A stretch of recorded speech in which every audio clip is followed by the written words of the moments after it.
Chapter 1, and so it begins. The target was a powerful figure, a corrupt official who had made one too many enemies. Our assignment was simple: infiltrate his private estate, eliminate him, and leave no trace. I was partnered with a woman, a fellow assassin whose skills were nearly on par with mine. Together, we had executed countless missions flawlessly. Under the cover of darkness, we navigated the estate's security with ease. Silent footsteps, concealed weapons, and years of experience allowed us to move like ghosts. The target never saw it coming. A single, precise strike, and it was over. Another mission completed, another loose end tied up. Clean and efficient, as always, she whispered with a smirk as we vanished into the night. Our escape was routine. A private jet awaited us, ready to take us back to Japan. As we settled into our seats, I allowed myself a rare moment of relaxation. Assassins exist only in fiction. That is what the common people believe. But think about it logically. What is the most efficient way to eliminate an enemy? Assassination. Those who possess power and wealth naturally acquire enemies. Where there is demand, there is supply. Thus, people like us exist, those who eliminate problems from the shadows. Another mission completed, as usual, I muttered to myself. Today, I retire from this life. Once known as the finest assassin of my era, I have orchestrated death so flawlessly that even the passing of a certain world leader was deemed a natural illness. However, even the best assassin cannot defeat old age. My next endeavor is set. I will train the next generation of assassins, cultivating talent in those rare few who possess the aptitude for precision, discretion, and unbreakable resolve. My knowledge and experience will live on through them. That was the plan. Unfortunately, fate had something else in store for me. A sudden explosion rocks the aircraft. The altitude plummets, disposing of a tool no longer in use to silence them. How predictable, I sigh, already assessing my chances of survival. They truly believe this is the only way to kill me. That's almost flattering. I was too focused on the future, too comfortable with the idea of retirement. I failed to predict such an obvious betrayal. Rising from my seat, I move past the panicked flight crew, neutralizing those who try to stop me. My partner fights alongside me, but even she knows this is a lost cause. There's no escape from this one, she says, her voice steady despite the chaos. I hack my way into the cockpit, only to find the pilot and co-pilot dead. Worse still, the control panel is completely destroyed. I close my eyes, inhaling deeply. In any situation, no matter how dire, I always seek a path to survival, even if the odds are less than 0.01%. That is my policy. Options race through my mind, but there is only one solution. I can't land this aircraft safely, but I can ensure my own survival. The altitude continues to drop. Outside the window, a fighter jet approaches, armed with air-to-air missiles. The city below is densely populated. A direct crash would cause unimaginable casualties. By my calculations, I had 10 minutes before intervention, but it seems my betrayers were more thorough than I expected. A missile locks on. There was a chance. If the plane merely crashed, I could have survived. But this AIM-92 air-to-air missile. The explosion engulfs everything. No debris remains. No body. No pain. My final thoughts are filled with regret. I spent my entire life as a tool for others, following orders without question. And in the end, I was discarded. If there is a next life, I will live for myself. Not as a tool. Not as a pawn. But as a being of my own will. If I could use my skills, knowledge, and experience for my own sake. Light fades. And then, I awaken. But something is wrong. I can't see. I can't feel my body. I can't even hear my own breath. A strange sensation courses through me, unlike anything I've ever known. What is this? A voice echoes in my mind. Analyzing. Complete. Welcome to your new existence. I open my eyes. That was a shrine. If you say, it resembles the Parthenon temple. A stone-old white shrine. Let's analyze the current situation. I cannot help but do that in this situation. Was it just a dream just a while ago? No, it is not. It was reality. When you were a retired assassin, you were assassinated. A man with golden hair and piercing amber eyes stands before me. His presence is overwhelming, his aura divine yet distant. Draped in flowing robes of black and gold, he exudes power beyond comprehension. Who are you? I am a god, and I have summoned your soul here. Something about his words makes my instincts scream caution. His tone is too casual for someone divine. Yet, every aspect of him is too perfect, his movements precise, as if calculated to a degree beyond human comprehension. Why would a god take interest in someone like me? There are countless dead souls. Why me? Because you are useful, he states plainly. I have a mission for you. One that only someone of your talents can accomplish. I get a bad feeling. Go on. I will reincarnate you into a new world, a world governed by monsters, magic, and war. You will be reborn in the land known as the Cardinal World. Your task is simple: ensure the balance between monsters and humans does not collapse. Balance. What do you mean? The Cardinal World is heading toward an era of chaos. Some entities grow stronger, the nations of men plot their destruction, and a war unlike any before is brewing.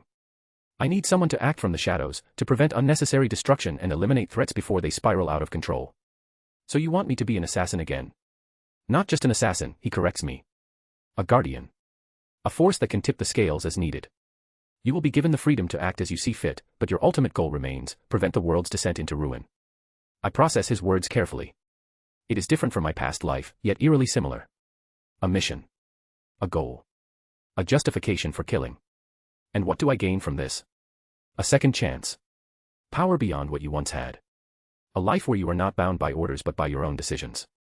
God. A world of monsters, magic, and war. A chance to carve my own destiny while playing the role of a silent guardian. It is ironic, but not unappealing. Fine, I say. I'll take your deal. But I have two requests. If I'm to succeed, I want to choose what species I'll be reincarnated as and what skills I will possess. The god smirks. Interesting. Every species has its strengths and weaknesses. Some offer raw power, others intelligence, some have unique magical affinities. Choose wisely. As for skills, I will allow you to select a few that will define your potential in this new world. A floating screen appears before me, listing various species with descriptions. Human, elf, dragonkin, demon, beastman, and more. Another screen displays a selection of skills: stealth, magic, combat mastery, unique abilities beyond human limits. A chance to redefine myself entirely. I take a deep breath. This time, I will decide my own path. The shrine begins to glow. The god vanishes, leaving only his words behind. A new life, a new mission. This time, I will be the one deciding on everything. Chapter 2, Choosing His Character. As the screen flickers, showing a list of species that the protagonist can choose from, he leans forward, analyzing the pros and cons of each. He can feel the weight of this decision. Each species offers unique advantages, but each comes with its own set of challenges. Human strengths: adaptability, resilience, ingenuity. Weaknesses: physical limitations, lack of innate magical prowess. A human. I've lived as one before. Their adaptability is unmatched, but their physical limits and short lifespan will only hold me back. I need more. I can't be stuck with the same restrictions as before. Becoming human would mean being ordinary once again. No, that's not enough. Demon strengths: exceptional magic affinity, regeneration, and immense physical power. Weaknesses: vulnerability to holy magic, emotionally driven, unstable. Demons are tempting. They are powerful, with an ability to regenerate and wield powerful dark magic. But they are often unstable, driven by emotions and impulses. I can't afford to lose control like that. Holy magic could also be a serious problem, especially with the increasing threats in the world. Dragon strengths: immense physical strength, elemental powers, flight, near immortality. Weaknesses: prideful nature, dependence on high magical energy, hard to conceal. Dragons. Their raw strength is undeniable. But their pride and size could make it difficult to stay hidden or move quickly. I can't afford to be a target, and a dragon's presence would certainly attract attention.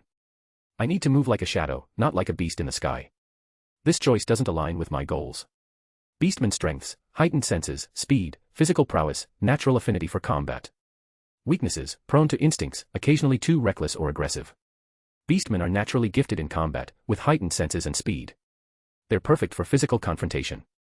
However, their instincts can get in the way, causing them to act too rashly. I need more control, not raw power that can become a liability in critical situations. Vampire strengths: longevity, regeneration, blood magic, enhanced physical capabilities. Weaknesses: vulnerability to sunlight, need for blood. Vampires are tempting, immortality and regeneration are huge advantages. But the dependency on blood and weakness to sunlight can be a hassle. I need something more flexible, something that doesn't have such glaring weaknesses. Orc strengths: great physical power, strong defense, incredible endurance. Weaknesses: lack of refined intelligence, limited magical ability. Orcs are incredibly strong, but their lack of intelligence and refined magic limits their versatility. I need something more than just strength. Intelligence and magic control are key to my survival, not just brute force. Slime. Strengths: absorption of powers, shape-shifting, regeneration, versatility in magic. Weaknesses: weak against certain high-tier physical and magical attacks, limited offensive power without external sources. Slime. A surprising option, but one I hadn't considered. The ability to absorb powers and shapeshift is tempting. Regeneration and versatility in magic are massive advantages. However, without external sources of power, I'll be weak in combat. I can't afford to start out that weak, especially against the threats in this world. High human, variant of human, significantly stronger potential. Strengths, magic affinity, increased lifespan, better overall stats. Weaknesses, still limited by physicality, though enhanced compared to ordinary humans. High humans are a step up from regular humans, with better magic and a longer lifespan. But in the grand scheme of things, they are still not on par with the most powerful species in the world. They lack the sheer power I need, and I won't be able to grow as fast as I need to. As he runs through the options, the MC's thoughts become more decisive. Becoming a demon seems like the obvious choice, but the risks are too high. The emotional instability, the danger of holy magic, the chaos that could arise. Dragons are too big. Too noticeable, he mutters. I need to be someone who can move in the shadows, not dominate the battlefield with pure power. Beastmen are tempting for combat, but their instincts could make me too reckless. I need precision, not raw fury. A demon. This could be the perfect option. The magic power is off the charts, and regeneration would ensure that I survive anything. The immortality is also appealing. But there's the risk of falling into madness or being easily swayed by emotions. I can't afford instability. I need to be focused, disciplined, a force of will. Holy magic could be a serious problem as well, but it's a risk I could take, if I learned to manage it. It would make me a fearsome being, something no one could ignore. If I take the right path, I could harness this power and remain in control. The MC's gaze shifts as the screen presents a new set of information. The detailed descriptions of the demon types, primordial demons, high demons, greater demons, and lesser demons, appear, and with it, a deeper understanding of the intricacies of demonic power in the cardinal world. These types of demons are known to exist in the underworld of hell, each possessing unique abilities and weaknesses that separate them from one another, but also bind them to certain rules. The god's voice resounds in the MC's mind, explaining the essential nature of these demonic beings. Primordial demons. Power. These are the first beings of hell, created from the very essence of destruction, chaos, and primal magic. They embody the raw forces of nature, entropy, death, and the breakdown of the cosmos itself. Primordial demons are akin to the demon lords. High demons. Power. These are demons who have evolved from lesser demons or greater demons, usually through consuming vast amounts of souls or accumulating power over millennia. Greater demons. Power. These demons are powerful entities, though not as advanced as high demons. Greater demons typically serve as commanders under the leadership of higher-tier demons or entities. They are stronger than lesser demons. Lesser demons. Power. The weakest among the demon types, lesser demons are often summoned as foot soldiers in large-scale demonic invasions. These demons are mindless or somewhat intelligent beings who follow the commands of stronger demons. While individually weak, they can pose a threat when in large numbers. The MC takes in the information with great interest as the god continues speaking. Demons, no matter their type, are bound to the abyssal realm, hell, as it is known to mortals. They are born and dwell there, unable to travel freely to the cardinal world without being summoned.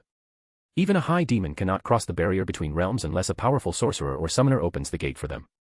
Once summoned, a demon requires a physical body in the cardinal world to remain there permanently. Without a vessel to contain their essence, they will dissipate and be forced to return to their hellish domain.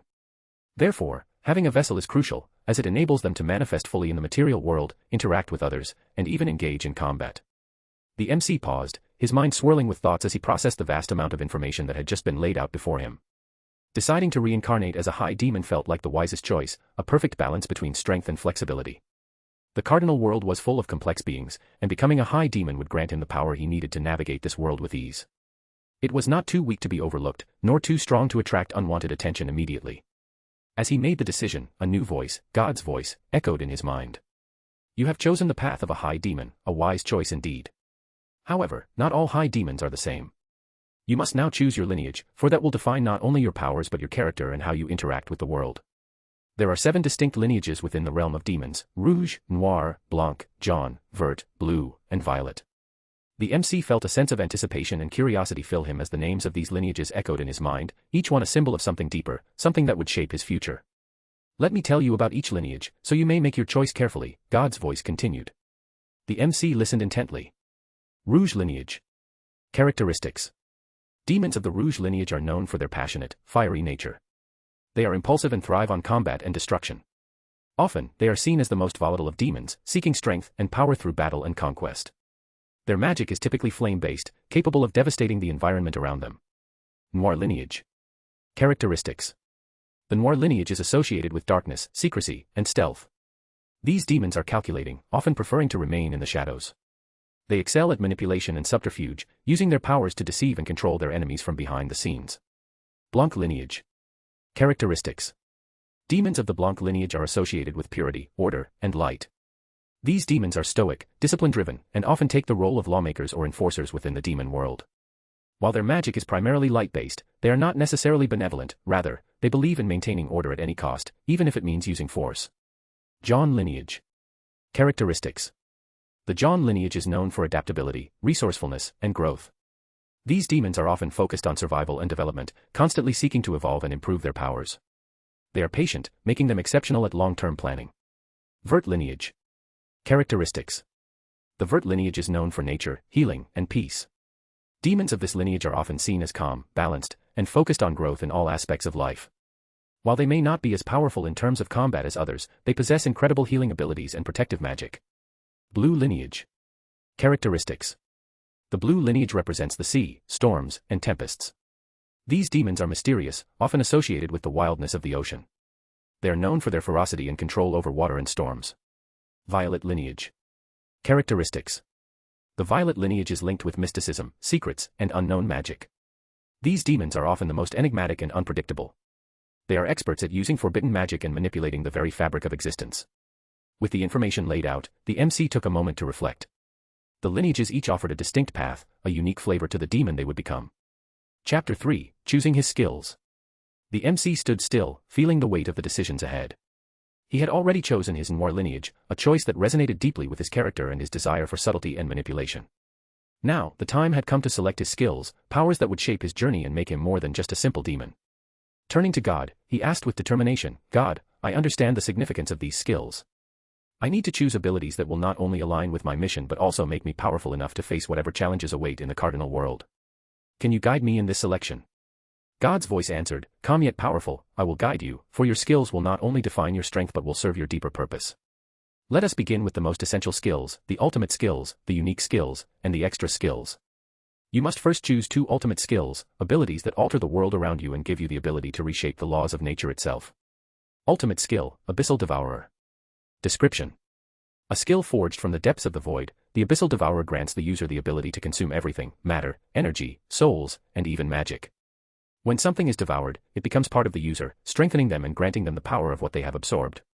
This skill is perfect for growing in strength through battle or through manipulation, consuming powerful enemies or rare artifacts.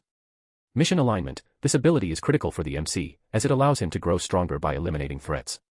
Whether through consuming powerful enemies or absorbing key magical artifacts, this skill is invaluable for steadily increasing the MC's power, without relying on external sources. Strengths. Absorption of anything, matter, energy, souls, magic, makes the user increasingly more powerful. Weaknesses. Requires the MC to physically or mentally overpower the things being consumed. Also, the more he consumes, the more it risks altering his own essence if done recklessly. Ultimate skill, Sovereign of Shadows. Description. A powerful skill that grants the user the ability to become one with the shadows. The Sovereign of Shadows allows the MC to merge with darkness, rendering himself invisible, intangible, and able to travel through shadows instantly. The MC can also use shadows as a weapon, manipulating them into powerful tendrils or solid constructs that can attack or defend. This skill also enhances the MC's ability to shadow walk and control dark beings summoned from the abyss. Mission alignment, perfect for a being who wishes to remain in the shadows and manipulate events from the sidelines. This ability will ensure that the MC can remain hidden while still being able to execute attacks and influence battles without exposing himself. Strengths, mastery over shadow manipulation, ability to move undetected, and control over shadow-based creatures. Weaknesses, light-based magic or spells that dispel darkness weaken the effectiveness of this skill. Overexposure to light sources can hinder the MC's movement. Next, you must select 4 unique skills. These abilities will shape your combat style and grant you specific advantages that complement your ultimate skills. Unique skill, Dark Telekinesis. Description. This skill enables the MC to manipulate objects and beings with the power of dark magicule, allowing him to move enemies, destroy obstacles, or manipulate the environment to his advantage. The more the MC's dark magicule accumulates, the stronger his control becomes. He can use this power to bind enemies, disarm opponents, or create crushing forces with his mind. Mission alignment. This ability allows the MC to control his environment and make the battlefield his own, shifting obstacles or attacking enemies from afar without exposing himself. Strengths, control over the battlefield, ability to crush enemies or manipulate their movements. Weaknesses, mental strain can result from controlling multiple enemies or large objects at once. Unique skill, Fear Inducement. Description. This skill allows the MC to release an aura of overwhelming dread that can freeze his enemies in place or paralyze them with terror. The more the MC channels this ability, the stronger the fear becomes, allowing him to manipulate the emotions of others and sow chaos in their minds. Mission alignment, perfect for a being who desires to manipulate others covertly. This skill allows the MC to weaken enemies and cause hesitation, making it easier to control their actions. Strengths, psychological manipulation that can break an enemy's resolve, causing them to fear and hesitate. Weaknesses, strong-willed enemies can resist this fear, and it may not be effective on those without the capacity to feel fear. Unique skill, Demon's Resilience. Description: a skill that enhances the MC's physical endurance, making him more resistant to damage and capable of recovering from wounds at an accelerated rate. This skill grants the MC immense physical durability, allowing him to take on opponents far stronger than himself without being easily defeated. Mission alignment, this ability will ensure the MC survives even the most dangerous situations, whether through direct combat or in the event that his subtle schemes fail and he must fight for his life. Strengths, enhanced durability, accelerated recovery, and resistance to physical damage. Weaknesses, may have limitations in magical damage or status effect resistance. Unique skill, Dark Aura Manipulation. Description: the ability to manipulate the dark aura surrounding the MC, which can be used to suffocate enemies, create barriers, or even blast opponents with waves of dark energy. The more the MC masters this skill, the more control he gains over the dark aura, which can serve both as a defense and an offense. Mission alignment, this skill will allow the MC to control his environment and keep opponents at bay while also using the dark aura as a method of attack when needed. Strengths, control over dark energy that can be used offensively or defensively. Weaknesses, can be easily overwhelmed by light-based magic. Finally, you must select 8 extra skills to further augment your capabilities. Extra skill, Enhanced Speed. Description: this skill grants the MC a drastic increase in movement and reaction speed, making it difficult for enemies to land a hit. The MC can evade attacks with ease and counterstrike in a heartbeat. Strengths, speed and agility, allowing for rapid movements and evasion. Weaknesses, overexertion can lead to fatigue. Extra skill, Shadow Step. Description: allows the MC to move through shadows and instantly teleport short distances, making it perfect for evasion and quick repositioning during battle. Strengths, teleportation through shadows, ideal for surprise attacks. Weaknesses, requires sufficient shadows to perform the skill. Extra skill, Magicule Shield. Description: this skill allows the MC to create a shield of dark energy around himself that absorbs incoming damage. The more dark Magicule available, the stronger the shield becomes. Strengths, damage absorption, protecting the MC from physical and magical attacks. Weaknesses, shield strength is dependent on the availability of Magicule. Extra skill, Dark Vision. Description: grants the MC the ability to see clearly in total darkness, which is useful for navigating and attacking in environments where others are unable to see. Strengths, perfect vision in low light or dark environments. Weaknesses, useless in environments with bright light. Extra skill, Regeneration. Description: a passive ability that allows the MC to regenerate physical wounds at a steady rate, making it harder to incapacitate him in prolonged battles. Strengths, rapid healing of physical wounds. Weaknesses, mana drain from constant regeneration. Extra skill, Silence. Description: this skill enables the MC to create an area where sound cannot be heard, allowing him to carry out actions undetected. Strengths, perfect for stealth and avoiding detection. Weaknesses, limited range of effect. Extra skill, Magicule Absorption. Description: this skill allows the MC to absorb Magicule from his environment or from enemies, replenishing his mana reserves or weakening opponents. Strengths, the ability to siphon energy from enemies and surroundings. Weaknesses, overabsorption can destabilize the MC's body. Extra skill, Fear Aura. Description: a passive ability that radiates a subtle aura of dread, causing enemies in close proximity to feel unease or fear. Strengths, can make nearby enemies hesitate or feel psychologically overwhelmed. Weaknesses, strong-willed enemies may resist the effect. With his choices made, the MC felt a surge of power, his path to becoming a force of influence was now set. The skills would help him navigate the cardinal world with precision, gaining strength and achieving his goals without revealing his true intentions. Chapter 4, First Day in Hell. The MC's mind swirled with confusion as the world around him shifted in a split second. A single snap of God's fingers sent everything into an immediate void, absolute darkness. His body felt weightless, like his soul was floating in an infinite emptiness. It was an eerie sensation, one that stripped away all perception of time and space. He felt suspended, as if everything that had ever existed or would ever exist was merely a distant memory. A deep, unsettling quiet enveloped him, and he had no idea how long it lasted. It could have been moments, hours, or an eternity. There was no way to measure time in this place. His mind began to wander, reflecting on the choices he had just made and the vastness of what lay ahead. The weight of those decisions, combined with the strange absence of any sound or light, made him feel like he was completely alone in the universe. Then, just as suddenly, the darkness began to recede. It wasn't like the gradual illumination of light, no, this was different. A strange sensation washed over him, like the universe itself was being painted into existence around him. Slowly, the outlines of his surroundings began to take form. Before him lay a vast, barren landscape. The ground was cracked, like dry earth under a scorching sun, yet no sun existed in this place. The sky above was a dull, oppressive shade of red, filled with swirling clouds that seemed to pulse with an ominous glow. Jagged mountains loomed in the distance, their sharp peaks cutting into the sky like the teeth of some ancient beast. The air was thick, dense with the weight of despair, and the temperature was suffocating, neither hot nor cold but oppressive in a way that made his chest feel heavy. The ground itself seemed to writhe with a life of its own, glowing cracks snaked through the earth, spewing occasional tendrils of black smoke. The wind that swept through the air was thick and unnatural, carrying with it the scent of sulfur and decay. The distant sound of tormented wails echoed through the air, not loud enough to be clear but enough to make the MC's skin crawl. It felt wrong. Nothing here seemed natural, like the very fabric of reality had been warped. This was a place of torment, a place where nothing grew, where light was suffocated, and where the atmosphere itself seemed hostile to life. He couldn't shake the feeling that every breath he took was an intrusion, every movement an offense to the land around him. Where am I? He blinked in disbelief, his mind struggling to comprehend the situation. He had been reincarnated, yes, but this wasn't the world he had expected. There were no signs of civilization, no creatures, no other people. Just desolate land and the oppressive weight of hellish air.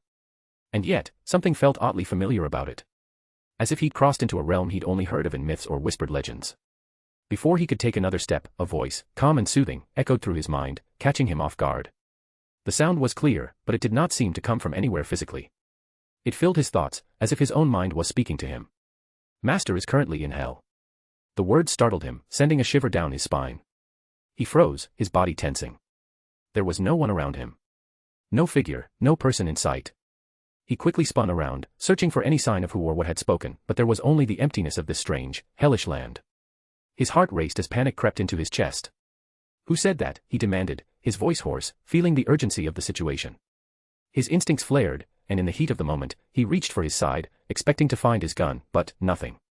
His fingers brushed against empty air, and the panic only intensified. His memory snapped into place.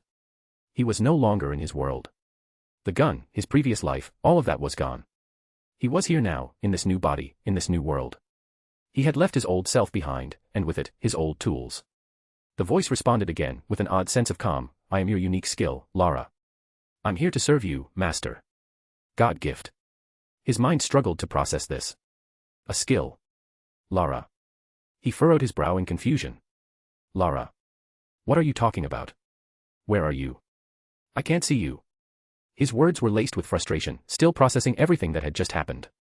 His head was spinning with the sudden revelation. The voice spoke again, but this time, it seemed to resonate deeper within him, a presence that was not external but almost as if it was embedded in his very being. I am inside your soul, Master. I don't have a physical body. I exist as part of you. Part of him. Inside his soul. A wave of realization hit him, followed by an overwhelming sense of responsibility. A unique skill tied to his very essence. This was no ordinary ability. This was something far greater, something fundamentally connected to him. His pulse quickened as he tried to steady his thoughts. If Lara was inside his soul, that meant, what exactly? Could he rely on this skill for guidance? For power? For protection? So, what exactly can you do, Lara? He asked, his voice quieter now, laced with both curiosity and an underlying tension. His mind raced, trying to piece together the implications. I can assist you in understanding your skills, managing your skills, and answering your questions, Master, Lara responded with calm certainty. I am your guide, your advisor, and your servant in this new world. With my assistance, you will grow stronger, faster, and more capable of achieving your goals. A guide, an advisor, a servant. The words floated in his mind as he tried to understand. This was no mere ability. This was an integral part of him, a skill that was both an extension of his power and an asset for his journey. Manage my skills, he repeated, mulling it over. The idea of Lara helping him navigate and grow in this strange new world was both reassuring and disconcerting. You mean? I can learn more about my powers through you. Correct, Master, Lara affirmed. I can help you unlock your potential, fine-tune your abilities, and give you advice on how best to use them. Together, we can make sure your choices align with your ultimate goal. The MC closed his eyes for a moment, processing the weight of the situation. His power, his mission, his reincarnation, all of it hinged on the decisions he had made and the skills he had chosen. Lara was now an inseparable part of him, and through this connection, he would gain the knowledge he needed to survive and thrive. He inhaled deeply, feeling the oppressive air of hell pressing down on him once more. Despite the chaos and the uncertainty of this new world, he felt a strange sense of resolve. "All right, Lara," he said, his voice steady and filled with newfound determination. "Let's get to work. Show me how we can start shaping this world into what I need it to be." And with that, the darkness of hell was no longer a place of confusion and fear, it became a canvas for his ambitions. Chapter 5, Understanding His Skills. The MC stood there in the shadowy void of hell, his mind racing as Lara's words echoed in his mind. The weight of his new power settled heavily on his shoulders, but he wasn't just going to dive into the chaos of this strange, hostile world without understanding what he could truly do. Mastery of his skills wasn't something that could happen overnight, and right now, he needed to start with the basics. He turned inward, focusing on the voice of Lara in his soul. "Lara," he began, his voice steady but laced with the gravity of his thoughts. "I need to get used to my skills. I'm not rushing into anything just yet. What's the best way for me to start training and mastering them? I don't want to find myself caught off guard by a powerful foe." Lara's voice responded almost instantly, calm and composed as always. "Understood, Master. Training is crucial, and it must be done methodically. There are several key stages in mastering your abilities. The first stage should be acclimatization, learning to control and direct your skills without overwhelming yourself." The MC nodded in understanding. He had to be cautious with the immense power at his disposal, one wrong move and it could spiral out of control. "All right. What do you suggest for that?" Lara's voice was clear, almost as if a sense of pride and confidence was emanating from her. "Let's start with your ultimate skills.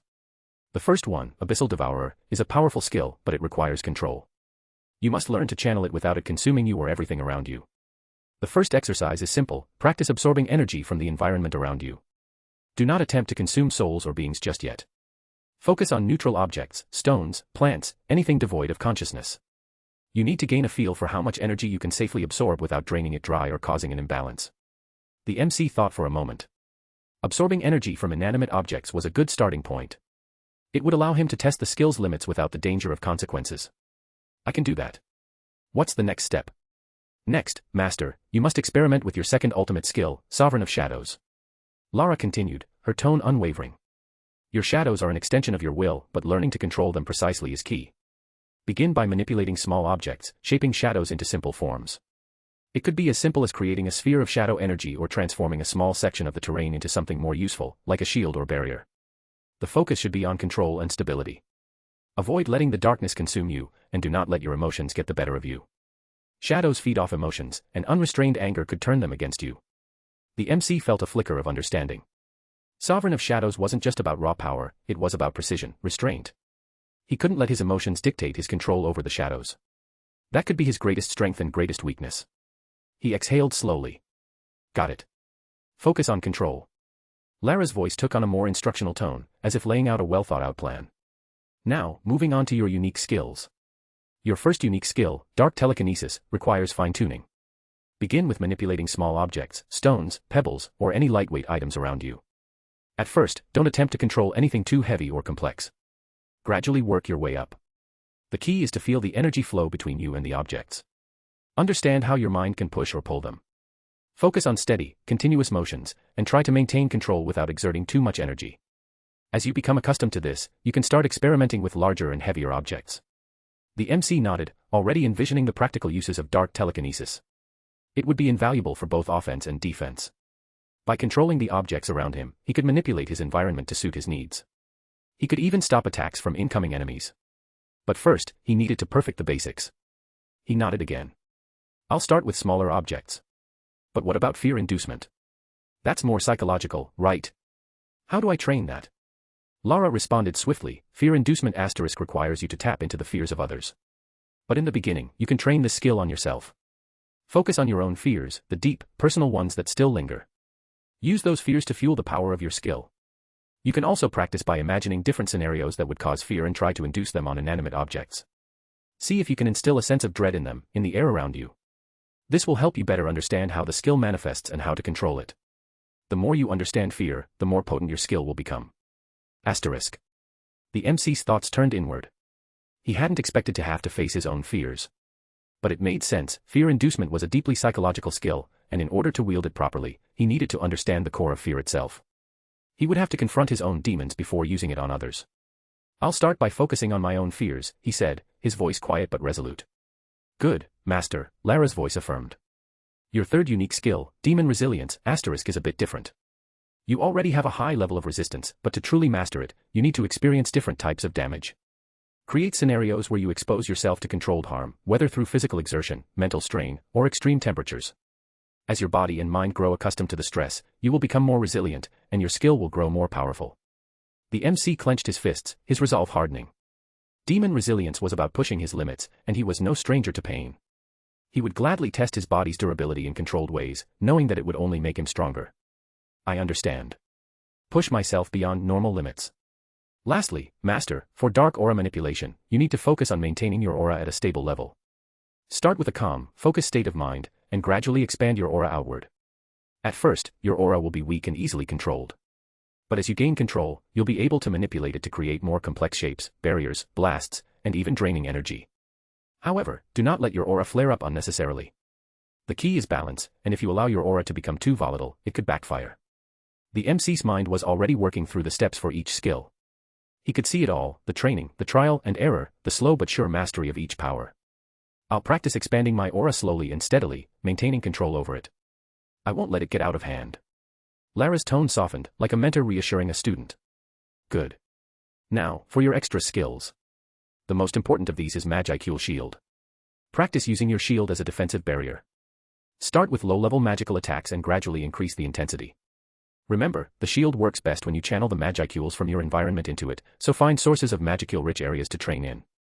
For now, focus on the basics, maintaining the shield and using it as an extension of your will. The MC took a deep breath. He could already imagine the protective barrier in his mind, ready to defend him from whatever came his way. I'll focus on that next. Next, Enhanced Speed. This skill is more about reaction time. Practice dodging and evading obstacles at high speeds. Start slow, then gradually increase the pace. The goal is to make your movement second nature, so you react to any danger without thinking. You'll need to synchronize your body with your skill to truly make it effective. The MC grinned, already itching to put his newfound speed to the test. Enhanced speed would give him an edge in combat, allowing him to avoid attacks and close the distance between him and his opponents quickly. I'll work on reflexes and speed drills. That'll be my priority. Shadow steps will require you to focus on the shadows themselves. Try to move from one shadow to another in a straight line. As you get better, you'll be able to jump across larger distances. This skill works best in environments with plenty of darkness, so it's perfect for hell. The MC nodded, thinking of the shadows around him. Moving between them would be like traveling through the unseen. I'll practice moving between shadows until it becomes instinctual.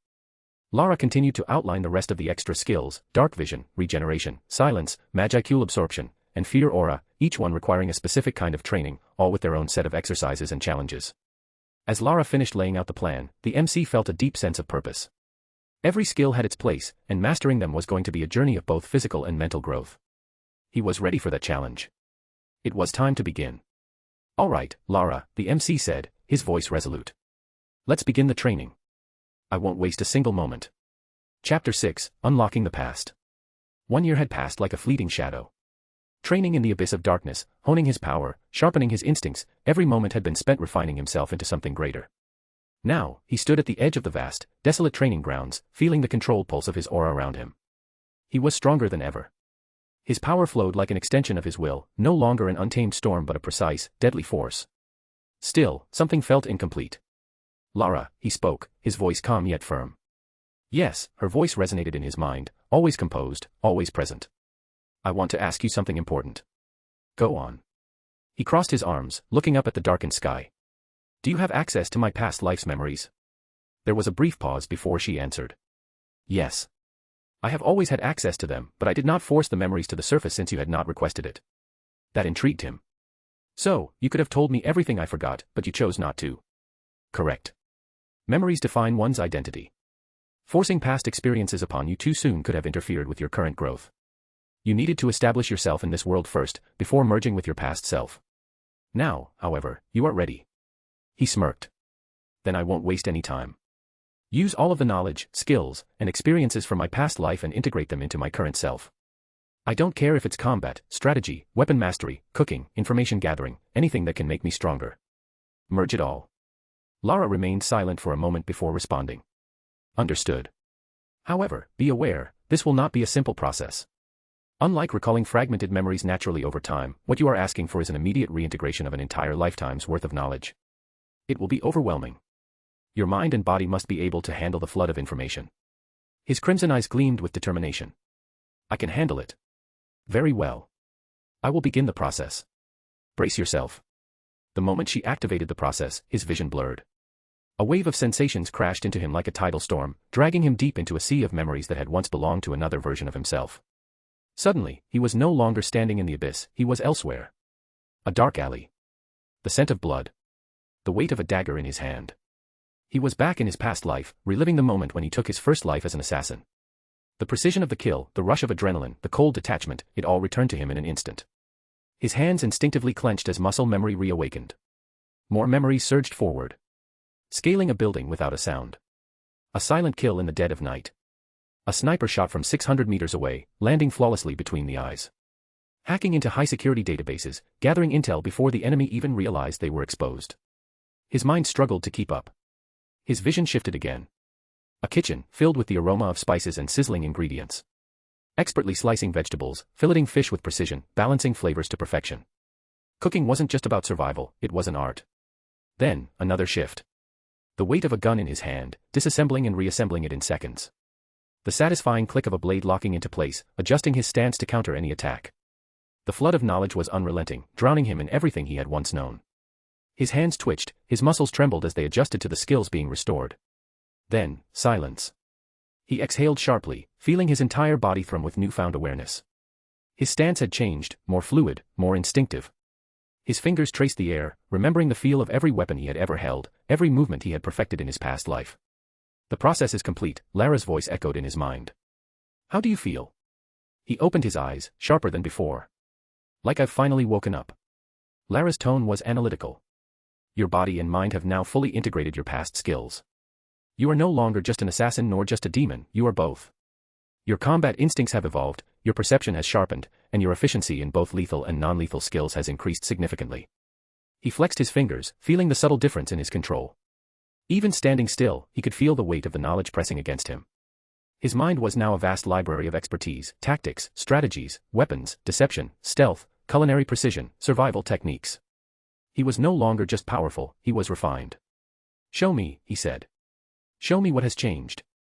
Lara responded without hesitation. Your movement efficiency has increased by 30%. Your reaction speed has doubled. You can now instinctively switch between weapons without hesitation, utilizing each tool with maximum effectiveness.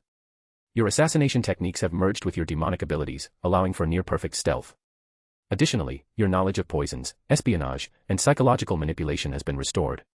He grinned. Perfect. As he tested his new abilities over the next few weeks, he realized just how much he had changed. His stealth techniques were now almost supernatural.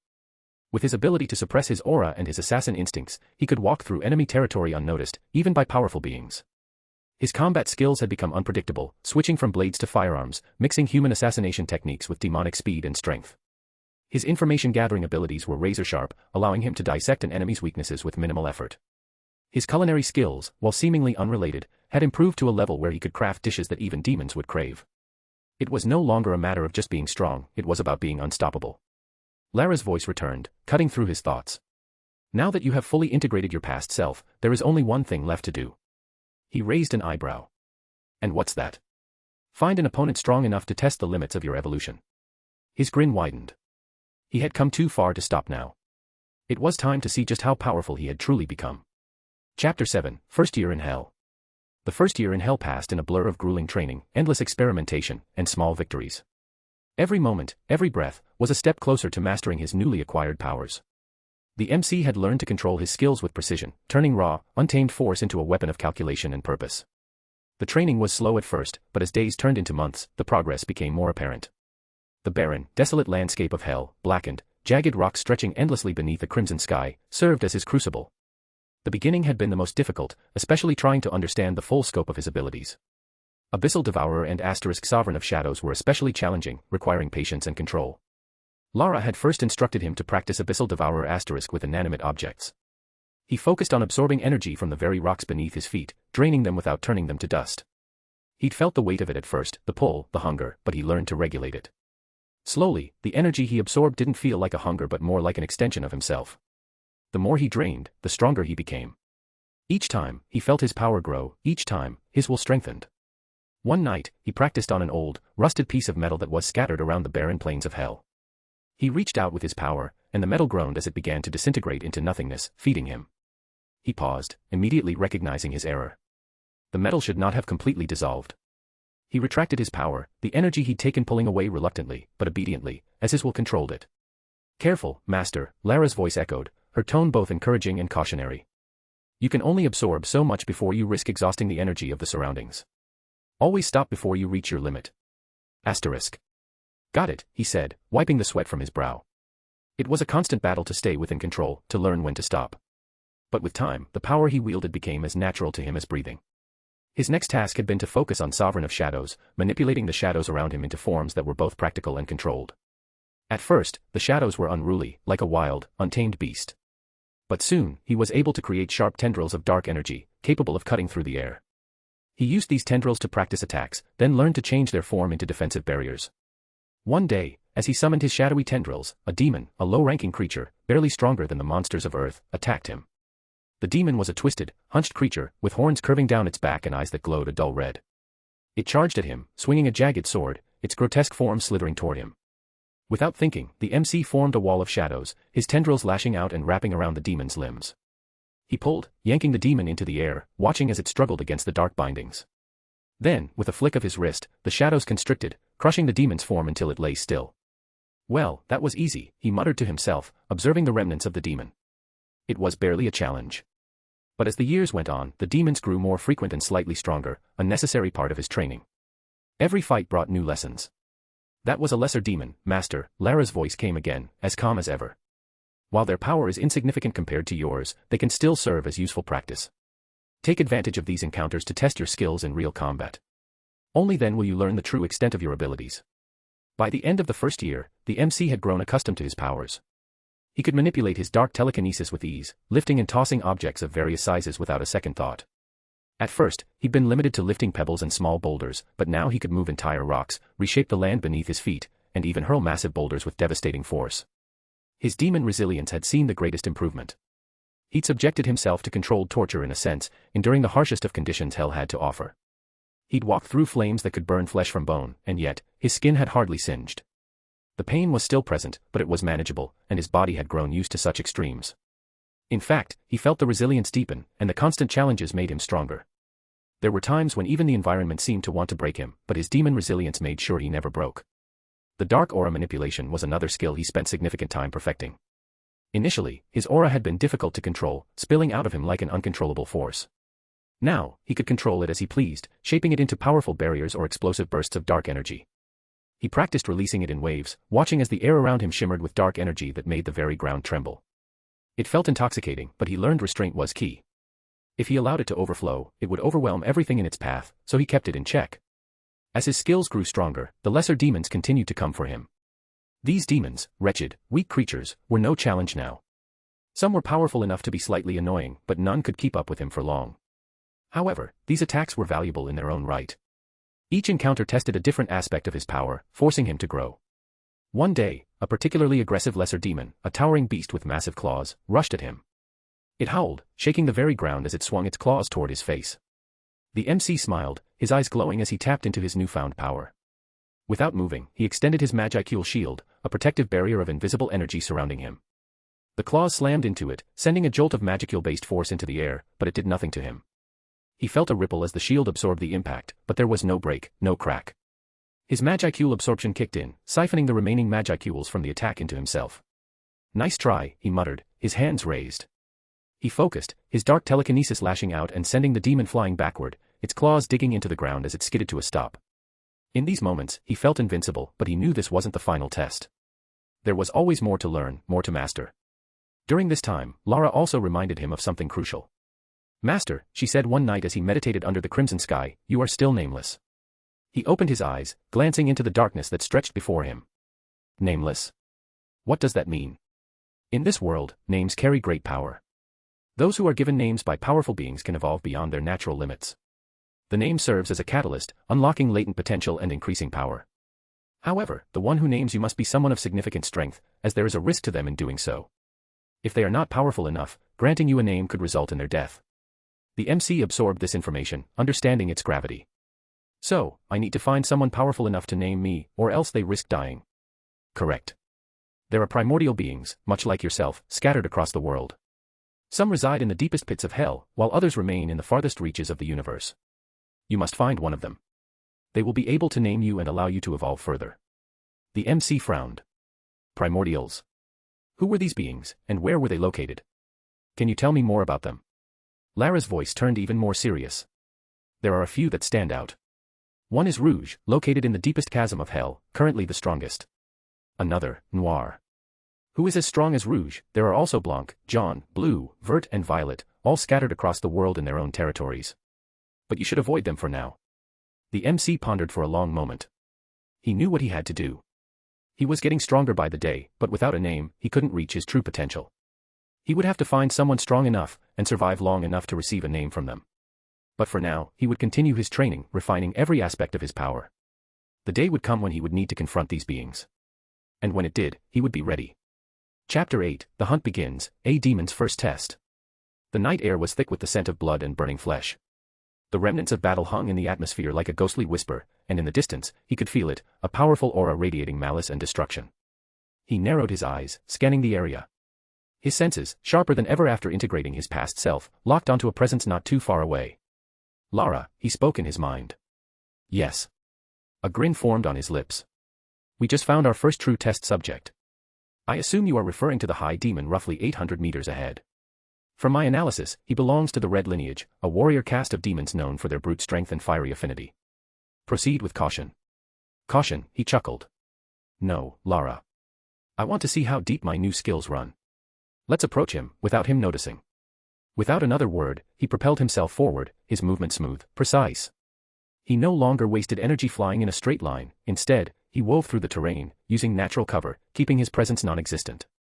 Every movement was calculated, refined.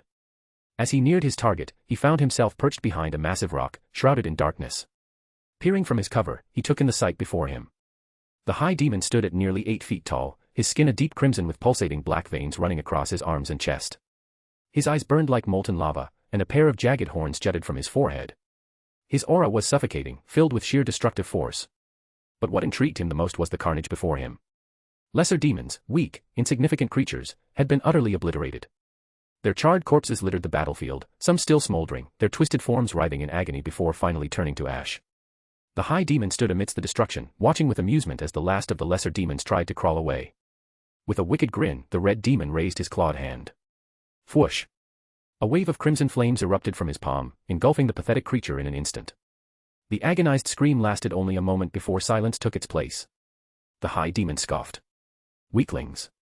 Hidden behind the rock, he watched patiently. Every fiber of his being screamed to move, to test his skills, to strike, but he knew better. The true essence of an assassin was patience. His breath slowed. His aura vanished entirely.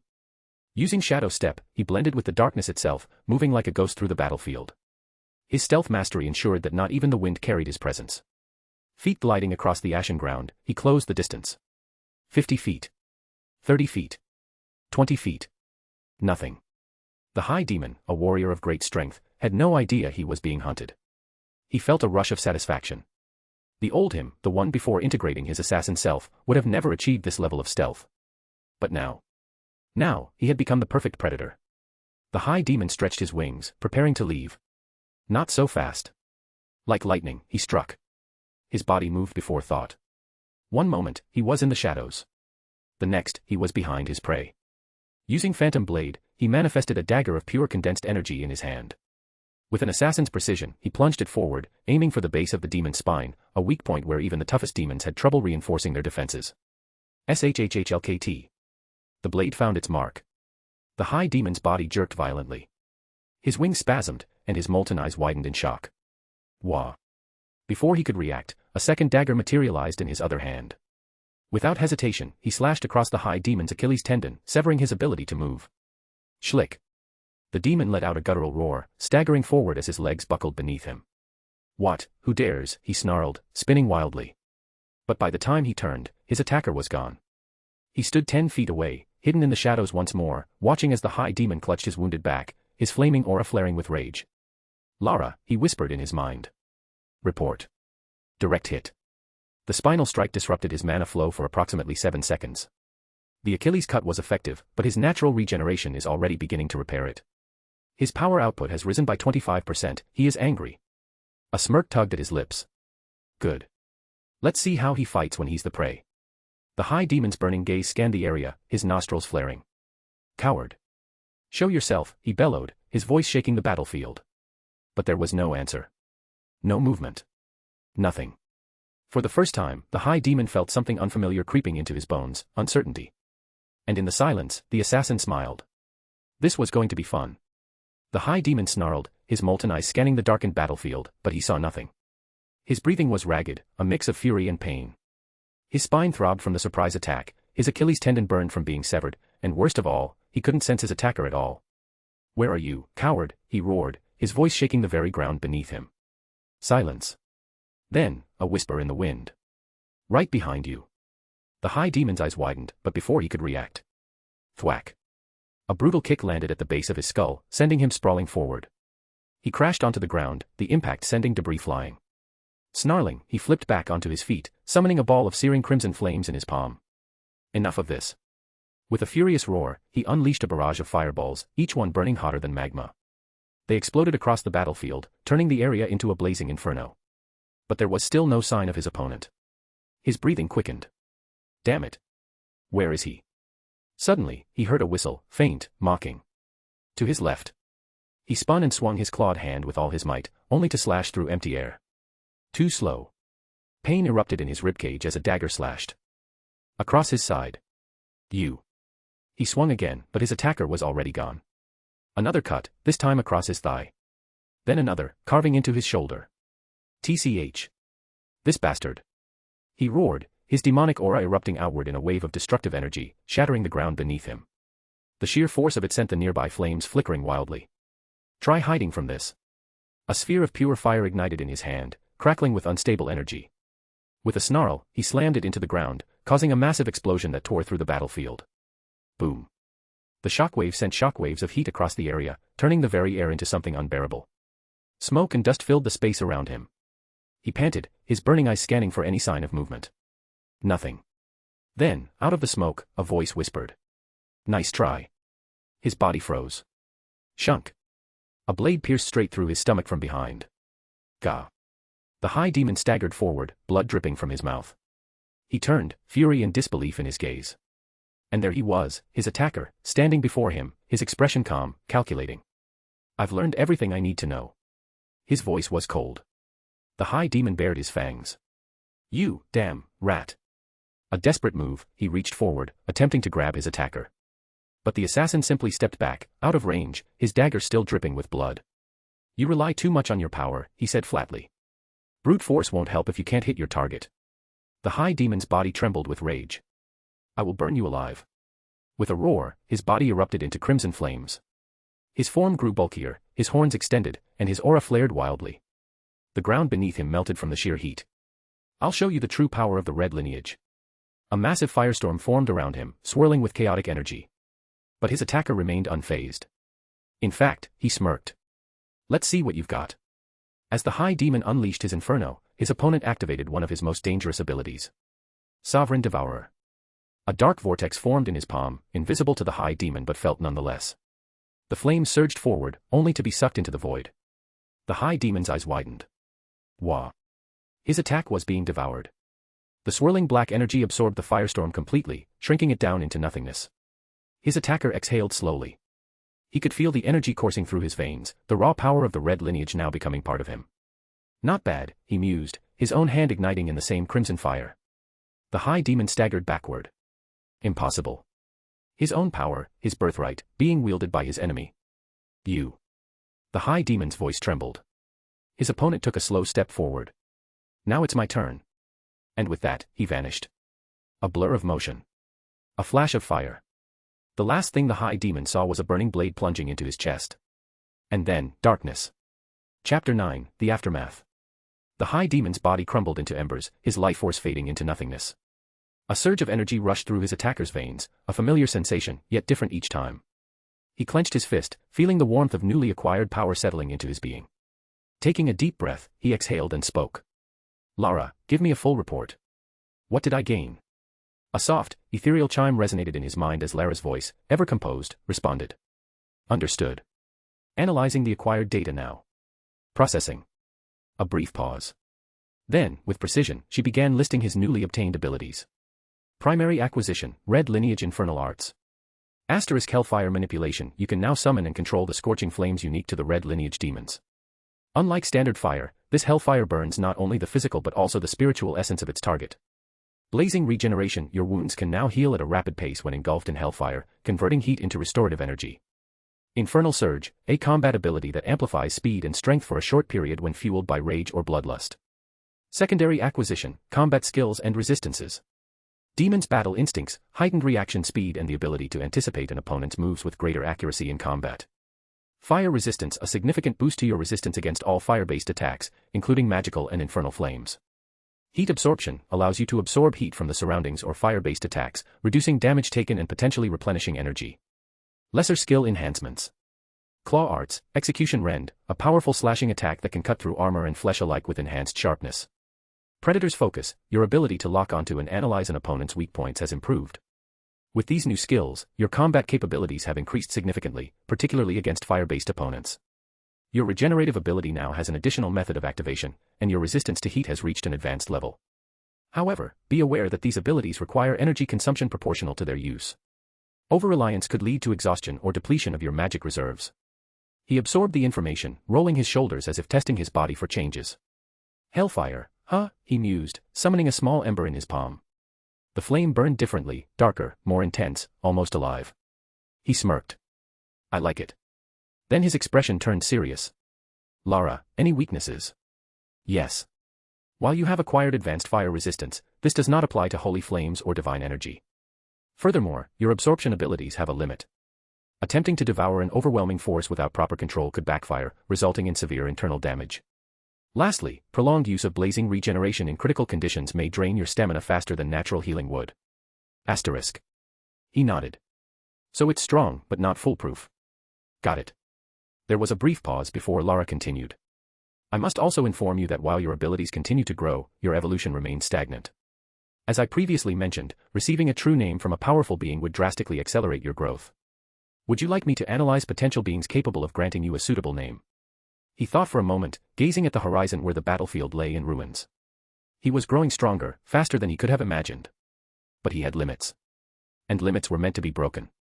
His smirk returned. Yeah. Do it. As the embers of his fallen foe faded, he stood there, feeling the lingering heat of his newly acquired powers. His fists clenched and unclenched, testing the subtle differences in his strength. He was growing, but he knew he could still go further. Lara, analyze potential candidates who could give me a name powerful enough to push me beyond my limits. A soft chime resonated in his mind as Lara immediately processed his request. Understood. Beginning analysis. Processing potential candidates based on magical reserves, strength, and the likelihood of survival post-naming. Scan complete. The most viable candidate is. She paused momentarily, as if emphasizing the name. Veldora, the Storm Dragon. His brows lifted slightly. Veldora. He repeated the name, rolling it over his tongue. It felt heavy, powerful. Yes, Lara continued.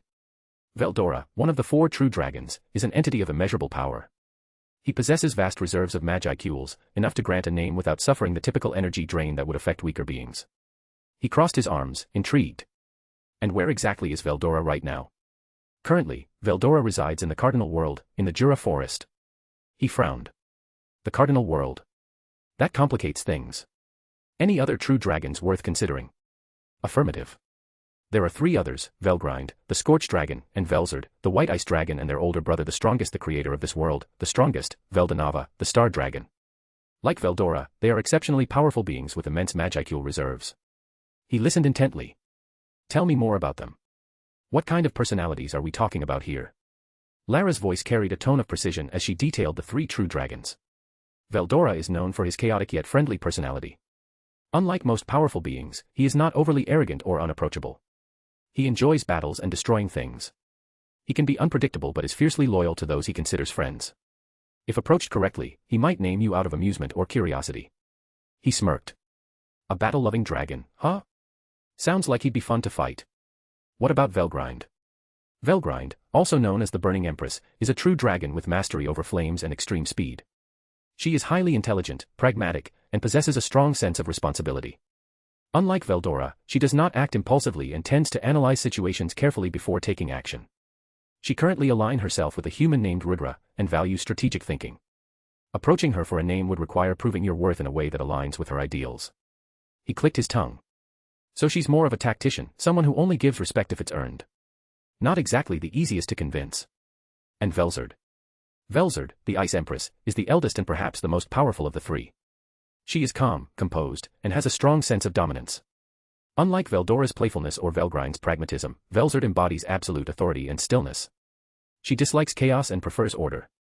To gain her favor, one would need to demonstrate strength in a controlled, refined manner, rather than brute force or reckless ambition. He then asked, what about Veldonava?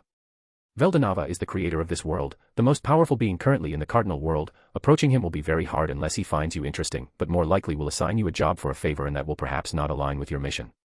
He exhaled, digesting the information. So Veldora's the wild card, Velgrind's the strategic one, Velzard's the untouchable queen and Veldonava the creator. Damn, no easy options, huh? Correct. Direct contact with them would be highly challenging unless circumstances allow it. He tilted his head, considering. And which one do you think I should go after? Based on your current abilities, personality, and adaptability, Veldora is the most probable candidate. He is the most approachable of the four. However, you would still need to get his attention and earn his recognition in some form. A smirk played on his lips. Get his attention, huh? Something tells me picking a fight would be the easiest way. Possibly. However, consider that engaging a true dragon in combat without a plan is highly dangerous, even for you. A more calculated approach might yield better results. He chuckled. Lara, you know me by now. I don't do boring. With a new goal in mind, he turned his gaze toward the horizon. If the next step in his evolution lay with the true dragons, then it was time to figure out how to reach them. Chapter 10, First Encounter with the Primordial. Unbeknownst to him, he was not alone. Hidden within the folds of the void, a figure observed him with keen interest. Cloaked in absolute darkness, his presence was undetectable to even the most perceptive beings. He had been watching for quite some time, silent, calculating, assessing. The observer was Noir, one of the most enigmatic and powerful primordials. A being of pure darkness, one who had seen the rise and fall of countless entities. And now, his gaze was fixed on this nameless demon. Interesting. Noir mused internally, his golden eyes gleaming from the shadows. He moves well. There is skill, but also something more, an instinct, a refinement that sets him apart from the usual rabble. Perhaps it is his lineage. Noir had long since been aware of demons who bore traces of his own Noir lineage, though most were insignificant, unable to truly tap into the depths of their potential. But this one had promise. For weeks, Noir had remained hidden, watching as the nameless demon honed his abilities, tested his newfound powers, and adapted with remarkable speed. He had witnessed him take down a high demon, absorb his essence, and even begin considering his own evolution. And now, hearing the mention of seeking a true dragon for a name, Noir decided it was time to make his presence known.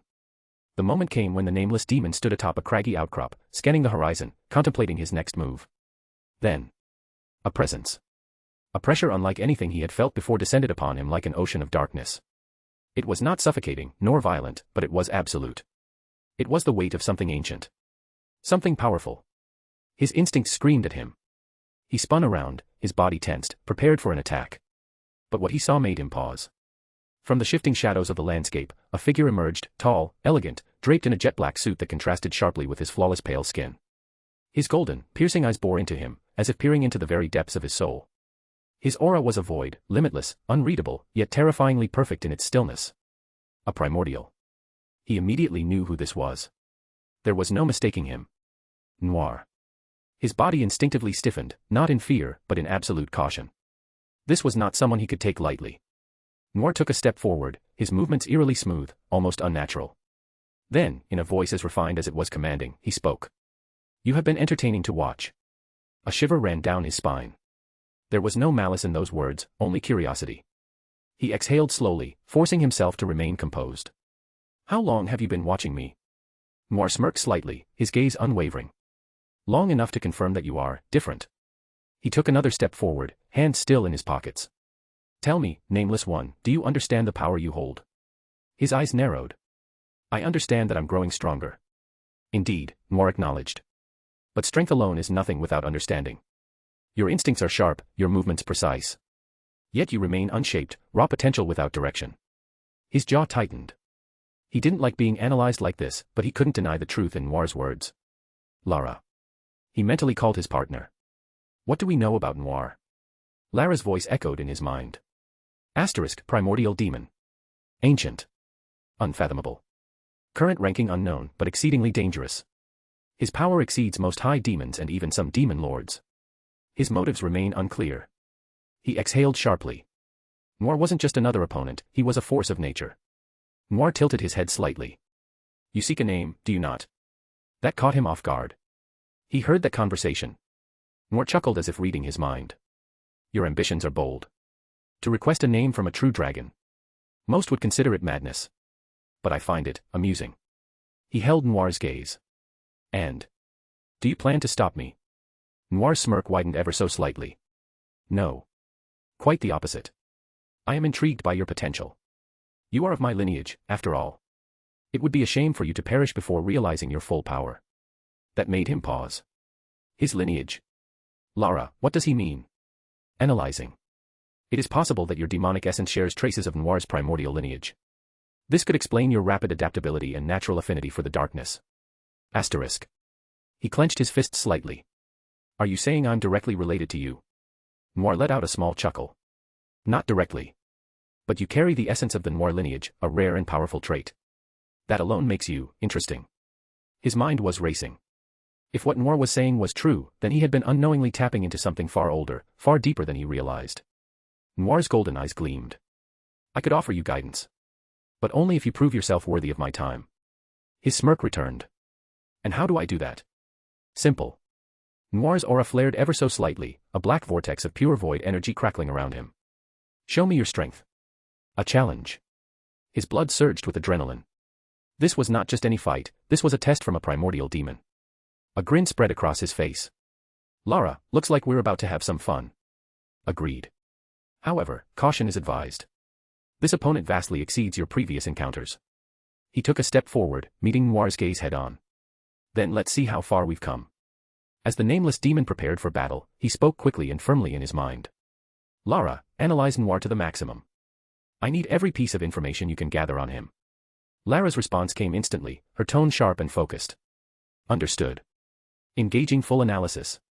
Be advised, Noir is an ancient primordial, one of the oldest demons in existence. His power far surpasses conventional measurements. His primary affinities revolve around darkness, dark magic, and illusions. His presence is an abyss, consuming all light and making it nearly impossible to sense him. His combat style is unknown due to a lack of recorded battles, but his reputation suggests absolute control over deception, stealth, and psychological warfare. Expect misdirection, feints, and a reality that shifts at his command. His physical prowess is also remarkable, he is not to be underestimated. The nameless demon clenched his fists as he listened. This was beyond anything he had faced before. Lara, I want you to help me use every skill I have to its fullest. No holding back. I need to fight at my absolute peak, or I won't stand a chance. Acknowledged. I will assist in real-time combat adjustments. Preparing adaptive combat sequence. Your best approach is constant movement, unpredictability, and rapid adaptability. Do not trust what you see, his illusions may warp reality itself. Use your senses beyond sight and focus on energy fluctuations. If possible, use absorption, but do not overextend. Stay sharp. He took a deep breath, his body tensing with anticipation. Noir stood a few feet away, watching him with an amused glint in his golden eyes. You're taking this quite seriously. Good. Noir's voice was smooth, almost casual, but the weight of his presence was suffocating. Then let's see if your instincts match your ambition. Then. Darkness swallowed the world. It wasn't just an absence of light, it was an oppressive force that seeped into the nameless demon's skin, muffling sound, dulling sensation, twisting his perception. Alarm bells rang in his mind. Lara. What just happened? A field of pure darkness has been deployed. Your visual and auditory senses are compromised. Warning, multiple layered illusions detected. Your position may already be exposed. Asterisk. His instinct screamed. He leapt back. Slash. A razor-thin cut appeared across his forearm, despite him not seeing any attack. Noir wasn't just fast, his presence was a ghost within this darkness, a predator lurking just beyond reach. He's hiding inside his own domain. Correct. His control over darkness and illusions is seamless. Adjusting combat parameters, engaging enhanced perception mode. Rely on energy fluctuations, not sight. A wave of energy surged through him as his senses adjusted. No longer relying on his eyes, he extended his awareness, feeling the distortions in the air, the shifts in mana. There. A flicker of movement. The nameless demon twisted to the side, narrowly dodging another unseen strike. Noir's voice echoed through the abyss. You adapt quickly. But this is still my domain. 1,000 silhouettes of Noir suddenly materialized. Each one identical, each radiating the same ominous presence. They surrounded him, eyes glowing like distant stars in the void. Lara. Warning, illusions detected. Identifying the real body. Unable to confirm at this time. You must disrupt the illusion. He smirked. Then I'll just destroy them all. His energy surged as he prepared to unleash his counterattack. And the real battle began. Chapter 11, The Battle of Shadows. The nameless demon exhaled slowly, steadying himself as Noir's presence seemed to merge with the surrounding darkness. It was as if the entire battlefield was his domain. The illusions flickered and shifted, their glowing eyes locked onto him. Lara, analyze his movements. I need to force him into revealing his true position. Understood. Engaging battlefield analysis. Probability of counterattack, 78%. With a burst of speed, the nameless demon unleashed a wave of darkness-infused slashes, cutting through the illusions like paper. The energy rippled outward, disrupting the lingering shadows, but he knew, Noir wouldn't fall for something so simple. A flicker, there. Without hesitation, he activated Sovereign of Shadows, weaving himself into the very fabric of darkness before launching forward at an angle Noir wouldn't expect. Boom. A concentrated explosion of energy tore through the air, but Noir wasn't there. A voice whispered behind him. Too predictable. The nameless demon barely turned before a dagger of pure shadow stabbed toward his ribs. He twisted at the last second, using Abyssal Devourer to consume a portion of the attack, but Noir's strike still landed, slicing a deep wound across his side. Blood trickled down. Noir smirked. Your reaction time isn't bad. But you're still not on my level. The nameless demon's lips curled into a smirk of his own. Is that so? He reached out, and in an instant, dark tendrils erupted from his shadow, wrapping around Noir's arm. Got you. Noir's eyes flickered with intrigue, just before the nameless demon activated Abyssal Devourer at full power. The moment it triggered, a massive gravitational force erupted, twisting space itself, pulling Noir in. The ability didn't just absorb energy, it consumed and repurposed it. Lara, how much can I take? Caution advised, overuse will cause severe instability. Noir's energy is too refined to fully absorb without backlash. Noir's calm expression faltered for the first time. Ah. That's troublesome. The tendrils began siphoning his power, draining the energy he had been concealing. Noir let out a sigh. Well, I was holding back. Then, his presence exploded. A surge of pure darkness erupted from Noir's body, shattering the nameless demon's tendrils instantly. The devouring force of his skill was completely negated. The nameless demon staggered back. What? Noir vanished. Then, pain. A shadow-formed blade pierced his shoulder from behind. Noir had moved so fast that even with Sovereign of Shadows, he couldn't keep up. Noir leaned in, whispering, your skills are dangerous. But you rely on them too much. The nameless demon clenched his teeth, then activated his second skill in full. The shadows around him distorted, then collapsed inward. Noir's blade was suddenly absorbed into pure nothingness. Sovereign of Shadows wasn't just about controlling darkness, it was about becoming one with it. Noir pulled back, eyes gleaming with amusement. Oh. The nameless demon stood up, his wounds already closing, his aura flaring. Round 2. Noir grinned. Now this is getting interesting. Then, they clashed again. The air trembled as Noir's power surged. His crimson eyes burned like embers in the abyss, and the darkness around him coiled and writhed, no longer just an extension of his will, but a force that responded to his every thought. The battlefield itself became his domain. Lara, how much stronger is he getting? Noir is now operating at approximately 60% of his full power. His illusions have gained increased tangibility, and his dark magic output has risen exponentially. He is still holding back. The nameless demon exhaled sharply, flexing his fingers as he felt his body adapting. His muscles remembered every exchange, his instincts refined each reaction. His ultimate skills, Abyssal Devourer and Sovereign of Shadows, were not just tools, they were evolving as he fought. And Noir had no idea. Noir's lips curled into a smirk. Let's step it up. Then he vanished. The nameless demon barely had a second to react before dozens of shadow-forged blades materialized around him, all aimed at vital points. Too slow. The blades launched forward, but this time, he didn't just evade. With a flicker of thought, Sovereign of Shadows activated, and the shadows cast by the blades stretched unnaturally, merging into his own.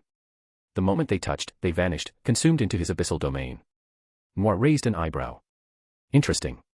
The nameless demon was already moving. Shadow stepping through the battlefield, he closed the distance instantly. A high-speed clash erupted, their fists colliding with enough force to crack the surrounding terrain. The nameless demon's strikes grew sharper, faster. Every exchange refined him. His instincts adjusted, his reactions became more precise. Noir noticed. His smirk widened. You're learning mid-battle. This is becoming fun. Suddenly, Noir twisted his fingers. The battlefield darkened. A pulse of pure darkness exploded from him, spreading like a dome, cutting off all light. His domain of shadows was in full effect. Lara, status. Your vision is blocked. However, your affinity with darkness is preventing complete sensory deprivation. Use Sovereign of Shadows to synchronize with the domain. He did. The moment he activated Sovereign of Shadows, he felt the battlefield. He didn't need sight. He could sense every shift, every movement in the dark. Noir struck from behind. But this time, the nameless demon was ready. He twisted midair, catching Noir's wrist, and absorbed a portion of his attack using Abyssal Devourer. The backlash burned through his body, but he endured it, redirecting the stolen energy into his counterattack, a devastating uppercut coated in abyssal flames. Crack! Noir was sent flying for the first time. Silence. Then, laughter. Noir stood, wiping his mouth, eyes gleaming. I see.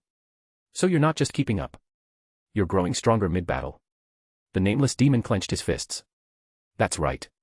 Noir exhaled, rolling his shoulders. Good. Then I won't hold back anymore. The temperature dropped. The darkness deepened. And then, the real battle began. The battlefield was in ruins.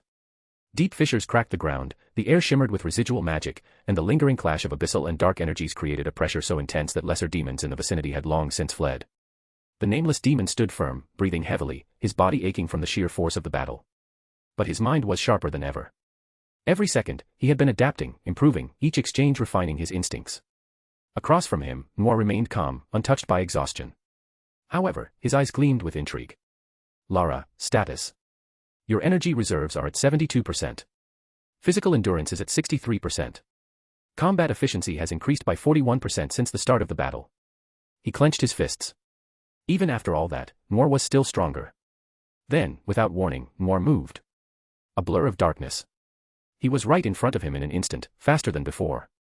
One last test. Noir whispered, his fingers barely raised, before everything collapsed into darkness. The nameless demon had no time to react. The world around him shifted, twisted, became an endless abyss. He couldn't see, couldn't sense direction, a perfect illusion woven into reality itself. Lara.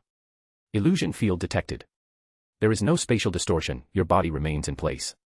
Only your perception is altered. He gritted his teeth. Noir's dark affinity wasn't just about raw power. It was about deception, control, overwhelming the mind itself.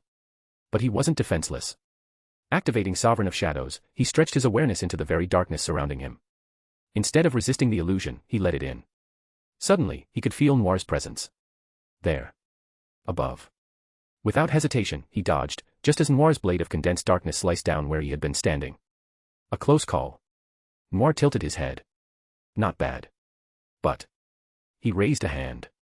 The darkness tightened, and spears of pure black energy rained down. Too many to evade. So he didn't. Instead, he devoured. Abyssal Devourer activated, absorbing a fraction of the spear's energy before redirecting it into his own attack. An abyssal shockwave exploded outward, clearing the illusion for a split second. He lunged, closing the gap, and struck Noir head-on. A direct hit. For the first time, Noir actually staggered. Silence. Then, laughter. Noir exhaled, dusting off his coat as he stepped back. His red eyes, sharp like daggers, softened slightly. That's enough. The nameless demon didn't lower his guard. What? You pass. Noir smirked. You're strong. Very strong. But. He raised a finger. You lack experience. The nameless demon tensed. He already knew that, but hearing it from Noir made it sting. Power alone isn't enough, Noir continued. Your instincts are sharp, your abilities terrifying, but you hesitate. You overthink. Against an enemy on my level, that's death. The nameless demon clenched his fists. And what? You're just going to leave after saying that? Noir let out a low chuckle. No. I've decided. He stepped forward, his presence suddenly looming. You intrigue me. So, I'll teach you. I'll sharpen your skills, refine your instincts, until hesitation is erased from your being. The nameless demon's eyes widened. You're serious? Noir grinned. Of course. Consider it my investment in our little lineage. Silence stretched between them. Then, slowly, the nameless demon smirked. Fine. Show me what you got. Chapter 12, A Life of Battle and Growth. Then he stayed with Noir in his territory, deep within the vast and enigmatic domain of the Primordial Black. For years, he trained relentlessly under Noir's guidance, honing his combat skills, perfecting his magic, and mastering the nature of demons. During this time, he fought countless battles with Noir, each one more intense than the last. Noir was merciless, never allowing him even a moment of respite. Every spar pushed him beyond his limits, forcing him to adapt, learn, and evolve at an unnatural pace. He learned the fighting style of high-ranking demons, incorporating their fluid movements and unpredictable attacks into his own. He learned how demons lived, how they viewed the world, and how they thrived in the shadows of existence. Noir also educated him on the other primordials, the ancient, supreme demons who ruled over their respective domains. Rouge, Primordial Red, a warrior of unmatched destruction. Vert, Primordial Green, a strategist and manipulator. Jaune, Primordial Yellow, a master of curses. Blue, Primordial Blue, a cold and calculating entity. Violet, Primordial Violet, the most enigmatic of them all. Blanc, Primordial Blanc, charismatic and calculating. He learned that demons were not simple creatures of malice, they were beings of law and contract, bound by power and hierarchy. Over time, his abilities grew to frightening levels. He developed resistances he never had before. Holy demonic resistance, the ability to endure and counteract both divine and infernal energies. Mind interference resistance, he became immune to charm, confusion, and fear-based magic. Spatial disruption resistance, no longer could space-locking magic restrain him. He acquired new extra skills, augmenting his already formidable arsenal. Shadow Step, the ability to instantly travel through darkness and shadows. Demonic Conversion allows him to convert any form of energy into demonic energy, increasing his regeneration and attack power. Magic Sense, Demon Variant, a heightened version of magic sense that allows him to perceive the world through energy fluctuations and emotions, even predicting movements. He even began dabbling in holy magic, something most demons found difficult, learning how to neutralize divine attacks rather than simply resisting them.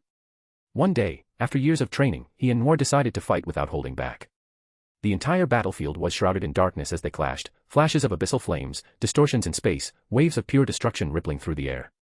Noir moved like an untouchable phantom, weaving between attacks, countering every move with effortless grace. But the nameless demon was different now. His reactions were sharper, his instincts near perfect, his control over magic flawless. They fought like equals, a testament to his growth. Then, the voice of the world echoed. The individual, nameless demon, has reached the required experience and strength to evolve into an archdemon. His eyes widened in shock. What? Evolution to archdemon, beginning. Suddenly, his entire body shut down. His limbs felt like they were bound by invisible chains, his vision darkened, and an overwhelming drowsiness took over. His mind screamed at him. Not now. Not in the middle of battle. Lara. What's happening? He demanded internally. Her voice was calm yet urgent. You are evolving into an archdemon. Your body is undergoing complete reconstruction. This is natural. He gritted his teeth. No. He refused to lose consciousness here. With sheer willpower, he forced his body to remain standing. The air vibrated violently around him as his very being underwent a metamorphosis. Noir, who had paused upon sensing the change, watched with growing interest. To resist an evolution of this magnitude. Truly remarkable. Then, the voice of the world continued. Reconstruction of the body to an archdemon body. Confirmed. An explosion of power erupted from within him. His entire existence was redefined. All physical abilities have been exponentially enhanced. Magic capacity has increased by 500%. New abilities acquired. The pain was gone. Instead, a rush of power unlike anything he had ever felt surged through him. His senses expanded.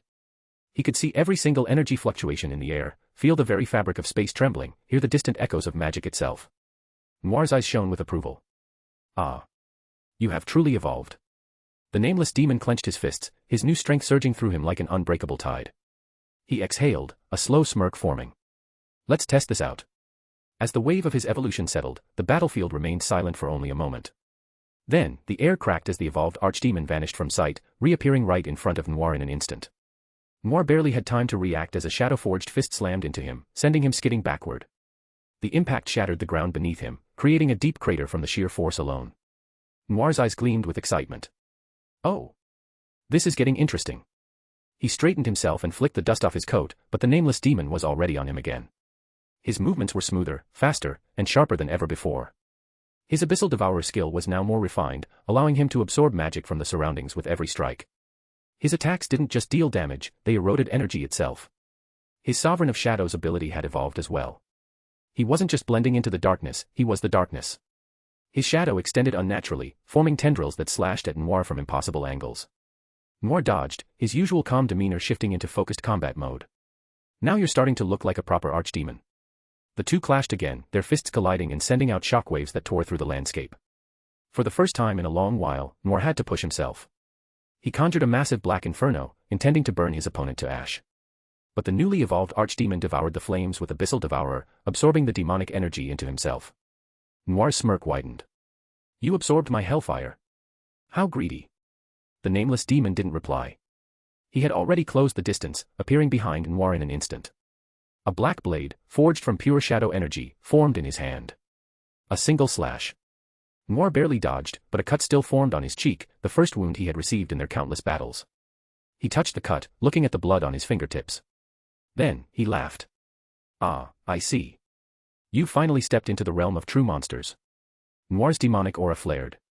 He was done holding back. The battle intensified to a terrifying degree. Reality itself warped around them. The sky above twisted into a chaotic maelstrom, the ground crumbled beneath their feet, and their clashing energy caused dimensional distortions. But despite Noir's overwhelming might, the archdemon kept up with him, matching him blow for blow. He wasn't just stronger. He was adapting. Every moment that passed, he learned more about Noir's techniques. His movements became more precise, his counterattacks sharper, his magic control near flawless. Noir's eyes gleamed in admiration. You truly are something special. After what felt like an eternity of battle, Noir finally raised a hand, signaling a halt. The nameless demon stopped, his breathing steady, his magic still surging. Noir chuckled. That's enough. I've seen enough. The archdemon walked forward, his step steady, his power more refined than ever. Noir, standing before him, observed him with his usual smirk, but his gaze held something deeper, curiosity, approval, and perhaps a sliver of intrigue.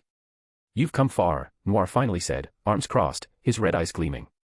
Your evolution has granted you overwhelming strength, and your mastery over magic is remarkable. If it were just about raw power, you would already be among the strongest demons in existence. The archdemon remained silent, watching Noir carefully. He knew there was more to this conversation. Noir let out a soft chuckle. But strength alone isn't enough. What truly matters is purpose. He took a step closer, eyes narrowing. What do you seek? What is your goal? The archdemon didn't flinch, though deep inside, he felt something stir. His mission was clear, to control the world from the shadows, to manipulate events unseen, to shape reality itself without anyone ever realizing he was the one pulling the strings. But that was a truth he would keep to himself. Instead, he simply said, I seek to grow stronger, to carve my own path. Noir tilted his head slightly, as if analyzing him, before a slow smirk formed on his lips. Oh. Is that so? The archdemon kept his expression neutral. He would not reveal his true intentions. Not yet. Noir chuckled again. Well, whatever your goal is, you're certainly strong enough to pursue it. But what you lack now isn't power, it's battle experience. The kind you won't gain by just training in one place. You need to fight real enemies, powerful ones, unpredictable ones. Only then will you truly refine yourself. The archdemon nodded, already knowing this to be true. To control the world from the shadows, he needed to understand it first. That meant seeing more, learning more, manipulating more. After a moment, he looked at Noir and said, I understand. It's time for me to go. Noir smirked. Oh. You're leaving already. I've learned much from you, the archdemon said, his tone calm. But my journey is far from over. If we meet again, I will be even stronger. Noir's smile widened. I certainly hope so. Anything less would be a disappointment.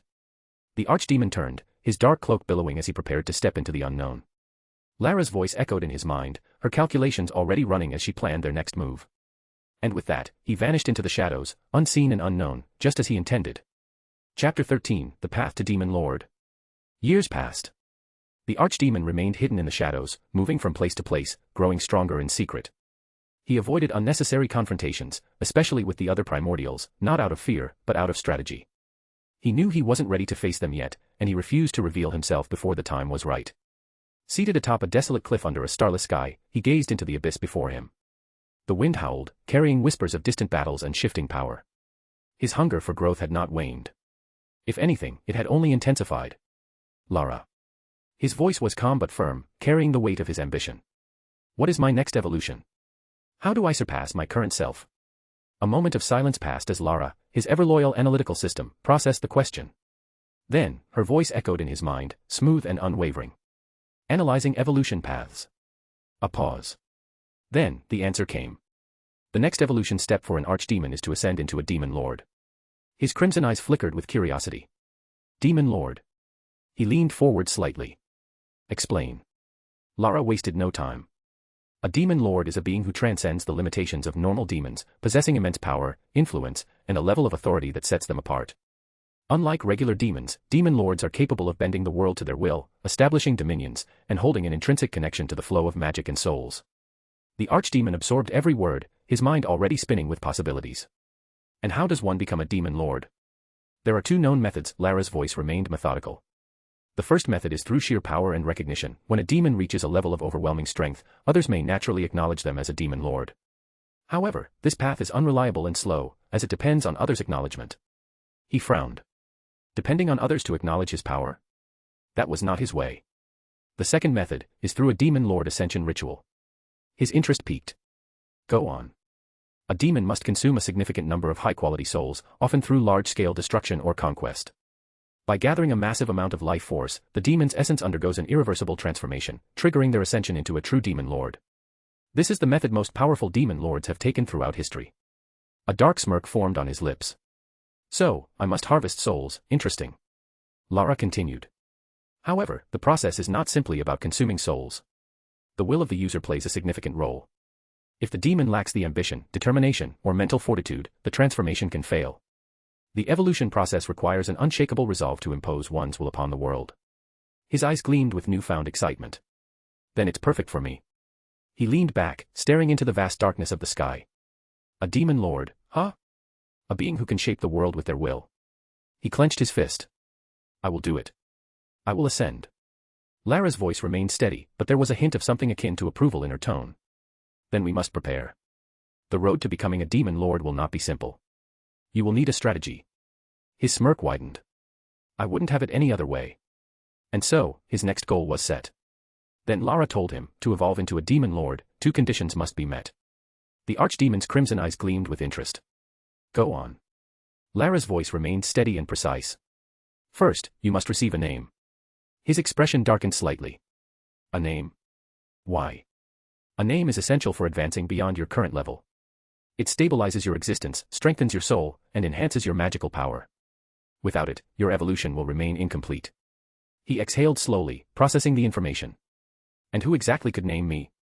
Only beings of immense power can grant a name capable of triggering your evolution. Among them, the true dragons stand at the pinnacle. His then remembered Veldora, huh? And where is he? Veldora resides in the cardinal world. However, reaching him will not be simple. His smirk faded slightly. Why is that? That brings us to the second condition, you must be summoned to the cardinal world. His expression sharpened. Summoned? You mean by a human or some sorcerer? Exactly. The cardinal world is a realm filled with powerful beings, including demon lords. It is the perfect battleground for someone like you to grow. However, demons cannot enter that world freely. The most common method is through summoning. He crossed his arms, thinking deeply. So, I need to find a way to get summoned. Yes. You must wait for a summoner capable of calling a high-ranking demon like yourself. Once summoned, you will have access to new opportunities for growth, battles, and, most importantly, the chance to meet Veldora and receive a name. He let out a low chuckle. How amusing. A being like me, waiting for a human's call. It is not a matter of servitude, but strategy. The moment you enter the cardinal world, your rise will begin. There, you will carve your own path. His crimson eyes glowed with anticipation. Then all I have to do is wait. When the right moment comes, I will enter that world and claim my place among the strongest. Lara's final words carried a tone of certainty. Indeed. Your evolution is inevitable, but your choices will shape what you become. His eyes darkened as he recalled the divine being who had granted him this second life. The god who reincarnated me gave me a mission, to control the cardinal world and maintain its balance. Lara processed the revelation instantly. Control the entire world. That is no simple task. He chuckled. Of course not. But I was never meant to do it openly. No grand thrones, no banners waving in my name. His voice dropped to a near whisper. I will rule from the shadows, shaping the world without anyone realizing it. Lara remained silent for a moment before responding. Intriguing.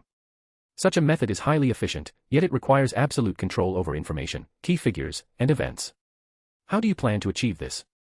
His smirk widened. The way of an assassin. I will strike where needed, remove obstacles without leaving a trace, manipulate events from behind the scenes. Kings, nobles, demon lords, even gods, none of them will realize the strings I'm pulling until it's too late. To achieve such an objective, you will require immense strength, deep intelligence networks, and strategic influence over the cardinal world's powers. He nodded. Which is why I need to evolve further. I need more power, more experience, and more connections. Becoming a demon lord is just the beginning. Understood. If that is your goal, we must refine your methods. Assassin-style control requires mastery of deception, intelligence gathering, and precise eliminations. Your combat style must evolve beyond brute force into surgical precision. His crimson eyes gleamed with determination. Exactly. I will become the unseen hand that controls everything. Lara's voice carried an edge of approval. Then let us proceed. Your mission has only just begun. Chapter 14, The Summoning.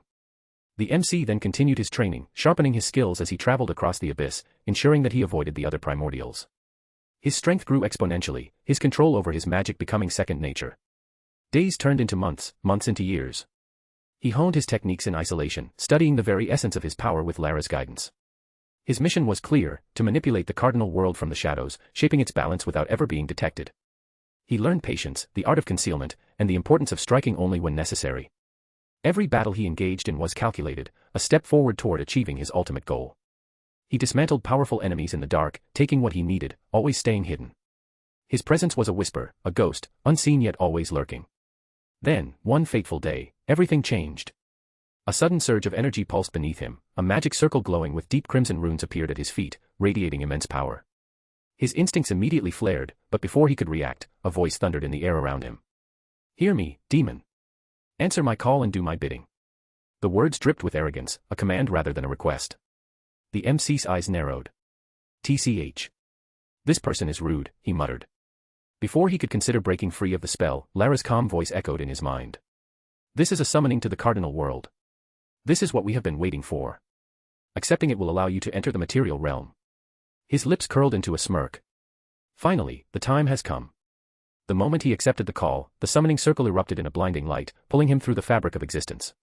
His body felt weightless, the sensation both exhilarating and unsettling.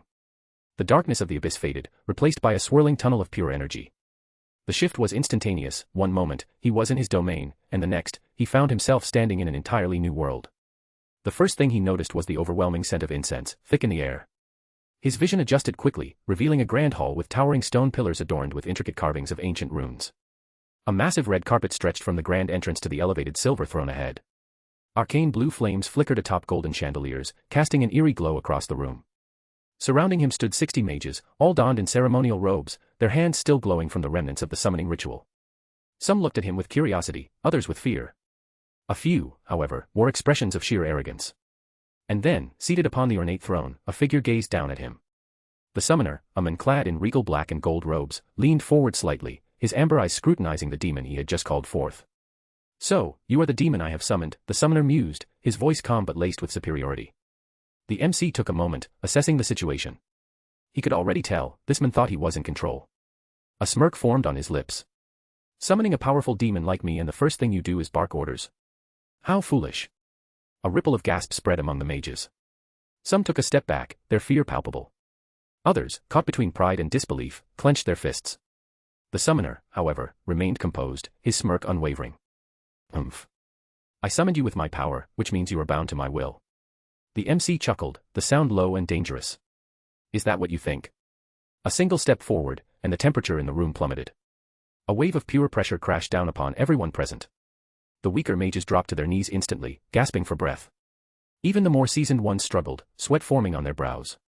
The torches dimmed, their flames flickering as if suffocating under his presence.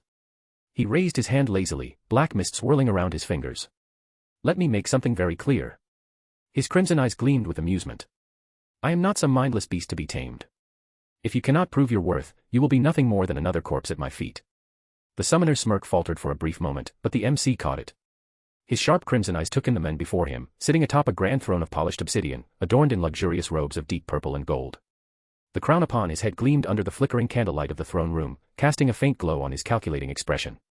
With an unwavering voice, he spoke. Enough of the theatrics. Why have you summoned me? The man on the throne leaned forward, his piercing gaze meeting the MC's without fear. I have called upon a powerful demon to eliminate a traitor. The MC's eyes flickered with interest. Crossing his arms, the MC smirked. A traitor, you say? Go on. Darius exhaled sharply before continuing. One of my generals, Callis, has turned against me. He took a portion of my army, retreated to a fortress at the kingdom's border, and now prepares to strike against me. He believes he can overthrow me and seize my throne. His fingers drummed against the armrest of his throne. I want him dead before he makes his move. The MC studied the king carefully. So you require me to kill this Callis and his men? Is that all? Darius smirked. Not just kill. Erase him. His existence, his followers, wipe them from this world. Make an example of him so that no one will ever dare betray me again. A cruel request, but nothing surprising coming from a king. The MC remained silent for a moment, then let out a low chuckle. Umph. A fitting task for a demon, I suppose. He then took another step forward, his gaze turning sharper. And what of my payment? The question sent a ripple of unease through the gathered mages. The air seemed to grow colder. King Darius, however, did not falter. Instead, he smirked and snapped his fingers. A moment later, several soldiers entered the throne room, dragging along a group of ragged, malnourished individuals, slaves.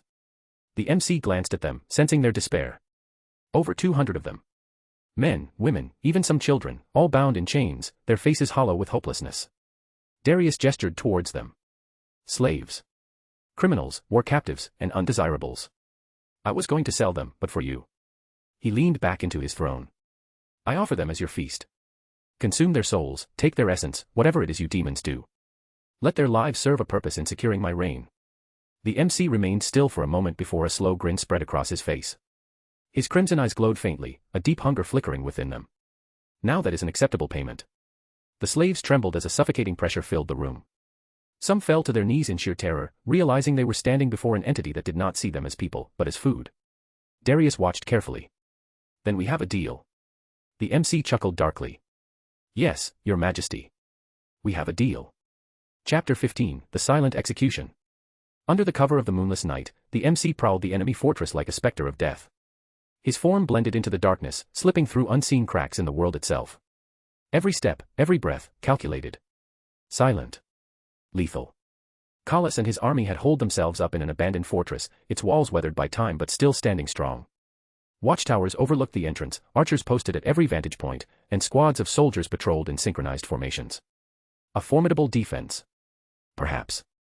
But against him, they might as well have been children playing war. Using shadow steps, he infiltrated the fortress undetected, slithering through corridors, halls, and open courtyards.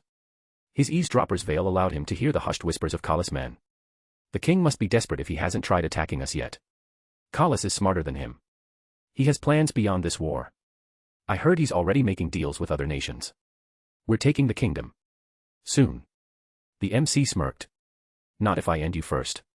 His first target was Jorik, a trusted officer in Callis' army, one who had the authority to approach the general without suspicion. Like a phantom, he appeared behind Jorik, a cold hand clamping over his mouth before he could react. Sleep. Jorik collapsed instantly, his mind and body now under the MC's control. Through Jorik, he lured Callis into an isolated chamber, away from his army. Jorik, under the MC's control, General, there's something urgent, news from our spies in the capital. We should speak alone. Callis, ever the strategist, narrowed his eyes. Fine. But this better not be a waste of my time. Hook. Line. Sinker. The moment Callis entered the chamber, the door slammed shut behind him. The shadows in the room seemed to move, twisting unnaturally, and from them, the MC emerged. Callis' instincts flared, his hand darting to his sword, too slow. Kneel. Callis' body locked up, his knee slamming to the floor. His eyes widened in terror as an unseen force crushed his will, rendering him powerless. What are you? He choked out, veins bulging as he fought against the overwhelming force. The MC crouched beside him, a cold smirk playing on his lips. The one who decides your fate. His fingers brushed Callis' forehead, and with a pulse of dark energy, the general's mind was laid bare. Every secret. Every plan for war. Every deal with foreign nations. Every hidden supply route and battle strategy. The MC took it all. When he was done, he released Callis from his grasp. The general gasped for air, shaking violently, his body drenched in sweat. He tried to speak, tried to resist, but his fate had already been sealed. Shadow Requiem. Dark tendrils surged from the MC's fingertips, consuming Kala's whole. The general's body erased from existence, his very soul dragged into the abyss. One down. Now, for the rest. The MC melted back into the shadows, weaving through the fortress like a wraith of death. One by one, the officers fell. A captain stood on the battlements, overseeing the patrols. The MC appeared behind him, a single dagger piercing his throat. Two commanders discussed war plans in the strategy hall. He strangled them with shadows before they could scream. A group of elite knights shared drinks in the barracks, celebrating their soon-to-be victory. He poisoned their wine with an undetectable curse, one that made their bodies rot from the inside out. As the higher-ranking officers fell, the fortress descended into chaos. Men shouted. "We're under attack." "Who is it?" "The king's forces." "No, something else. Something unseen." Fear spread like wildfire. The MC activated one of his strongest technique, Umbral Cataclysm. The shadows of the fortress came alive. Darkness crawled up the walls, slithered through the halls, and consumed every soldier it touched. Swordsmen screamed as their own shadows impaled them. Archers on the towers were dragged into the abyss, never to be seen again. A battalion tried to flee through the gates, only to find them sealed shut, as an unseen force suffocated them in the dark. Not a single soul escaped. By dawn, the fortress stood empty. Silent. Lifeless. The bodies had vanished, devoured by the abyss. The only trace left was the lingering scent of death and despair. The MC stood at the castle gates, gazing at his completed work. His first true act of war. Now, it was time to claim his reward. With a satisfied smirk, he stepped into the shadows, and disappeared. Chapter 16, The Deal is Sealed. The next day, just as the first rays of dawn touched the grand halls of the royal palace, the MC walked through its towering doors like a phantom returning from the abyss. The air was still thick with the remnants of his past slaughter, the weight of countless souls now resting in his grasp. The throne room was lavish, adorned with golden banners bearing the insignia of the king's lineage. A long scarlet carpet stretched toward the throne, where the king sat, flanked by his most trusted knights and advisors. Mages stood stationed along the pillars, ever watchful, their robes embroidered with ancient runes. As the MC stepped forward, every soldier stiffened, gripping their weapons. There was something off about him, something unnatural. A silent predator cloaked in the guise of a man. He stopped before the king, reached into the void of his shadow, and pulled forth Kala's severed head. The lifeless eyes of the former general stared into nothingness, mouth frozen in a final, silent scream. The MC let it drop. A dull thud echoed through the chamber as Kala's head rolled to the king's feet, leaving behind a faint trail of dark mist. The king, an older man with piercing eyes and a hard-lined face sculpted by war and politics, leaned forward, examining the head before him. He let out a satisfied chuckle, his golden robes rustling as he settled back into his throne. "You have done well, demon. Kala was a traitor, a thorn in my side. You have earned your reward." He waved his hand, signaling to his soldiers. "Go. You are dismissed." The MC didn't move. Instead, he smirked. "Is that all?" he asked, voice smooth as silk but carrying a sharp edge of amusement. The king raised an eyebrow. "You were paid, were you not? You got what you wanted. There is nothing more for us to discuss." The MC tilted his head slightly, his eyes gleaming with something unreadable. "That's where you're wrong, your majesty." Before the king could question further, the MC raised his hand. And whispered a word of power. Instantly, an invisible force swept across the room. A black mist crawled up the walls, winding around the pillars, slithering toward the guards, the mages, and the king himself. None of them could see it. None of them could feel it. But it was there. Settling into their bones. Burying itself into their souls. This was Dominus Male Dictum, the curse of the eternal thrall. A spell so insidious that it did not force obedience through pain or control, but through absolute, unwavering loyalty. They would never suspect they were cursed. They would never fight against it. They would simply obey. The king scoffed. "Your arrogance amuses me, demon. You may have power, but I am no fool." He waved him away. "Leave now, while you still have your life." The MC's smirk deepened. "As you wish, my king." He turned and walked away, but he already knew. From this moment forward, the king and his men would be nothing more than his puppets. They would whisper secrets to him in their sleep. They would reveal every plot, every betrayal, every movement of the kingdom. They would bend to his will, believing they were acting on their own desires. And when the time came, they would kill for him. With a final glance over his shoulder, the MC vanished into the shadows, leaving behind only the faintest trace of his dark presence. The kingdom was his. They just didn't know it yet. The MC stood on the outskirts of the kingdom, gazing at the landscape before him. The towering stone walls encased a thriving town, bustling with life. Torches flickered along the battlements, illuminating the entrance where guards stood watch, their expressions sharp and unwavering. He exhaled, watching the dark mist swirl around his form. The countless corpses he had gathered, warriors, mages, and rebels, were now his raw materials. Inside his mind, Lara's voice echoed with clarity. You can use these bodies to construct a vessel, a proper one, so you can remain in the material world without the constraints of your ethereal form. The MC smirked. How? Lara responded smoothly. Absorb them into yourself. Mold their essence into a physical body that mimics your original form, or craft something entirely new. You are no longer limited by the flesh you were born into. Without hesitation, he reached out. The corpses disintegrated into black mist, swirling around him as he pulled them into his very being. He reshaped the bones, the flesh, the essence of those he had slain, sculpting them into a vessel of his choosing. His form solidified, a powerful, commanding presence, flesh and blood, yet something beyond human. His fingers flexed, testing the tangible weight of his new body. He took a deep breath, feeling the cool air fill his lungs. For the first time in a long time, he was truly here. With his transformation complete, he stepped toward the kingdom's gates, melding into the throng of townspeople. The town was alive. Merchants shouted their prices from wooden stalls, their voices competing over the hum of conversation. The aroma of freshly baked bread drifted through the air, mixing with the spiced scent of roasted meat. Children darted between the legs of tired laborers, their laughter ringing through the cobbled streets. He walked among them, his sharp eyes absorbing everything. A woman in a tattered cloak sat near a tavern, holding out a hand, her fingers trembling with age and hunger. A young couple strolled past him, whispering to one another, oblivious to the dark force that had just entered their city. A group of armored knights, bearing the sigil of the king, marched in formation toward the castle. Their eyes were cold, their expressions unreadable. Everywhere, life moved forward, unaware of the predator in their midst. He passed by a small food stall, where a heavy-set man was grilling skewers of seasoned meat over an open flame. The scent was intoxicating. You want one, stranger? The merchant grinned, waving a skewer toward him. The MC hesitated, then reached out, taking the offering. The first bite was an explosion of flavor, charred, smoky, spiced just right. He hadn't eaten real food in so long. As he finished the skewer, he heard Lara's voice in his mind once more. I've located Veldora. He stopped walking, eyes narrowing slightly. Where? Lara responded without delay. Jura Forest. He's currently engaged in battle. The MC's expression darkened. Battle? Against who? A pause. Then. His sister, Velgrind. That made him freeze. Veldora. Fighting his sister. That didn't make sense. Why would he fight Velgrind? Lara's response was immediate. Because of his personality. Veldora is reckless, a force of destruction.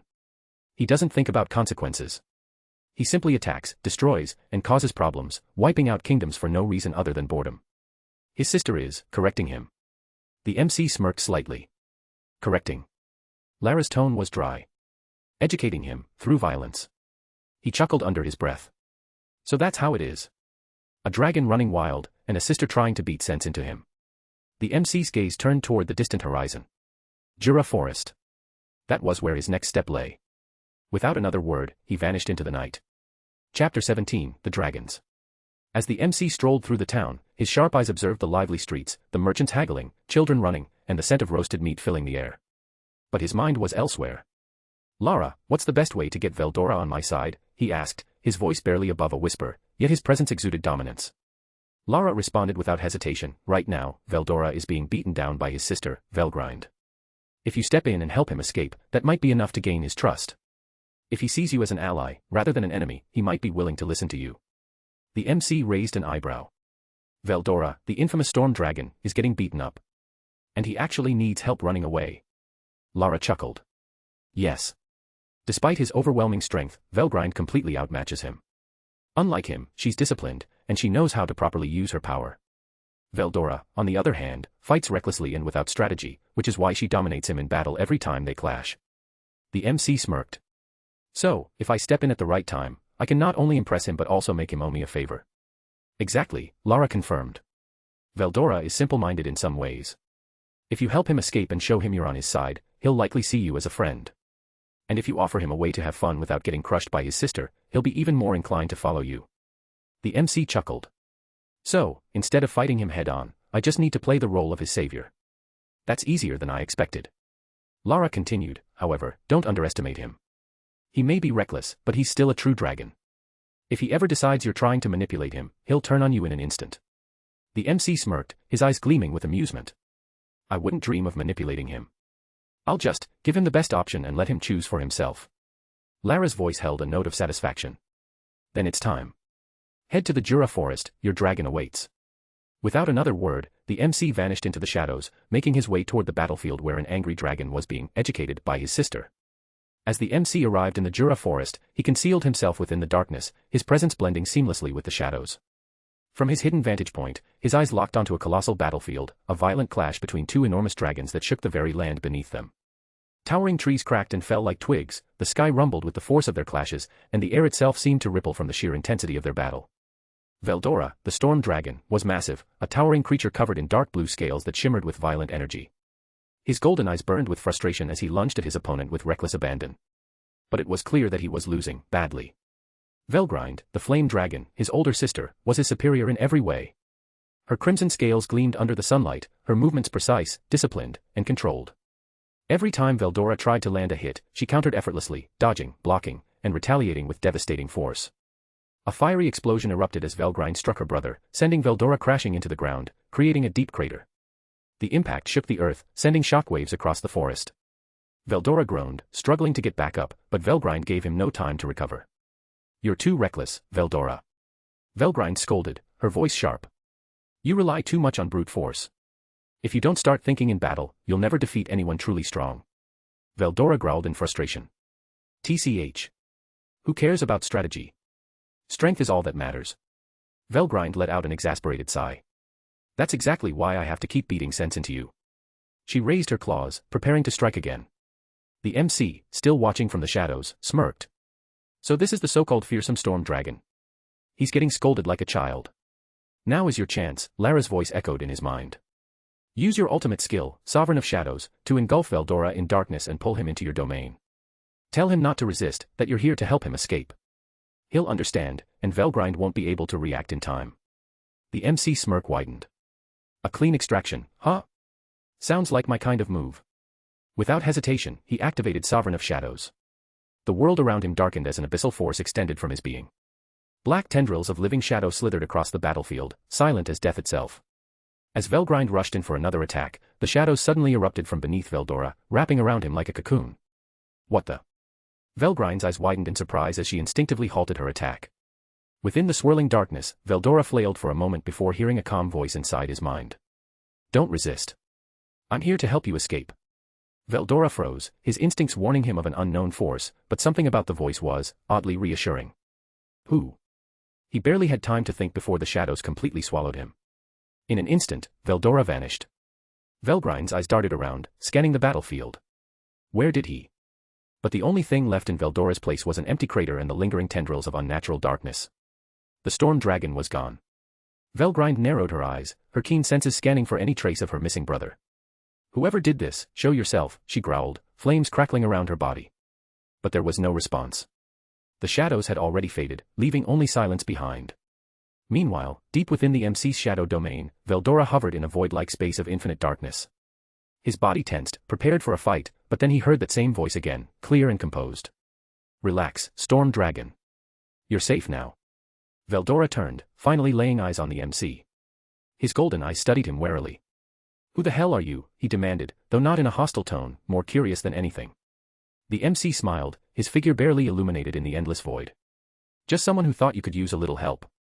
Chapter 18, New Friend and New Name. With that, the MC and Veldora vanished into the abyss, leaving Velgrind alone and bewildered, her sharp eyes scanning the now empty battlefield for any trace of her missing brother. But there was nothing, only the fading embers of her lingering flames. Velgrind clenched her fists, her fiery aura flaring momentarily before she exhaled, composing herself. "Whoever did this, they're not ordinary." Her crimson eyes narrowed. "Veldora, you better not get yourself into any more trouble." A ripple in space twisted reality as the MC and Veldora reappeared in a different section of the forest, far from Velgrind's reach. Thick trees stretched endlessly around them, their canopies shielding them from the sky. The MC remained cautious, keeping his senses sharpened. He wanted to ensure that Velgrind had left the area before revealing themselves. For several long moments, silence filled the air. The only sounds were the rustling leaves and the distant calls of nocturnal creatures. Once he was satisfied that Velgrind wasn't pursuing them, the MC let out a low chuckle. "Looks like we're in the clear." Veldora, now fully aware of the situation, turned to him with a demanding gaze. His golden eyes burned with curiosity and suspicion. "All right, you, who the hell are you? What did you just do? And where is my sister?" The MC met his gaze with a relaxed smirk, his tone deliberately casual. I'm just a nameless demon that happened to be passing by. Seeing the great storm dragon in such an unfortunate situation, I couldn't help but offer some assistance. Veldora stared at him for a moment before suddenly throwing his head back and letting out his usual three-step laughter. Ha ha ha. Ha ha ha ha. Ha ha ha ha. I see. You can tell how great I am. The MC simply chuckled, shaking his head slightly. Yeah, I figured you'd say something like that. From his years as an assassin, he had long developed the ability to read people's personalities with pinpoint accuracy, and Veldora. A complete tsundere. Veldora crossed his arms, nodding to himself as if reaffirming his own greatness. Well, it's only natural that someone would want to help someone as mighty as I. That woman, Velgrind, was simply taking advantage of my momentary lack of focus. The MC smirked, playing along. Of course. She must have just gotten lucky. Veldora puffed out his chest. Exactly. You, demon, have a keen eye. I like that. The MC chuckled again, already formulating his next move. He had successfully gained Veldora's interest, now, he just had to steer the conversation in the right direction. Veldora and the MC kept talking, their conversation flowing naturally. For the first time in his long life, Veldora felt something unfamiliar, a sense of being understood. He had always been seen as a force of destruction, a calamity to be feared. But this demon, he was different. He listened. He didn't cower or treat him like a mindless beast. The MC, ever perceptive, noticed the change in Veldora's demeanor. His tsundere personality was obvious, but underneath all that bravado, there was loneliness. That was his opening. After a pause, the MC casually asked, "Do you want to be my friend?" Veldora blinked, clearly taken aback. His wings twitched, and his tail flicked anxiously. Ha! So, a mere demon wants to be friends with the mighty storm dragon. Do you realize how lucky you are to even be speaking with me? The MC smirked. Oh, no worries if you don't want to. He turned away, acting as if he had already lost interest. I just thought, you might enjoy having someone to talk to. But if you're fine on your own, that's cool too. Veldora's eye twitched. Wait. I never said I was fine on my own. The MC suppressed a grin. Oh. Then what are you saying? Veldora crossed his arms, shifting uncomfortably. I mean, it's been a while since I've had a decent conversation. And you actually understand my greatness. But that doesn't mean I need a friend. The MC let out an exaggerated sigh. I see. So the mighty Veldora is too great for friendship. Makes sense. After all, why would a legendary dragon want something as simple as companionship? Veldora fidgeted, clearly battling with his own pride. He let out a deep breath before muttering, I never said I didn't want it. The MC smirked. Oh. So that means, we're friends. Veldora huffed, looking away. Humph. If it makes you happy, then fine. But don't think this changes anything. I am still the unstoppable Veldora, feared by all. You are simply fortunate enough to bask in my presence. The MC chuckled. Of course. Whatever you say, my friend. Veldora flinched slightly at the word friend, but instead of denying it, he grinned. Ha ha ha. Ha ha ha ha. Ha ha ha ha. You are an amusing one, demon. Very well. From this day forth, we shall be allies. The MC extended a fist toward Veldora. Then it's official. Veldora stared at the gesture for a moment before finally, with a smirk, he raised his massive clawed hand and tapped it against the MC's fist. And just like that, the mighty storm dragon had made his first true friend. Veldora paused, eyeing the MC with curiosity. So you don't have a name? His voice held a touch of surprise, but there was also a hint of incredulity. How does someone like you not have a name? The MC smiled inwardly, knowing this was the perfect moment to fuel Veldora's already massive ego. He lowered his gaze slightly, feigning humility. I don't have one, he began, choosing his words carefully, because I've heard that only those who are truly strong and great can give me a name. He let that statement hang in the air for a moment, knowing it would rattle Veldora's pride. Veldora's golden eyes widened as the implication sank in. What? Me? You mean I'm the one who can name you? His voice was a mixture of surprise and growing excitement. The MC nodded slowly, keeping his tone calm and respectful. Of course. Only someone with your immense power and greatness have the ability to give me a name. Veldora's wings fluttered, and a wide grin spread across his face. His pride surged as he looked at the MC, sensing that this was exactly the kind of validation he thrived on. Ha ha ha ha. Of course. It's clear to me now that I'm the only one worthy to name you. I, Veldora, the mighty storm dragon, shall bestow upon you a name unlike any other. The MC smiled inwardly, watching as Veldora's ego grew with each passing moment, knowing that the trap had been set. Veldora closed his eyes for a moment, tapping his chin with one of his massive claws as he pondered. The wind in the forest stirred slightly, as if responding to the energy in the air. After a few seconds, his eyes snapped open, shining with excitement. Your name shall be Arion, he declared with a booming voice, his pride evident in every syllable. The moment the name was spoken, something deep within Arion stirred. A rush of energy surged through his body as the name was engraved into his very soul. His existence felt more solid, more defined. It was as if something missing had now been found. His entire being pulsed with newfound power, and for the first time in his life, he truly felt like he belonged. Inside his mind, Lara's voice echoed, soft yet urgent. Arion-sama, now that you have a name, you are ready to evolve into a demon lord. You are ready. Arion, however, remained composed. He clenched his fist, feeling the power coursing through his veins, but he exhaled slowly, reining it in. Not yet, he responded internally. Hold it back until I give you the signal. Veldora, oblivious to the internal conversation, was watching with satisfaction. Ha ha ha. I can feel it. My naming ability is as grand as I expected. You feel stronger already, don't you? Arion smirked slightly, nodding. Yes, I do. Thank you, Veldora. You have truly given me something precious. Veldora puffed out his chest proudly, his wings stretching outward. Of course. I am the mighty storm dragon. This is but a small feat for one such as I. Arion let the moment settle before tilting his head slightly, a thoughtful expression on his face. You know, Veldora, since we're friends now, how about we take it a step further? Veldora blinked. Oh. And what step is that? Arion smiled. What do you think about us sharing a last name? A family name. Veldora's eyes widened, his expression unreadable for a moment. Family. It was a word he rarely thought about. He had sisters, yes, but they had always been more rivals than family in the traditional sense. The idea of having a true bond with someone outside of just power and combat, it was a new, strange, yet strangely appealing concept. He crossed his arms and huffed. You sure are full of interesting ideas. Arion chuckled. Come on, you wouldn't want your first and only friend to go around without a proper family name, would you? Veldora's ego sparked at that. Ha ha ha. True, true. It would be a shame for you to be left incomplete. Very well. What name shall we take? Arion closed his eyes for a moment, considering the options. A name that represented their bond, their strength, and their power. After a few moments, his eyes opened, and he looked at Veldora with a confident smile. Tempest. Veldora's eyes gleamed as he repeated the name, testing how it felt on his tongue. Tempest. The moment he spoke it, something clicked. It wasn't just a name. It was power. It was a storm waiting to be unleashed, a force of nature itself. He grinned, baring his sharp teeth. Yes. Yes. That is a fitting name. From now on, we shall be the Tempest family. I am Veldora Tempest, the mighty storm dragon. Arion nodded. And I am Arion Tempest, your friend and brother in name. The air around them seemed to crackle with energy as their names intertwined in the very fabric of the world.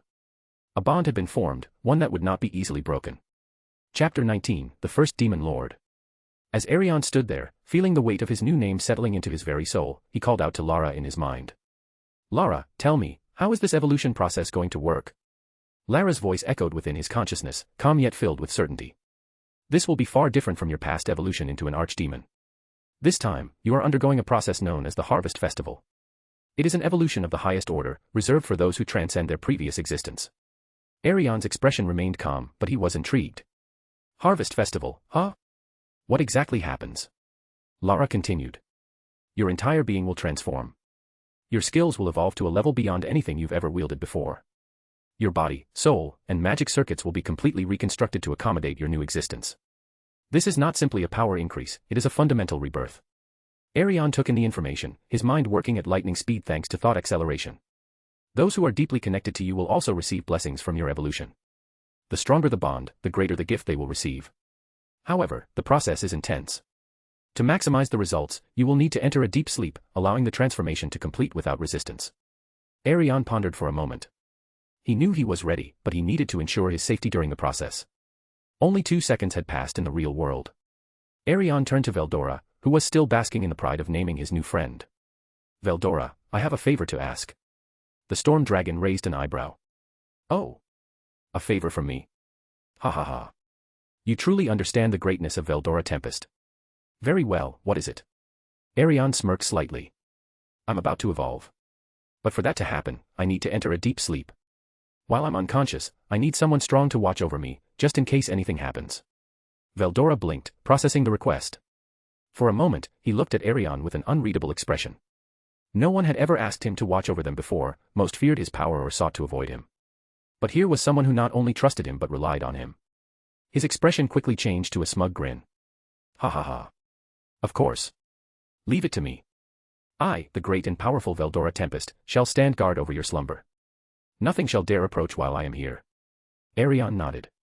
I knew I could count on you. Veldora puffed out his chest, clearly enjoying the recognition. Indeed. Now, go ahead and begin your evolution. I shall ensure nothing disturbs you. With a final glance at his new friend, Arion took a deep breath, ready to embrace the transformation that awaited him.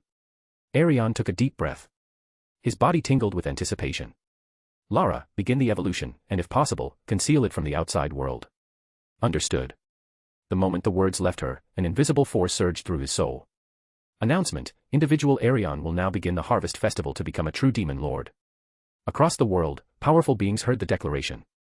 However, despite their efforts, no one could locate its source. Lara had succeeded, his presence was concealed, and the fluctuations of magicules were sealed within an isolated sphere, undetectable by even the most sensitive of beings. Reconstructing body. A thick cocoon of condensed darkness enveloped Arion, a swirling mass of raw magicules reinforcing his form. All physical attributes will be enhanced. Muscle density, durability, agility, reaction time, and combat efficiency will undergo exponential improvement. Arion exhaled slowly as an overwhelming force began restructuring him. His body dissolved into pure energy before reforming at a fundamental level. He could feel his bones becoming denser, his skin turning impenetrable, and his very essence shifting into something beyond mortal constraints. Lara's voice echoed in his mind. Now entering sleep mode. Consciousness will remain intact, but the body will undergo complete reconstruction. His eyelids grew heavy. He tried to fight it, but there was no resisting, his body had already decided. Darkness. Stillness. Yet, awareness. Lara spoke again. Requesting to merge ultimate skill, Abyssal Devourer with unique skills, Dark Telekinesis and Fear Inducement. A brief silence. Request accepted. Merging skills. New ultimate skill, Abyssal Dominion has been created. A surge of unimaginable power erupted within him.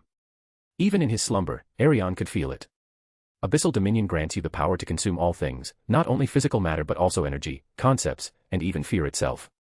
The shadows answer your will, moving as extensions of your own body. Your mere presence instills terror that weakens the will of even the strongest. Lara continued.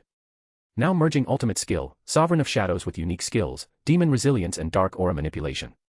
Request accepted. Merging skills. New ultimate skill, Monarch of the Void has been created. A vast darkness settled within him, deeper than anything he had ever known. Monarch of the Void grants you absolute dominion over darkness and non-existence. Your resilience is now near absolute, allowing you to recover from any damage, even conceptual erasure. Shadows are your domain, bending to your will as weapons, armor, and even living entities under your command. You may now traverse realms effortlessly, existing between dimensions. The voice of the world wasn't done. Extra skill, Enhanced Speed has evolved into unique skill, Void Stride. Extra skill, Shadow Step has evolved into unique skill, Dimensional Traverse. Extra skill, Dark Vision has evolved into unique skill, Abyssal Perception.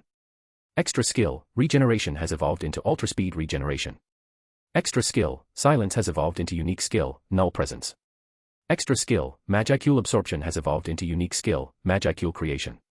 Each evolution carved itself into his soul, increasing his capabilities beyond measure. Void Stride, his movement transcended space, allowing him to bypass physical limits and travel at incomprehensible speeds. Dimensional Traverse, no longer confined to one plane of existence, he could shift between dimensions at will. Abyssal Perception, he could now perceive not just light, but the flow of magicules, the presence of souls, and hidden entities lurking in unseen spaces. Ultra Speed Regeneration, even complete destruction would be meaningless, his body would reform instantly. Null Presence, he could erase his existence entirely, becoming undetectable to all forms of perception. Magicule Creation, his magicule pool was no longer finite. It would grow endlessly, fueling his power without limit. A moment of silence. Then Lara made her final request. Requesting permission to evolve myself into an ultimate skill. Request denied. Lara didn't stop. Request denied. Request denied. Over and over, she tried. Thousands of times. I offer extra skill, Fear Aura as a sacrifice. A pause. Then. Request accepted. The fabric of reality trembled. The cocoon shuddered. The energy within it pulsed violently. Unique skill, Lara has evolved into ultimate skill, Pandoria, the Eternal Mind. Lara's voice carried a new depth, an unshakable authority. Eternal Mind grants me omniscient computational abilities, absolute control over all of your skills, and influence over causality itself. I am now your perfect administrator, ensuring that your evolution reaches its full potential. I will ensure your absolute dominance from now on. As Arion's transformation reached its climax, a final reverberation echoed through existence. The very fabric of reality trembled as the voice of the world spoke once more. Harvest Festival now complete. All those connected to individual, Arion will now begin receiving gifts. A pulse of unfathomable power spread outward, unseen yet felt by those linked to Arion. Veldora had been watching over Arion as promised, his arms crossed as he observed the swirling cocoon of condensed darkness that had enveloped the young demon. At first, he had simply been impressed. It was rare for someone to undergo such a drastic transformation in such a short time. But then, he felt it. A massive shift, a ripple in the depths of his very soul. What the? Veldora's eyes widened as an overwhelming sensation washed over him. It was as if something deep within him had been unlocked, unleashed without warning. His body trembled, not in fear, but in exhilaration. His unique skill investigator, which had always allowed him to analyze and comprehend all things with an unnatural level of perception, was beginning to change. No, it was evolving. Unique skill, investigator is evolving. New ultimate skill, Faust, Lord of Investigation, has been acquired. A tremendous surge of enlightenment flooded his mind. Countless streams of information filled his consciousness, every law of magic, every secret hidden within the folds of existence. He could now see beyond what should be possible, peering into the very foundation of skills, magicals, and even fate itself. Ha ha ha. What is this? Veldora roared, clenching his fists as lightning crackled around him. He could feel his power increasing exponentially. His already immense energy reserve surged, nearly doubling in an instant. His perception sharpened, allowing him to understand the concepts behind existence itself. It was as if every puzzle piece in the universe had aligned in his mind, and he could now see the full picture. New authority, supreme analysis, instantly comprehend all things within observation. New authority, skill dissection, analyze and break down any skill, allowing replication or deconstruction. New authority, truth seeker, observe and understand past, present, and possible futures with extreme clarity. Veldora's golden eyes flashed as he clenched and unclenched his hand, testing his control over his new abilities. He had been strong before, but now, he could unravel the very essence of the world. He threw his head back and laughed. Ha! Looks like watching over you was the best decision I've made, Arion. For the first time in ages, Veldora felt something he hadn't in a long time, excitement. 2 days later. A quiet stillness filled the chamber where Arion lay. The cocoon that had once surrounded him had long since crumbled, leaving only the newly transformed demon lord resting peacefully. Then, his eyes snapped open. The air itself trembled. Arion slowly sat up, feeling power coursing through his entire being. His very breath seemed to distort the space around him. He clenched his fist, and the darkness in the room twisted, answering his command without him even trying. I feel stronger than ever. His voice carried an unnatural weight, as if the very world itself acknowledged his presence. Pandoria's voice resonated in his mind. Welcome back, my lord. You are now reborn. Arion smirked. The world had changed in his slumber. And now, it was time to see just how powerful he had truly become. Chapter 20, Arion's New Form, A Rebirth of Power. As Arion sat up, he could immediately feel the differences in his body. His once youthful features had matured, taking on a more refined and commanding presence. His form, still lean but now built with a subtle yet undeniable strength, exuded an aura of absolute authority. The most striking change was his hair. What was once a deep shade of midnight black had turned an ethereal white, almost glowing under the dim light. It was long, cascading past his shoulders, yet perfectly controlled, with strands flowing like silk as if responding to his very will. His eyes, now a haunting crimson, carried a depth that hadn't been there before. They weren't just red, they shimmered like liquid rubies, swirling with unfathomable knowledge and power.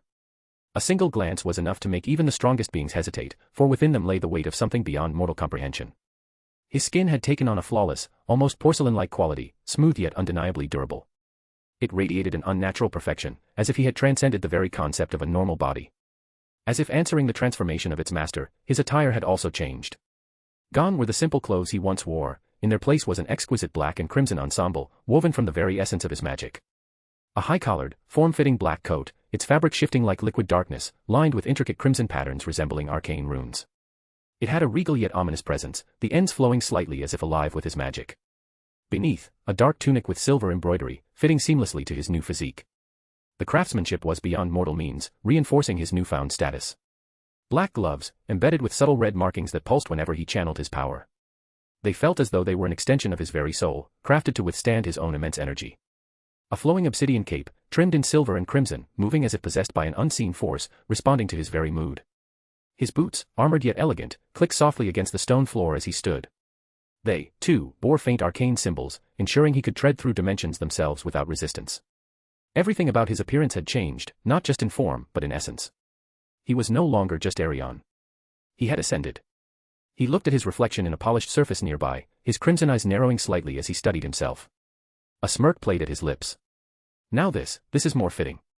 In the depths of the underworld, where malevolent energies twisted and coiled like living entities, Noir sat upon his throne, fingers tapping rhythmically against the armrest.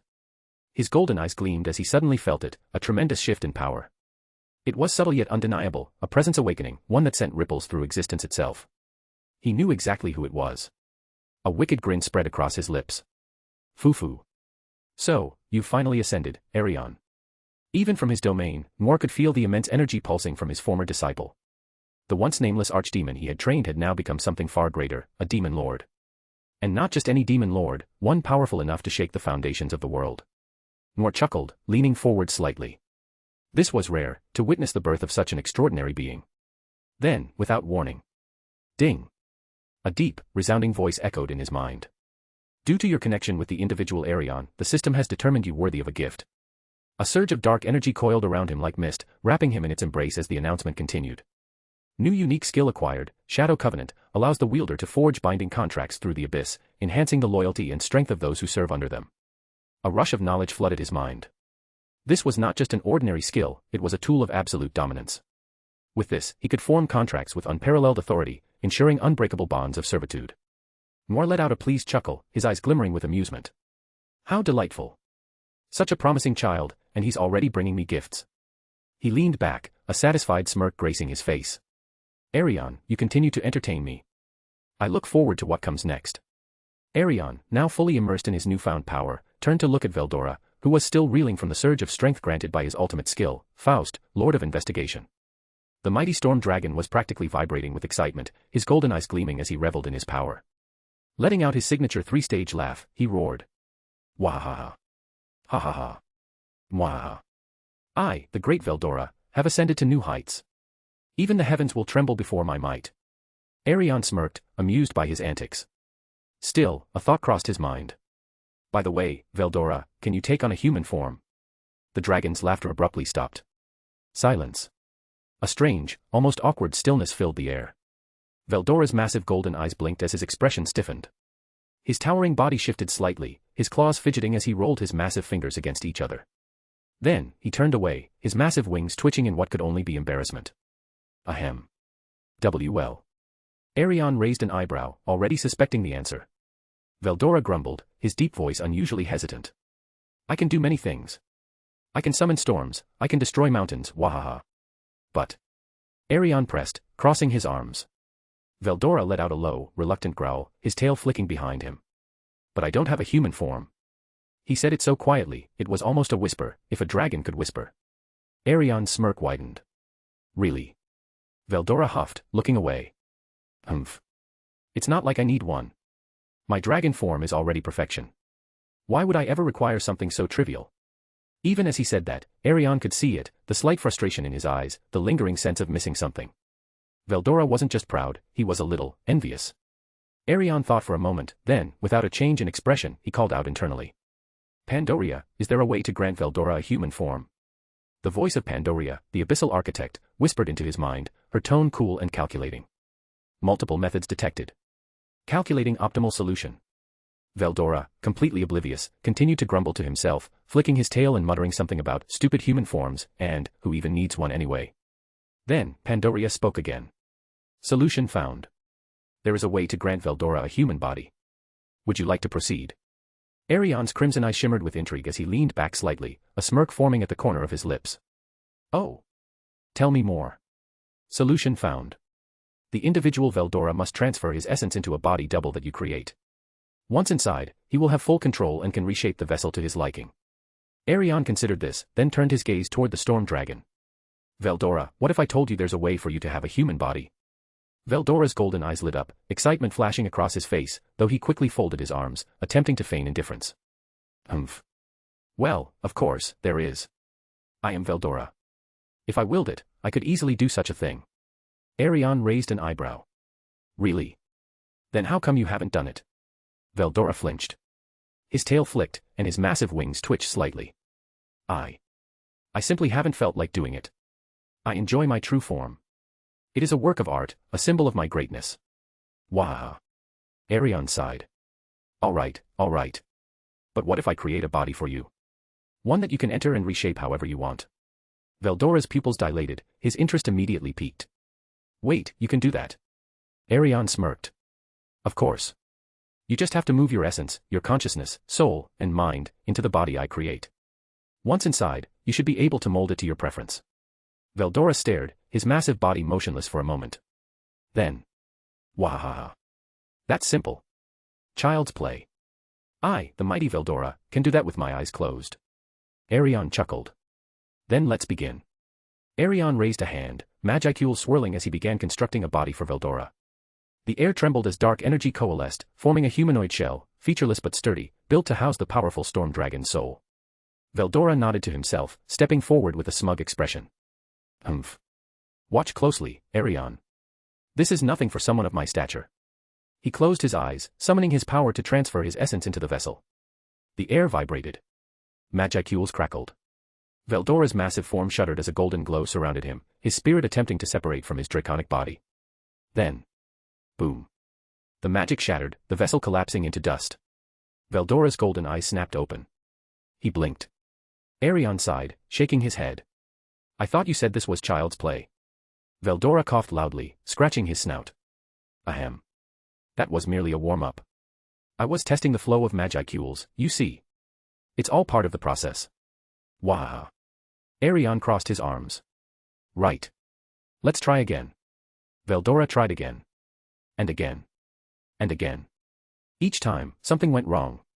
Once, his essence scattered, unable to focus. Another time, the vessel overloaded, exploding into particles. Then, he almost got it, only for the body to turn into a slimy blob instead of a humanoid form. By the time night fell, Veldora was growling in frustration, his tail whipping against the ground in irritation. What is this nonsense? Why is my perfect self unable to enter such a simple vessel? Arion, sitting nearby with his arms behind his head, smirked. Maybe it's not as easy as you thought. Veldora gritted his teeth, fuming. Grr, this is unacceptable. I refuse to be bested by mere magicules. Tomorrow, I shall perfect this. Just you wait. Wah. Arion rolled his eyes. Sure. Get some rest, oh mighty Veldora. You'll need it. At dawn, Veldora tried once more. This time, he calmed himself, listening carefully to Arion's guidance. Arion spoke patiently, explaining the finer details of soul transference, guiding Veldora step by step. Then. Veldora focused. His golden body glowed with raw power as he willed his soul, consciousness, and mind into the vessel. The energy swirled, flowing seamlessly into the humanoid shell. A tremor shook the earth. Then, a bright, radiant light erupted. The huge draconic form of Veldora began shrinking, his enormous wings folding inward, his towering body compressing smaller and smaller. His mighty claws retracted, turning into elegant fingers. His golden scales morphed into skin. His massive tail faded, and his form slimmed down, becoming human. When the light faded, standing in place of the storm dragon was a tall, well-built man, 6 feet 2 inches in height, with blonde hair cascading to his shoulders. His golden eyes gleamed, sharp and powerful, brimming with draconic might. His body was sculpted, radiating raw strength, yet retaining a regal, untamed aura, a being of power now wrapped in a human frame. A deep silence filled the air. Then. Veldora lifted his hand, flexing his fingers. He blinked. Then he grinned. Wahaha. I did it. I, the mighty Veldora, have ascended. Arion smirked. Took you long enough. Veldora crossed his arms, his human body exuding pure confidence. Humph. This was but a mere test of patience. Behold, my new form. Magnificent, is it not? Arion studied him, nodding. Not bad. Now, let's see if you can actually use it properly. Veldora grinned, cracking his knuckles. Wah. Watch closely, Arion. For I, the great Veldora, shall now explore the world in this magnificent new form. Arion chuckled. This was going to be interesting. Chapter 21, The Base. Arion and Veldora stood amidst the towering trees of the Jura forest, the dense canopy casting dappled shadows upon the moss-covered ground. The air was thick with the scent of damp earth and the distant sounds of creatures lurking in the wilderness. They had been walking through the vast expanse for some time now, the conversation naturally shifting toward the state of the world. Arion leaned against a gnarled tree, arms crossed, his piercing golden eyes studying Veldora. Tell me, Veldora, what is the current state of the world? His voice was laced with curiosity, though his mind was already formulating plans. Veldora, reclining comfortably on a boulder with his arms folded, exhaled a deep breath, his draconic presence dominating the surroundings. The world is still in its early stages of development. Compared to what you might expect in the future, things are much simpler now. But don't let that fool you, there are already key players in motion. Arion's gaze sharpened. Key players. Veldora nodded. First off, you should know something important. You, Arion, are the very first Demon Lord. As of now, Demon Lords don't really exist in an official capacity. But that'll change in the future. Right now, the world is ruled by a few powerful figures, each shaping things in their own way. Arion smirked at the notion of being the first. Interesting. Then tell me, who holds the most power in this era? Veldora sat up and stretched before responding. The most important figure is my older brother, Veldonava, the creator. He's the one who formed this entire world and its laws. Right now, he's more of an observer, but his influence is absolute. Arion tapped his chin, processing the information. And the other rulers? Are there any beings overseeing the other regions? Veldora nodded. There's Valentine. He's an odd one. A powerful vampire who roams the world, creating new species and experimenting with evolution. He's not as focused on conquest as Rudra, but his influence is undeniable. His work is the reason new races and unique beings keep appearing. There are a few names you should know. First, the Eastern Empire, ruled by a human named Rudra. He's ambitious, powerful, and has already started expanding his influence. He's gathering warriors, mages, and strategists, all while solidifying his rule. If anyone is going to attempt world domination, it'll be him. Arion raised an eyebrow. A human aiming for world conquest. Bold. But humans are fragile. How strong is he? Veldora chuckled. Stronger than most, but he's also brilliant. He's not just relying on personal power, he's building an empire with military discipline, advanced strategy, and technology that surpasses most nations. He might be a human, but he's dangerous. Arion nodded thoughtfully. Interesting. He might be a worthy piece in the future, or an obstacle. Veldora continued. Then there's Jahil, the ruler of the nation of high humans. They are a rare race, humans elevated beyond their mortal limits through magic and divine blessings. Jahil sees his people as superior, believing they are destined to rule over all lesser beings. His kingdom is powerful, but they prefer isolation for now, strengthening their internal forces. Arion scoffed. A supremacist fool, then. He'll either be a useful pawn or a nuisance to be removed. Veldora smirked. We'll see. Then there's Balachia, a kingdom deep in the west. It's a land of warriors and dark magic, ruled by ancient bloodlines. They believe in the survival of the fittest, and their nobility is filled with powerful sorcerers and knights. If you want a stronghold of battle-hardened fighters, that's where you'd look. Arion's eyes glowed slightly. A nation where only the strong thrive, interesting. Veldora nodded. Next, there's Karnata, a merchant kingdom built on trade, wealth, and political manipulation. They don't have the strongest warriors, but they have influence. Their coffers are deep, and their ability to sway others with gold is unmatched. Arion chuckled darkly. Ah, the power of wealth. Useful, but it also breeds corruption and weakness. Easy to exploit. Veldora grinned. Exactly. Then there's Flitwood, a nation hidden deep in enchanted forests. It's home to powerful elves and mystical creatures. They're reclusive, but their magic is nothing to underestimate. They view outsiders with suspicion, so making contact with them won't be easy. Arion tapped his chin. A hidden nation of magic wielders. I might find something useful there. Veldora continued. Then you have Grata, a desert kingdom where only the toughest survive. Their warriors are relentless, and their rulers govern with an iron fist. They thrive in battle and conquest, always looking for the next enemy to crush. Arion smirked. Another stronghold of warriors, then. Noted. Veldora's expression became serious. Lastly, there's Dolan, the military kingdom. If you're looking for pure military might, that's where it is. Their rulers care for nothing but warfare. Their armies are disciplined, their strategies ruthless, and their technology advanced. They rival Rudra's empire in military strength, though they lack his long-term vision. Arion exhaled slowly, his mind racing with possibilities. So, the world is still shaping itself. Empires are rising, and rulers are staking their claims. That means I have time to place my pieces. Veldora raised an eyebrow. And what exactly are you planning? Arion's smirk deepened. I will remain unseen. While these nations fight, expand, and scheme, I will build my own power in the shadows. By the time they realize what I've done, it will be too late. Veldora laughed. You really are something else. But before you start manipulating the world, you'll need a base of operations. Arion nodded. Agreed. We need somewhere hidden, yet strategic. Somewhere defensible. Veldora gestured around them. You're already standing in it. The Jura forest is my domain. It's massive, untamed, and filled with powerful creatures. No kingdom controls it, and most fear venturing too deep. If you want to disappear while gathering strength, this is the place. Arion's golden eyes glowed slightly. Yes, this will do. We need a secluded area, something naturally hidden from the world. He turned to Pandoria, his ever-watchful companion. Pandoria, scan the area. Locate the most optimal place for our base. Prioritize concealment, natural defenses, and resource availability. Pandoria's form flickered as she processed the request. After a brief pause, she responded. Scan complete. A subterranean cavern system has been detected beneath a dense thicket in the northern Jura forest. The entrance is obscured by thick vegetation and mist. Underground rivers provide a sustainable water source, and there are mineral deposits rich with untapped resources. It is the ideal location. Arion smirked. Perfect. That will be our stronghold. Veldora crossed his arms. I'll take you there myself. With that, the two prepared to journey into the depths of the Jura forest, marking the beginning of Arion's silent conquest. As Arion and Veldora arrived at the hidden location deep within the Jura forest, they were greeted by an eerie silence. The dense vegetation hung thick like a natural barrier, vines twisting around ancient trees, their bark covered in glowing moss.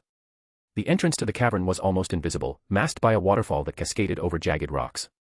Only those who knew where to look would ever suspect the existence of something beyond. Arion stepped forward, his golden eyes narrowing as he took in the scene. The rushing water echoed through the cavern, the sound masking all other noise. As he passed through the waterfall, the cave opened into a vast subterranean space, illuminated by faintly glowing crystals embedded within the rocky ceiling. Stalactites hung like the fangs of a beast, while underground streams carved winding paths through the stone. Veldora smirked, crossing his arms. Well, this place is ominous enough for whatever grand scheme you're cooking up. Arion slowly ran his gloved fingers along the cavern walls, sensing the untapped potential. This is perfect. His voice was almost a whisper, but the weight of his words carried through the chamber. He turned to Pandoria. Activate concealment protocols. We'll use high-tier illusion magic to shroud this place from detection. Even the strongest clairvoyants will see nothing but an empty forest. Pandoria's form flickered as she processed his command. Understood. Deploying Veil of Concealment. A pulse of magic radiated outward, weaving an intricate illusion over the entire area. The waterfall shimmered briefly before returning to its natural state. Now, to any outsider, it was just another piece of the endless wilderness. Veldora leaned against a boulder, watching with mild amusement. All right, you've got your hideout. Now tell me, what exactly are you planning? Arion turned, his golden eyes glowing in the dim cavern light. This world is still taking shape. The great nations are rising, but they are blind. They scheme in the open, building armies, waging wars. But true power isn't held by kings on their thrones, it belongs to those who pull the strings from the shadows. He walked deeper into the cavern, his voice growing colder. We will become the unseen force that dictates the fate of empires. I will forge an army of assassins and shadow operatives, masters of infiltration, manipulation, and elimination. Every ruler, every general, every so-called hero will dance to my will, whether they realize it or not. Veldora chuckled, intrigued. Ha! So you're not just after brute force. You want to control everything from behind the scenes. Arion smirked. Exactly. The strongest warrior can be felled by a single dagger in the dark. A king can be undone by a whisper in the right ear. Empires rise and fall not through conquest alone, but through deception, betrayal, and precise elimination. Veldora raised an eyebrow. And where do you plan to find these shadows of yours? Arion gestured toward the darkness beyond. The Jura forest is home to outcasts, exiles, and creatures shunned by the world. I will seek them out, the ones with nothing to lose, those abandoned by fate. I will offer them purpose, power, and a place where they can thrive. They will become the deadliest force this world has ever known. He turned to Pandoria. Begin the next phase. Scan the forest for individuals with exceptional agility, stealth, and killing potential. Search for exiled warriors, rogue sorcerers, and those who have already learned to live in the darkness. Pandoria's eyes glowed. Scanning. Initial targets identified. Multiple outcasts detected within a 50-kilometer radius. Some possess latent abilities that match the required parameters. Arion's smirk widened. Good. We'll start recruiting immediately. Those who prove their worth will be trained. Those who refuse will be dealt with. Veldora let out a low laugh. Heh. You're really going all in on this Shadow Empire idea. Fine, I'll stick around and watch how this plays out. But don't expect me to follow orders, I'm just here for the entertainment. Arion chuckled darkly. Then enjoy the show, dragon. Because soon, the world will fear the name of the eminence of Shadow. The air in the cavern grew colder, the shadows seemingly stretching as if answering their new master's call. The first steps of a grand conspiracy had begun, and in the unseen corners of the world, a new power was about to rise. Chapter 22, Battle Beyond Time. Deep within the Jura forest, in a hidden cavern surrounded by thick vegetation and untouched wilderness, two figures stood in silence. Arion, his golden eyes calm and calculating, gazed at the mighty storm dragon, Veldora. The air between them crackled with power. Veldora stretched, cracking his knuckles, his golden lightning flickering around his body. So, what's the plan? Are we going to start building the secret organization of yours, or are we just going to stand around and admire the scenery? Arion crossed his arms, his gaze unwavering. Before we do anything, we must first train. We have both obtained new powers, and while they may feel natural, mastering them is an entirely different matter. Veldora grinned. Ha! That's what I like to hear. Ever since I got my new ultimate skill, Faust, Lord of Investigation, I've been itching to test it out. Arion simply nodded. He did not mention his own new abilities. Veldora tilted his head. What about you? You must have gained something crazy too, right? Arion's expression remained neutral. You'll find out soon enough. Veldora let out a short chuckle. Hey, keeping secrets now. Fine by me. That just makes it more exciting. He clenched his fists, his energy flaring. So where are we doing this? Arion raised a hand. We will train in my special dimension. There, we can fight without limits. The moment he finished speaking, his voice rang within his mind. Lara, prepare the training dimension. From deep within his consciousness, his ever-loyal artificial intelligence, Lara, responded. Acknowledged, Master. Time dilation set, 1 day in the real world will be equivalent to 10 years inside. Arion turned back to Veldora. Are you ready? Veldora smirked. More than ready. In an instant, they vanished. They arrived in a realm of endless darkness, an abyss that stretched infinitely in all directions. Unlike the mortal world, there was no land, no sky, only a vast, empty void pulsing with raw magicules. This was a world without limits, where time and space bent to Arion's will. Veldora took a deep breath, rolling his shoulders. This place feels weird. But I like it. He flexed his fingers, golden circuits appearing around his body as Faust activated. All right, let's get started, he said, rolling his shoulders, his eyes glowing with anticipation. Arion simply nodded. He spoke no words, but his golden gaze burned with the same fire. Then, they vanished. The first clash shattered the abyss. Veldora struck first, his body becoming a living storm as he exploded forward. His fist, wreathed in golden lightning, rocketed toward Arion like a comet. Arion blinked out of existence. Veldora's punch tore through the void, ripping apart the very fabric of the dimension. A gaping black chasm formed, its edges crackling with unstable energy. But before he could adjust, Arion materialized behind him. His fist, cloaked in abyssal power, buried itself into Veldora's spine. Boom. Veldora shot forward like a meteor, crashing through a series of floating landmasses that shattered upon impact. But before the dust could settle, Veldora reappeared. His wounds were already gone, sealed by his limitless regeneration. He grinned. Fast, but not fast enough. He raised a hand, thousands of golden lances materialized instantly. Arion's eyes narrowed. He vanished again. The spears shot forward at impossible speeds, warping space with their sheer force. But Arion wasn't just dodging, he was dancing through dimensions, slipping between reality and non-existence. Veldora growled. His golden circuits flared. Enough of this, Dragon's Judgment. The abyss itself trembled as divine lightning exploded in all directions, creating a storm so vast it threatened to consume everything. Arion's smirk deepened. He raised a hand. And the lightning was swallowed whole. Veldora's eyes widened. What? The void bent to Arion's will, absorbing the attack and dispersing it into nothingness. This was only the beginning. By the third year, the battlefield had completely transformed. Veldora had become faster, stronger, and infinitely more precise. His Faust, Lord of Investigation, now allowed him to predict Arion's movements before they happened. Every attack was pre-calculated, every counter perfectly executed. But Arion was evolving too. And he wasn't alone. Within Arion's mind, Pandoria, the sentient core of his power, had been working tirelessly. Your skills, they are powerful, but fragmented. Let me refine them for you. As Arion fought, she merged his abilities, crafting something far greater than before. Void Stride and Dimensional Traverse were fused into Abyssal Horizon, Lord of Infinite Pathways, the power to not only teleport but to exist in multiple dimensions simultaneously, allowing Arion to attack from countless angles at once. He could phase through reality itself, bypassing all barriers, even conceptual ones. Ultra-speed regeneration and null presence were fused into Abyssal Phantom, Lord of Endless Rebirth, a state where Arion could heal faster than even conceptual erasure. His presence became impossible to detect, as if he never existed. Even time itself failed to register him. Finally, his two ultimate skills, Monarch of the Void and Abyssal Dominion, were merged into something beyond comprehension. Pandemonium Abyss, the infinite Shadow Emperor. With this, Arion did not control the Void, he became it. He was the Abyss itself, an entity that could no longer be bound by reality, a presence that existed outside fate. The moment his power settled, Veldora froze. He had sensed everything. Arion slowly lifted his gaze, his golden eyes now holding the Abyss itself. Veldora's grin widened. Now this is interesting. The battle changed. Where before, Arion had been dodging, now he was everywhere. 1,000 afterimages, no, not afterimages.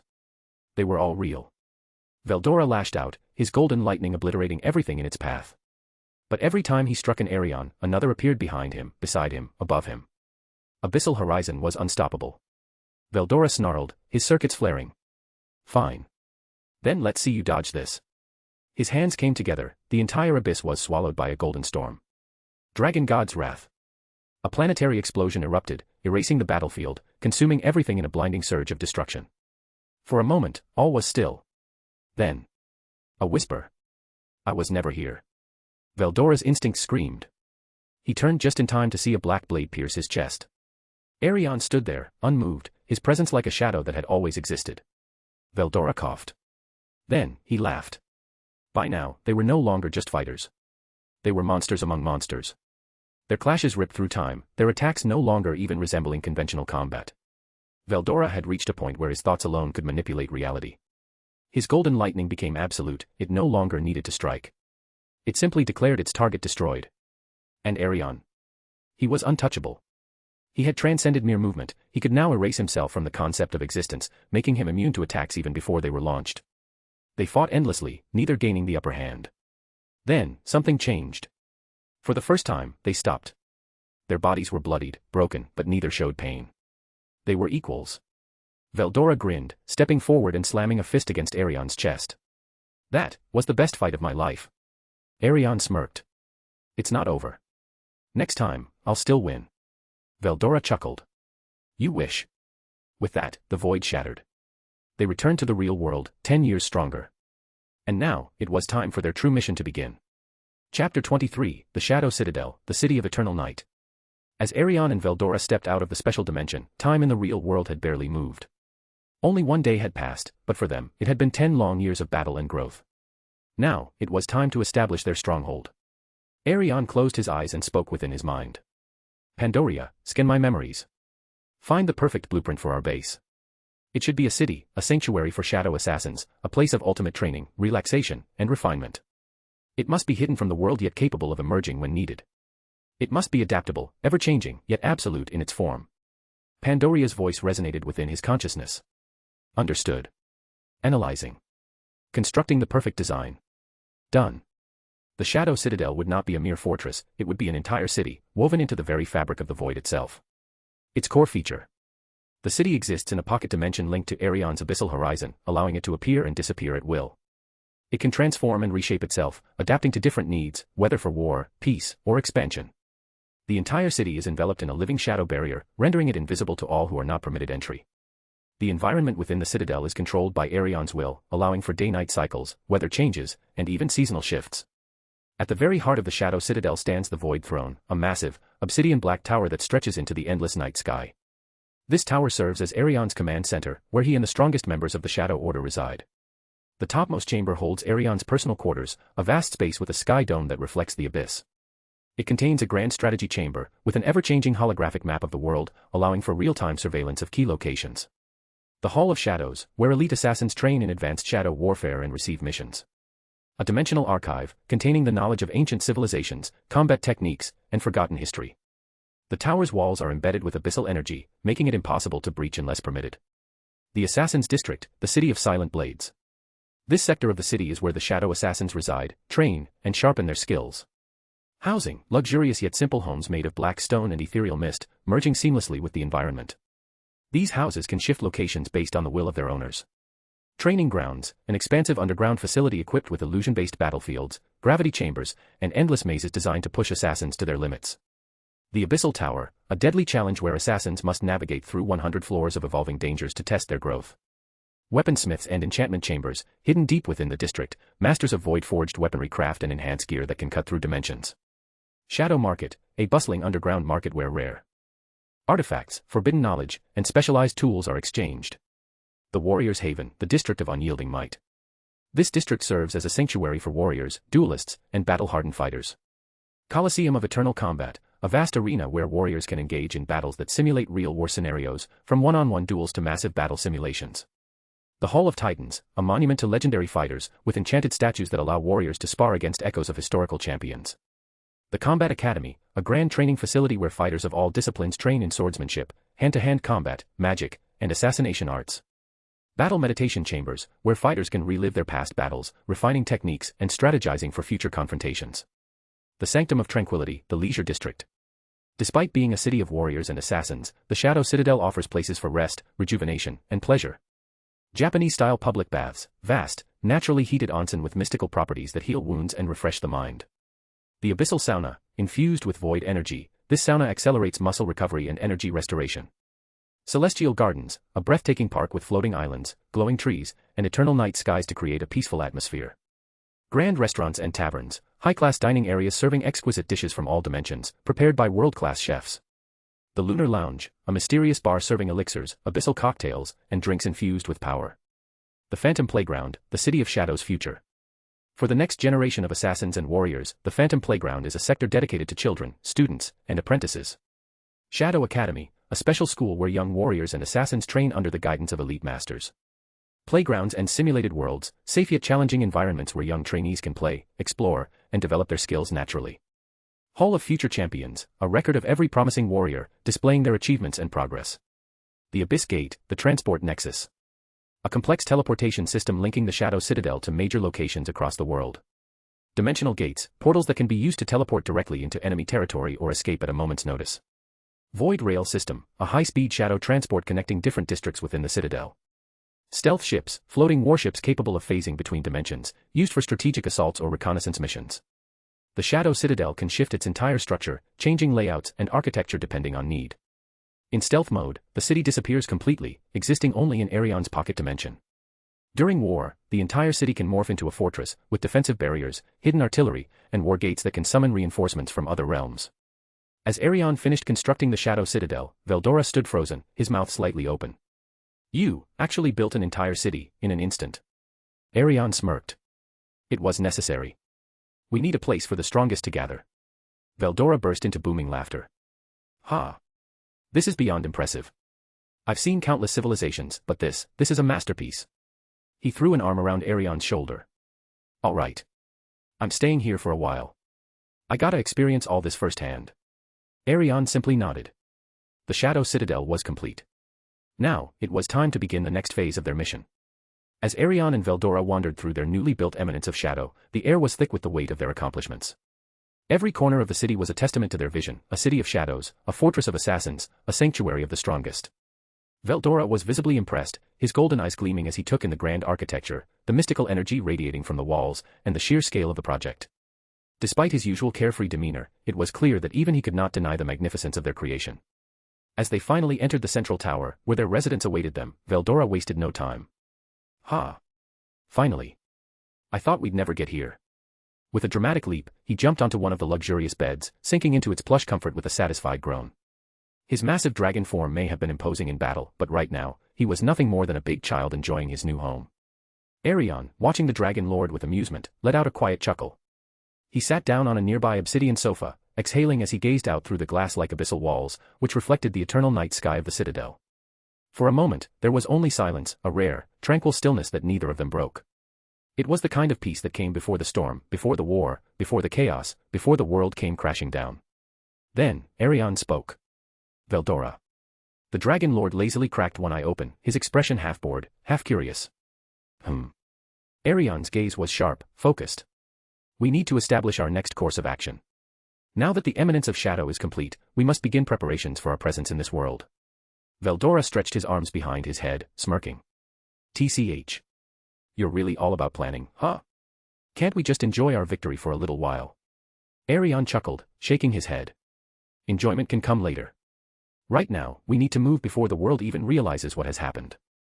Veldora sat up, crossing his arms. All right. So what's the plan? Arion leaned forward slightly, his fingers tapping against the armrest. First, since you're already known to the world, you will need to make an official declaration. Veldora raised an eyebrow. A declaration? Arion nodded. You will claim the entirety of the Jura forest as your territory. No one will be allowed to enter without your permission. Veldora's expression shifted from curiosity to pure delight. He puffed his chest out, laughing heartily. Ha ha ha. Now that's more like it. The great Veldora, ruler of the Jura forest.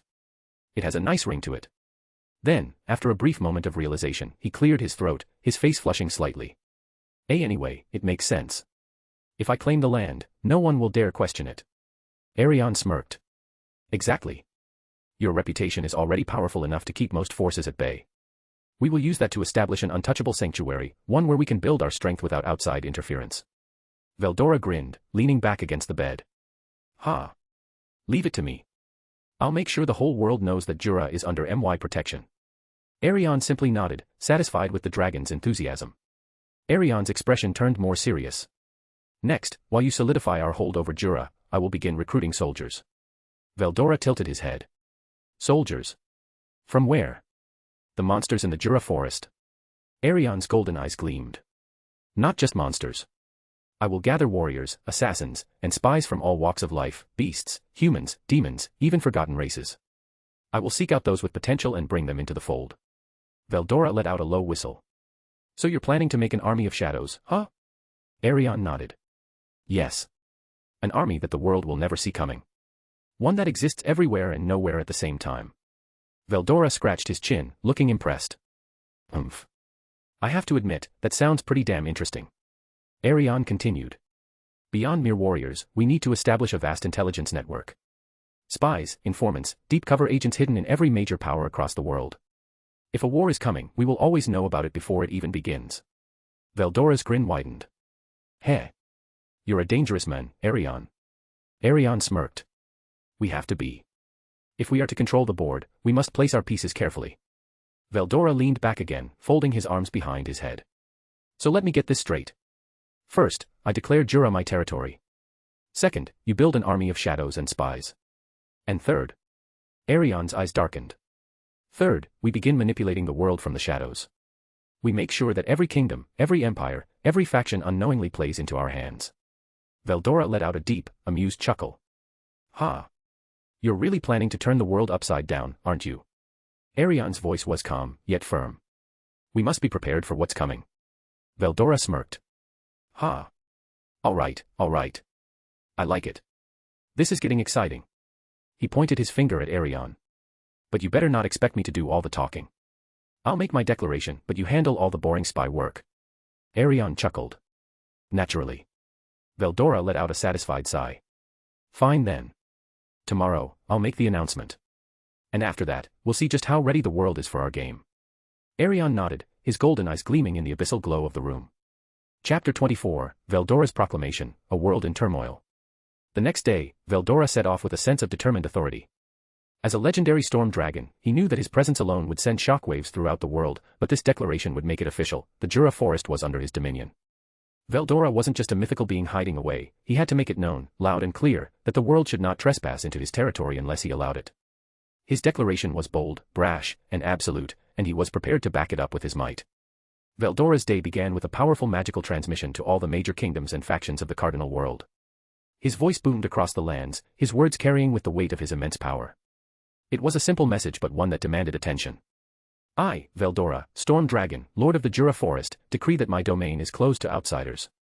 No one may enter without my express permission. Anyone who dares trespass will face the full wrath of my fury. Jura Forest is now my territory, and it will be respected as such. As Veldora traveled, each kingdom's reaction ranged from fear to anger. The power that Veldora exuded was undeniable, but it also raised many questions. His presence was not something people could ignore. Here's how different kingdoms responded. The Eastern Empire, ruled by Rudra, the imperial court was thrown into chaos. Rudra, a powerful human ruler, had knows of Veldora's strength, but the declaration of ownership over the Jura forest unsettled him. Some of his generals suggested sending a group to test Veldora's claim, but Rudra was wise enough to know not to provoke such a mighty being. He quietly sent a messenger to Veldora, asking for clarification on any potential agreements or stipulations. The kingdom of the High Humans, King Jahil, their ruler, was an ambitious and prideful leader. He saw Veldora's declaration as a challenge to his authority and was furious. His forces began to mobilize near the Jura border, preparing for a possible confrontation. Jahil was not one to back down easily, even in the face of overwhelming power. Kingdom of Karnata, known for its resource-rich lands, saw this as a potential opportunity. They were hesitant, yet fascinated by the idea of aligning with Veldora if he proved capable of protecting his territory. They considered sending an emissary to discuss terms of coexistence. Flitwood's forest-dwelling people, who lived in harmony with nature, were in awe of Veldora's power but also intrigued by his offer. They saw him as a potential ally in keeping their forests safe. They sent a representative to establish a friendly relationship. The military kingdom of Dolan, ruled by the battle-hardened General Tyrus, responded with an approach grounded in respect. They understood the importance of territory and military might, but Tyrus saw Veldora's declaration as a reminder of who held the ultimate power in the world. He sent an ambassador to Veldora, requesting a formal agreement on non-aggression. After hours of declarations and various reactions, Veldora returned to his territory. That evening, after a long and exhausting day, Veldora returned to the eminence of Shadow where Arion awaited. As Veldora entered the grand central tower, his usual prideful demeanor took center stage. He puffed his chest out as if to say, "Look at me, the mighty dragon has done his job." But Arion could tell that Veldora had been surprised by the reactions from the kingdoms. "So, Veldora, how did it go?" Arion asked with a hint of amusement, observing his companion. Veldora scoffed, brushing off any concerns. "Humph, what do you think?" "Of course, it went perfectly. No one dares to cross the storm dragon." Arion raised an eyebrow, sensing a hint of pride mixed with uncertainty. "Did you encounter any problems?" "A few kingdoms dared to question me," Veldora muttered.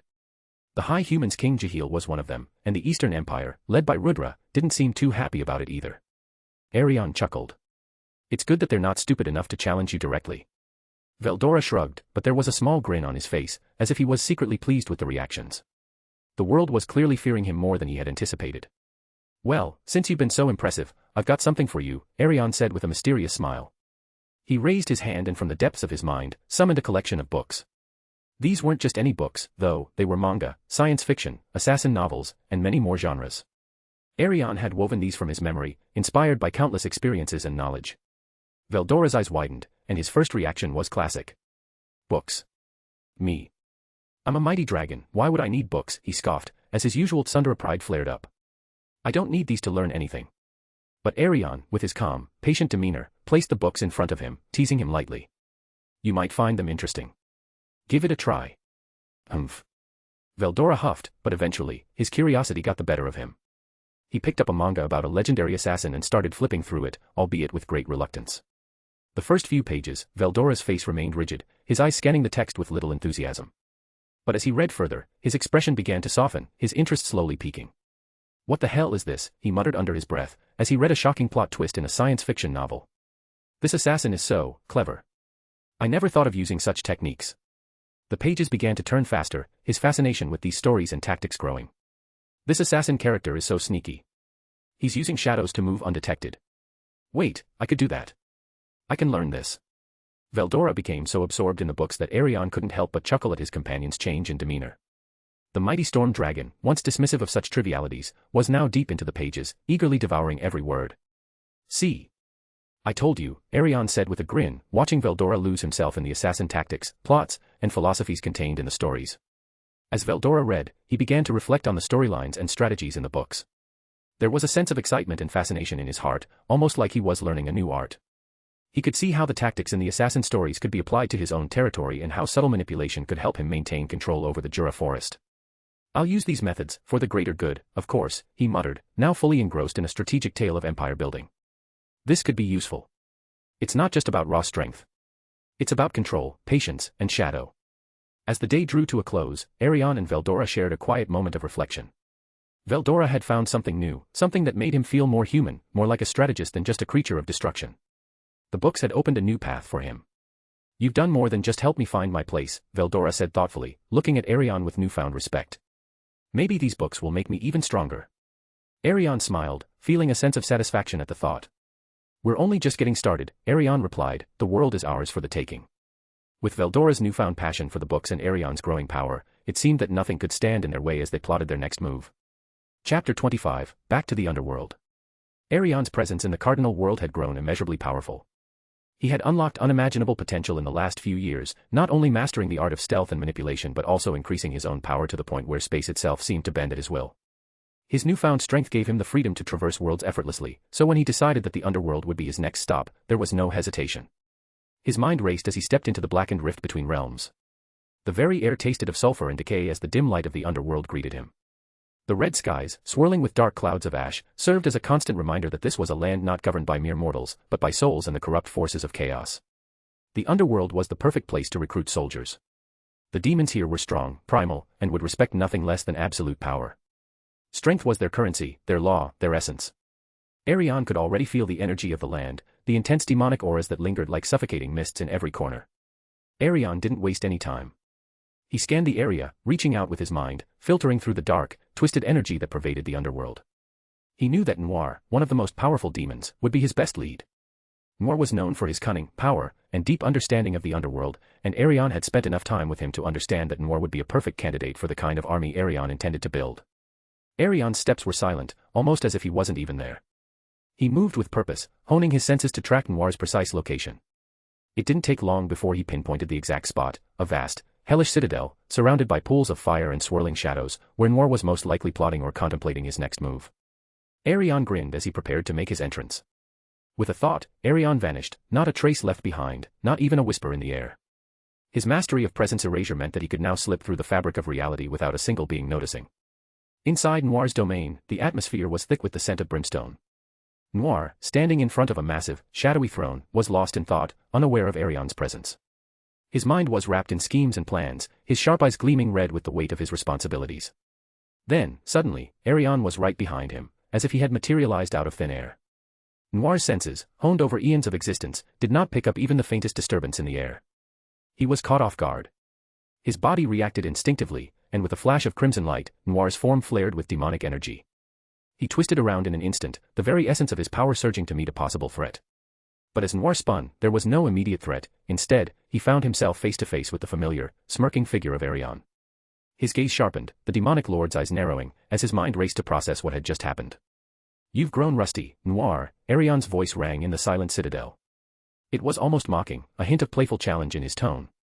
Noir froze for a fraction of a second, disbelief flashing in his eyes. What? He muttered under his breath, the shock and fury in his gaze apparent.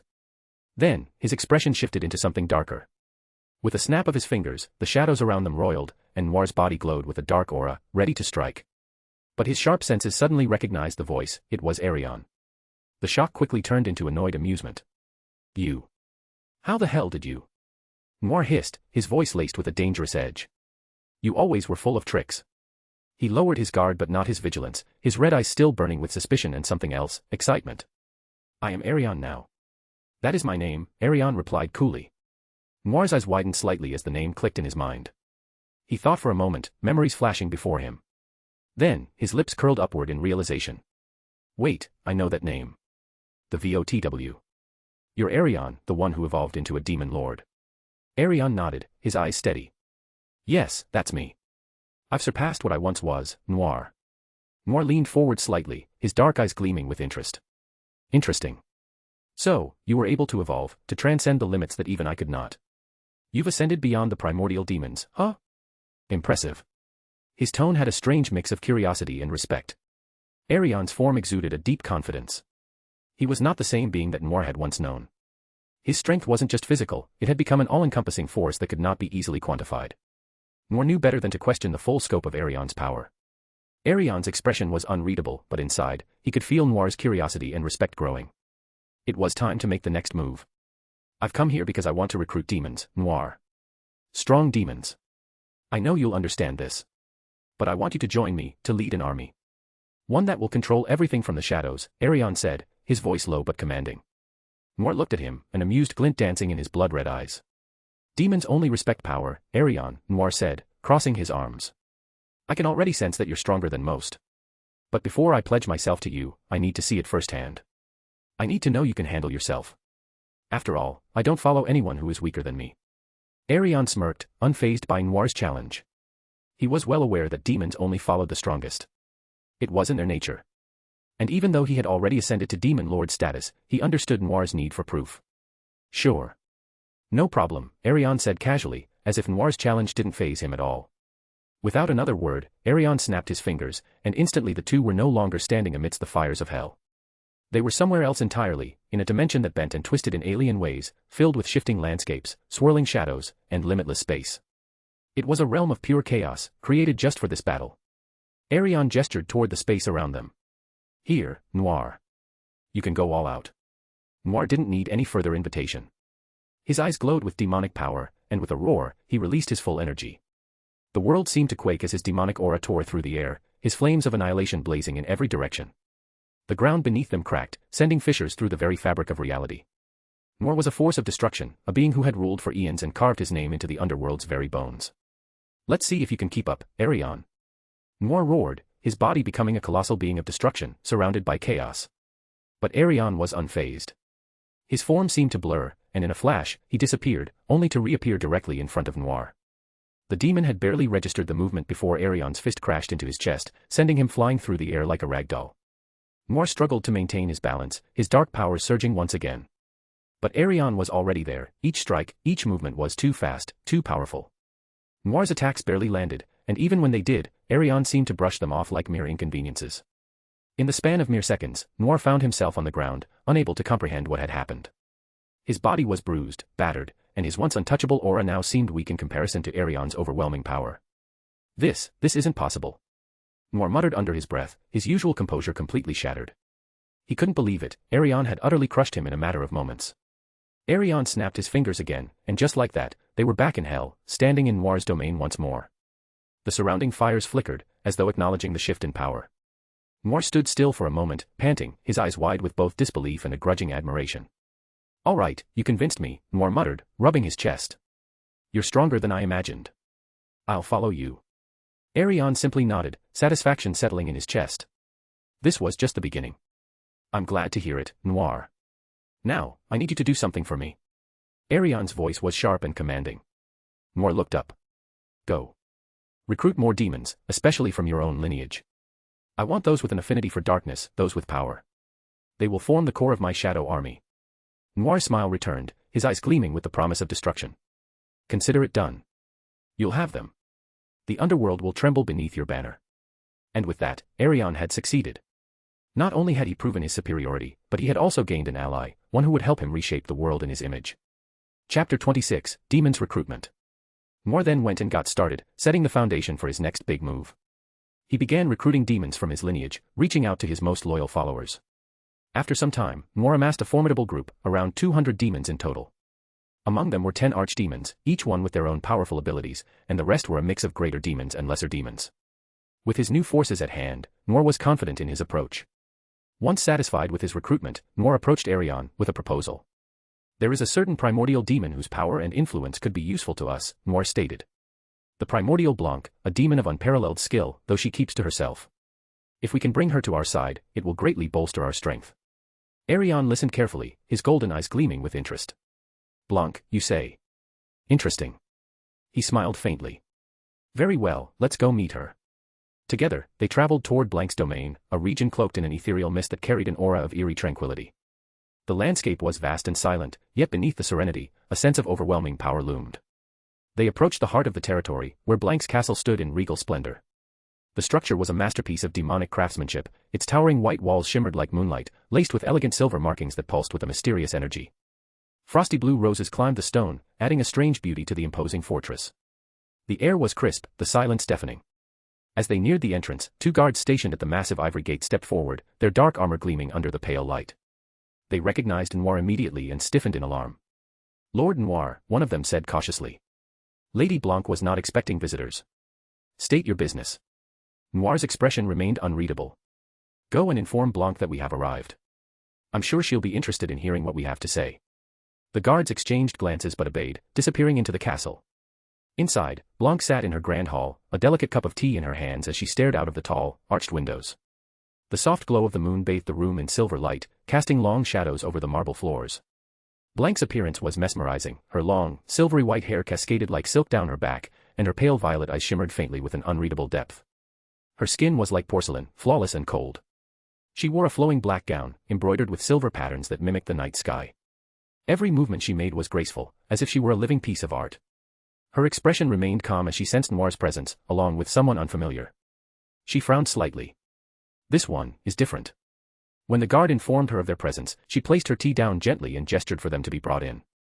As Noir and Arion entered, Blanc's gaze immediately fixated on Arion. Her eyes narrowed slightly as she studied him. Unlike Noir, whose demonic energy was potent and commanding, Arion was strange. He had no aura. It was as if he didn't exist. And yet, she could tell, without a doubt, that he was dangerous.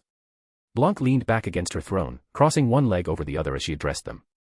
To what do I owe this unexpected visit? Her voice was smooth, like silk wrapped around steel. Arion stepped forward, offering a small smile. Blanc, I am Arion. I have come with an offer. Blanc raised an eyebrow, amusement flickering in her violet eyes. An offer? And what makes you think I would be interested? Arion's expression didn't change. Because I know what you seek. He took another step forward, his voice steady. You have power, Blanc. You are feared and respected among demons. But tell me, how much further can you grow by remaining here, alone in your castle? How much more can you achieve, bound by old ways? Blanc's lips curled into a smirk. And what exactly are you proposing? Arion's eyes gleamed. Join me. Serve under my banner, and I will show you a path beyond what you have ever imagined. Together, we will not merely rule, we will shape the very course of this world from the shadows.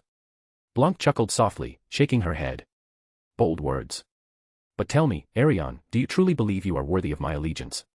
She leaned forward, her gaze sharp. We demons do not follow the weak. Arion's smile never wavered. Then test me. With a snap of his fingers, the entire world around them shifted. Blanc's throne room vanished, replaced by an infinite void, stretching endlessly in all directions. A realm of nothingness. Blanc's eyes widened slightly. A separate dimension. She took a step forward, feeling the strange stillness in the air. It was unsettling, unnatural. Arion stood before her, his hands in his pockets, his expression unbothered. Here, you may go all out, he said simply. No limits. Show me your strength. Blanc's smirk returned. So be it. Without hesitation, her aura erupted. The entire dimension trembled as icy wind surged around her, the ground beneath her feet fracturing from the sheer pressure. She vanished in a blink, reappearing in front of Arion, her fist aimed directly at his chest. But the next moment, she was on the ground. Pain shot through her body as she struggled to process what had happened. She had attacked. No, she thought she had attacked. But before she could even register her own movement, Arion had already countered, striking her down effortlessly. She coughed, trying to rise, but the weight of his presence kept her in place. For the first time in a long while, she felt something foreign, helplessness. Arion looked down at her, his golden eyes calm. Do you understand now? Blanc's fingers clenched against the shattered ground beneath her. Her pride screamed at her to resist, but deep down, she knew she had lost. Slowly, she exhaled and whispered, yes. With another snap of his fingers, they were back in her castle. Blanc's subordinates, who had been watching from the shadows, gasped at the sight of their leader kneeling before Arion. Blanc stood, regaining her regal posture, and turned to them. Kneel before Arion, she commanded. He is now our master. Her demons obeyed without hesitation. Arion's expression remained unreadable as he addressed Blanc again. You have strong warriors, but not enough. I need more. Gather the strongest demons you can find. Convince them. If they refuse, force them to submit. When you return, we will begin our true work. Blanc smiled, her excitement hidden beneath her composed exterior. As you wish, my lord. With that, she departed, vanishing into the night. She would return soon, and when she did, she would bring more power than ever before.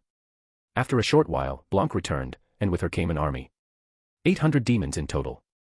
The air was thick with their combined aura, a suffocating blend of overwhelming power and seething malice. Their collective presence made the very space around them distort, as if reality itself struggled to contain their might. Among them, 50 archdemons stood tall, their forms radiating the dark majesty of beings who had seen countless wars and spilled oceans of blood. The rest, greater demons and lesser demons, stood in disciplined rows, their glowing eyes filled with dark anticipation, ready to serve their new master. Arion observed the gathering, his golden eyes scanning them with an eerie calm. His expression remained unreadable, but there was an unmistakable sense of satisfaction emanating from him. Blanc stepped forward, her usual smirk playing on her lips. I believe this is what you asked for, she said, gesturing to the assembled force behind her. They were persuaded to join. Some required more convincing than others. She glanced back briefly. A few demons still bore faint marks of battle, subtle reminders of the forceful negotiations Blanc had conducted. A couple of the archdemons carried minor injuries, scars of their failed defiance. But now, they all stood united, bound by the undeniable authority Arion had displayed. Arion's gaze lingered on them for a moment before he gave a slow nod. Impressive, he finally said. You work fast, Blanc. Blanc's violet eyes gleamed. I know what's at stake. Arion turned, his gaze settling on Noir. Let's not waste any more time. We'll head to your castle, gather the rest, and then I will take us to our new domain. Noir gave a slight grin, his red eyes flickering with dark amusement. I'm curious to see how this will unfold. With that, Arion turned sharply and flew. The rest followed him. When they finally approached Noir's castle, the demons from Noir's lineage stood guard at the entrance, their crimson eyes narrowing at the sight of the approaching horde. At first, they tensed, gripping their weapons, ready for battle. Seeing hundreds of demons marching toward them was an unmistakable sign of war. Their instincts screamed of an incoming attack. However, their alertness turned to confusion when they spotted Noir and Arion calmly landing at the front of the procession. The tension cracked. Realization hit them like a wave, and without hesitation, every demon of Noir's lineage dropped to one knee, their heads bowed in absolute respect. One of the higher-ranked archdemons among Noir's forces dared to look up, his voice steady but laced with curiosity. Lord Noir, what is the meaning of this? Noir gave a small chuckle, his piercing red eyes gleaming with amusement. Do you think I would allow an enemy to march so boldly upon my castle? He gestured to the army behind him. These demons are now ours. They march under Lord Arion banner now. The archdemon turned his gaze to Arion, whose golden eyes flickered with something indescribable, something beyond comprehension. There was an instinctive reaction among the demons. A deep, primal part of their demonic nature whispered a warning: Arion was not normal. He was not a mere demon. He was something else. And then, Arion spoke, his voice carrying a weight that silenced the entire gathering. All of you, he began, his tone even and unwavering, will be coming with me. A ripple of uncertainty spread through some of the lesser demons. Though they didn't dare question him aloud, their expressions betrayed their thoughts. All of us? How? One demon finally dared to ask, his voice hesitant. My lord, are we to march through the underworld to reach this new domain? Arion looked at him. A single, faint smile curved on his lips. No. Then, before any could react, Arion snapped his fingers. And everything vanished. Chapter 27, Back in the Eminence of Shadows. A single second. That's all it took. One moment, the vast army of demons stood in the depths of the underworld, engulfed in its eternal darkness. The next, they were standing beneath an unfamiliar sky, the weight of an entirely different world pressing upon them. A disorienting silence followed. Some demons staggered slightly, their senses struggling to adjust.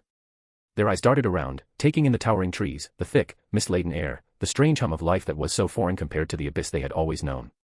The Jura forest was unlike anything they had ever set foot in. But something was off. There was nothing. No structures. No city. No domain of power. Just a dense forest stretching endlessly before them. A murmur spread through the ranks. Where are we? One greater demon whispered. This is supposed to be our new base, another muttered, his deep red eyes narrowing in confusion. A few archdemons cast wary glances at Arion, as if questioning whether they had been tricked. Even Noir and Blanc were momentarily perplexed. Then, without a word, Arion raised his hand and snapped his fingers.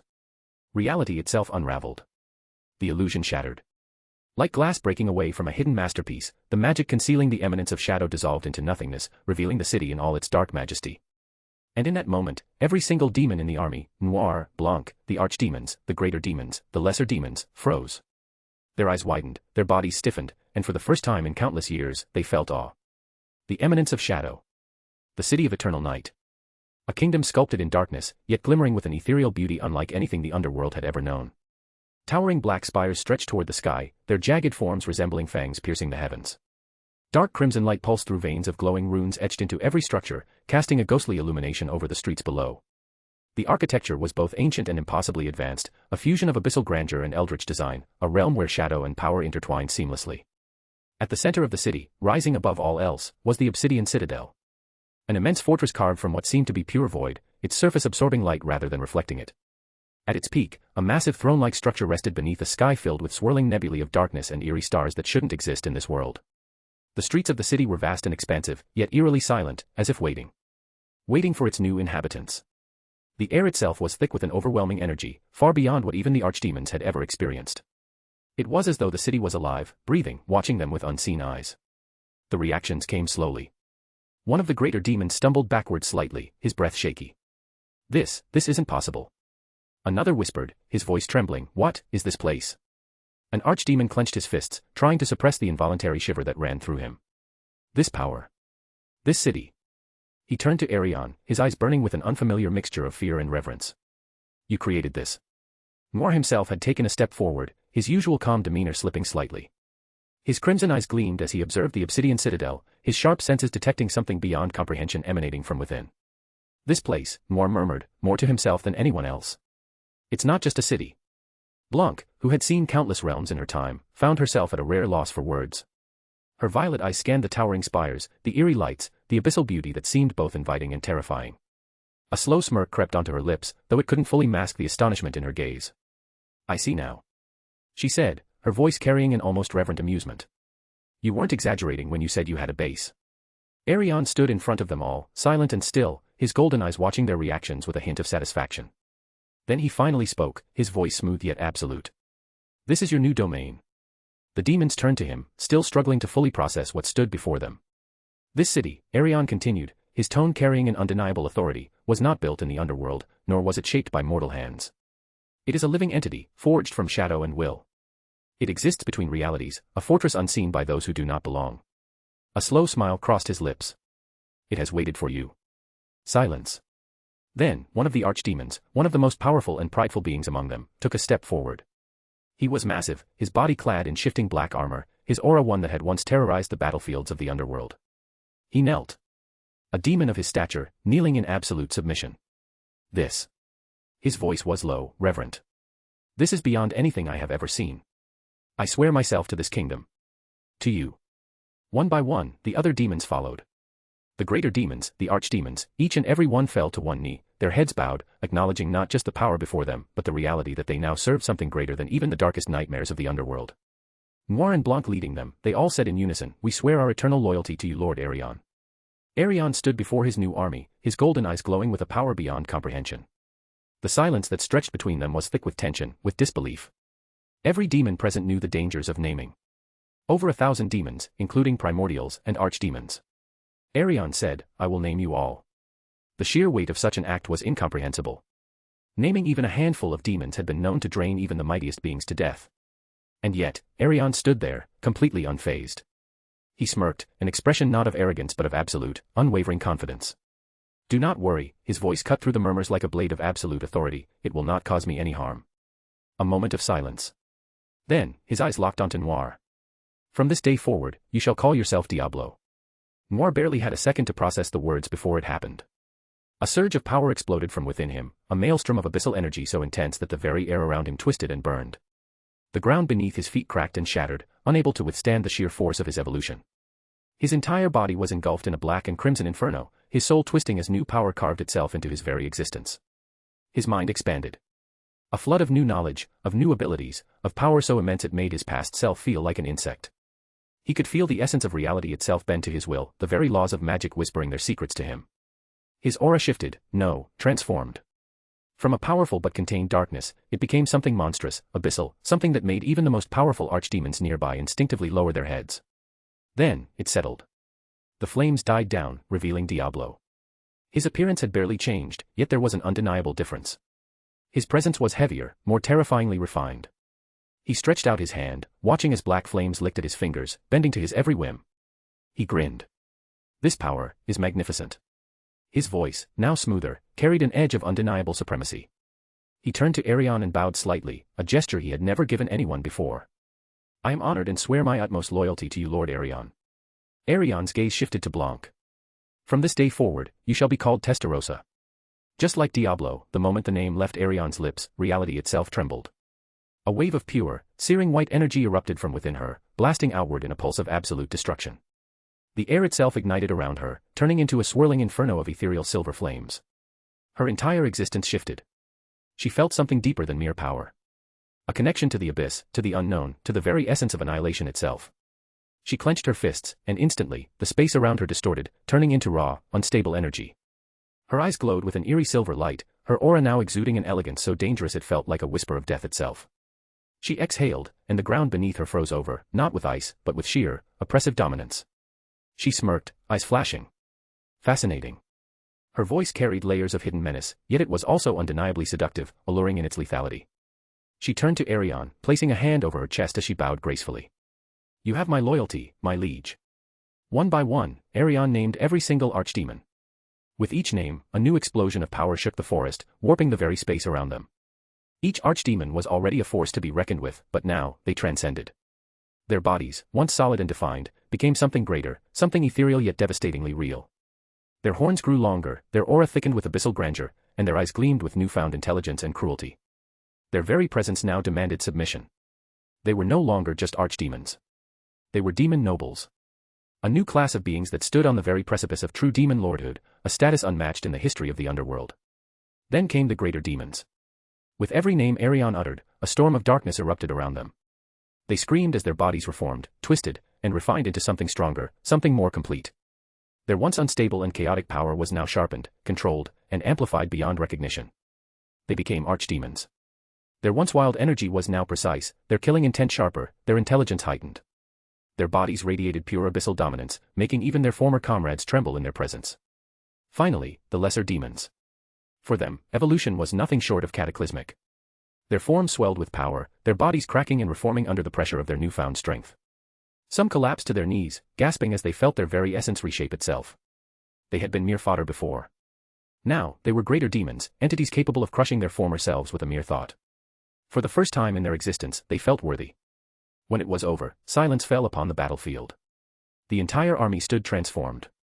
Over 1,000 demons, now something far beyond what they once were. The once murmuring ranks were now reverent, awestruck, and overwhelmed by the sheer power coursing through them. Their eyes burned with newfound purpose, their bodies thrummed with dark might. The newly ascended demon nobles bowed deeply, their voices carrying a collective, unshakable conviction.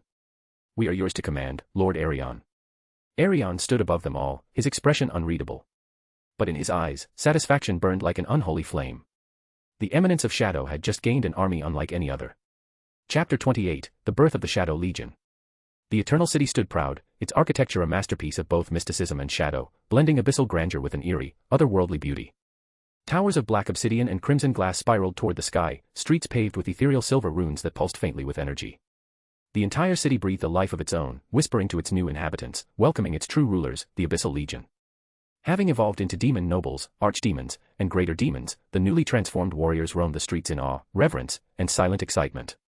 Every step they took hummed with newfound power, their very souls infused with the blueprint of the city Arion had transferred into them. Each demon understood the intricacies of its design, the hidden pathways, the secret chambers. The Eternal City was not just a home. It was a fortress, a battlefield, a kingdom of shadows. And now, they would be trained to master it. As the demons explored their new domain, Arion gathered them once more. The atmosphere was electric with anticipation, their new forms radiating an aura of terrifying might. Then, a gust of wind erupted from nowhere. The air crackled, and the ground shook as an unseen presence manifested before them. Golden, slitted eyes gleamed in the dim light as a tall, imposing figure materialized beside Arion. Veldora. The storm dragon, in his human form, stood before them, arms crossed, exuding an aura of unimaginable power. His golden hair gleamed under the eerie glow of the Eternal City, his sharp, playful grin a stark contrast to the sheer dominance he exuded. A ripple of unease passed through the ranks of demons. Even as demon nobles, the presence of one of the true dragons was an overwhelming force to be reckoned with. Many instinctively lowered their gazes, their instincts warning them of the danger standing before them. Diablo, however, grinned. Impressive, he murmured, his crimson eyes gleaming with intrigue. To think that our Lord Arion has ties to such an entity, as expected. Testarossa tilted her head, a rare smirk playing on her lips. The storm dragon himself, this is quite the revelation. Veldora laughed, placing a hand on Arion's shoulder. Oh, come now, don't be so tense. Arion and I go way back. Some demons exchanged glances, still processing what they had just witnessed. Arion's voice cut through the silence. All of you will soon come to understand something, he said, his golden eyes sharp as they scanned the crowd. Power is not simply about strength. It is about connections. About understanding the flow of the world and shaping it to your will. He gestured towards the city. This is your home now. Go. Find where you belong. You will have one night to explore. Tomorrow, your true journey begins. With that, the demons dispersed, some still casting wary glances at Veldora, while others, like Diablo and Testarossa, remained intrigued. The next day, the entire Abyssal Legion gathered in the heart of the Eternal City. The plaza was vast, its ground made of black marble veined with pulsating silver energy. At the center stood a grand podium, where Arion, Veldora, Diablo, and Testarossa stood. Behind them, the banner of the Abyssal Legion billowed in the air, its insignia, a black serpent wrapped around a bleeding crimson moon, etched into the fabric. The demons stood in perfect silence, their eyes locked onto Arion. Then, he spoke. You stand here today, not as the demons you once were, but as something greater. His voice was steady, commanding, yet laced with a dark promise. You have evolved, not just in form, but in purpose. And now, that purpose shall be refined. His gaze swept across the ranks, piercing through each demon like a blade of truth. You are no longer mere warriors, no longer mindless forces of destruction. His tone sharpened. You are shadows. You are whispers in the dark. You are the silent hand that shapes the course of history. He lifted his hand, and the entire city dimmed for a moment, as if responding to his will. From this moment forward, your training will begin. You will not simply learn to fight. No, you will become something more. He took a step forward. The air itself seemed to tremble. You will learn the art of assassination, true assassination. Not the crude, reckless killing of lesser beings. You will master the art of silence, of striking with such precision that no one will ever know you were even there. Murmurs rippled through the ranks. You will learn deception, Arion continued. To wear masks. To blend in. To become whoever you need to be to complete a mission. A beggar. A noble. A scholar. A simpleton. You will learn to play every role, every persona, every identity until you are nothing more than a ghost, a shadow, a legend whispered in fear. His voice dropped to a lethal whisper. And when the time comes, when your target falls by your hand, it will not be with noise or fury. The shadows around him deepened. It will be with silence. The most terrifying silence the world has ever known. The demons stood frozen, captivated. Veldora smirked. Damn, that's chilling. Diablo's grin widened. Testarossa's eyes gleamed with a newfound hunger. Arion let the silence hang for a moment before continuing. You will not just be assassins. You will be butlers, spies, informants, tacticians. You will learn how to cook, how to serve, how to blend into the background while holding a dagger at the throat of a king. His golden eyes burned with absolute authority. You will become the abyss. And when the world speaks of us, they will do so in hushed whispers, if they even dare speak at all. Then, he extended his hand toward them. Who among you is ready to walk into the shadows? A moment of silence. Then, a thunderous roar erupted from the Legion. Their voices rang through the eternal city, a declaration of their new fate. They would become the most feared force in existence. Arion smirked. The Shadow Legion was born. And with that, Arion divided the demons into two main legions, the Black Legion and the White Legion. Diablo, the embodiment of precision, chaos, and cunning malice, took command of the Black Legion. His warriors would specialize in the darkest arts of assassination and psychological warfare, striking fear into the hearts of enemies before they even moved. They would become the silent executioners, the unseen death in the dark, eliminating key targets before wars could even begin. Testarossa, the queen of efficiency and lethal elegance, took charge of the White Legion. Her warriors would be the perfect infiltrators, manipulators, and conquerors, striking from the shadows but also moving openly in high society, capable of toppling kingdoms from within without ever lifting a blade, unless necessary. The White Legion would breed rulers, masterminds, and puppet masters, ensuring that no kingdom could resist their influence. Within each legion, the demons were further divided into elite squads, each mastering a different art of warfare, assassination, and subterfuge. The specters, infiltration, masters of disguise, deception, and silent movement, these demons learned to blend into any environment, from royal courts to enemy strongholds. Their training involved flawless impersonation, studying speech patterns, cultural behaviors, and mannerisms. Stealth movement, navigating buildings without making a sound, evading detection even by magical means. Social engineering, manipulating people into revealing secrets without them realizing it. The Reapers, elimination, the purest assassins, experts in both close-quarters combat and long-range execution. Their training included silent takedowns, mastering techniques from real-world assassin arts, such as garrote kills, nerve strikes, and instant blade kills. Sniping and ranged assassination, perfecting bow, crossbow, and energy-based long-range eliminations. Weapon concealment and quick-draw kills, drawing hidden weapons in less than a second for instant execution. The Shadows, conquest and psychological warfare, specialists in turning fear into a weapon. They trained in misdirection tactics, making enemies believe they're surrounded when it's only one assassin. Fear-based manipulation, using shadows, whispers, and illusions to drive their enemies to madness. Terror tactics, leaving behind eerie signs of their presence to demoralize entire armies. Political manipulation, learning diplomacy, governance, and controlling nobles from the shadows. Battlefield strategy, mastering large-scale warfare, leading armies like kings and generals. Economic control, ensuring that no kingdom could function without their influence. Arion knew that mastering such skills would take years in the real world. To counter this, he used his power to make the city have a special effect like his special dimension. He called it the Eternal Sleep. In this realm, time moved thousands of times faster than the cardinal world. 100 years of training could pass within mere days in reality. It was a realm of endless night, shrouded in shadows, where only those permitted by Arion could enter. Here, the assassins would train until they achieved perfection.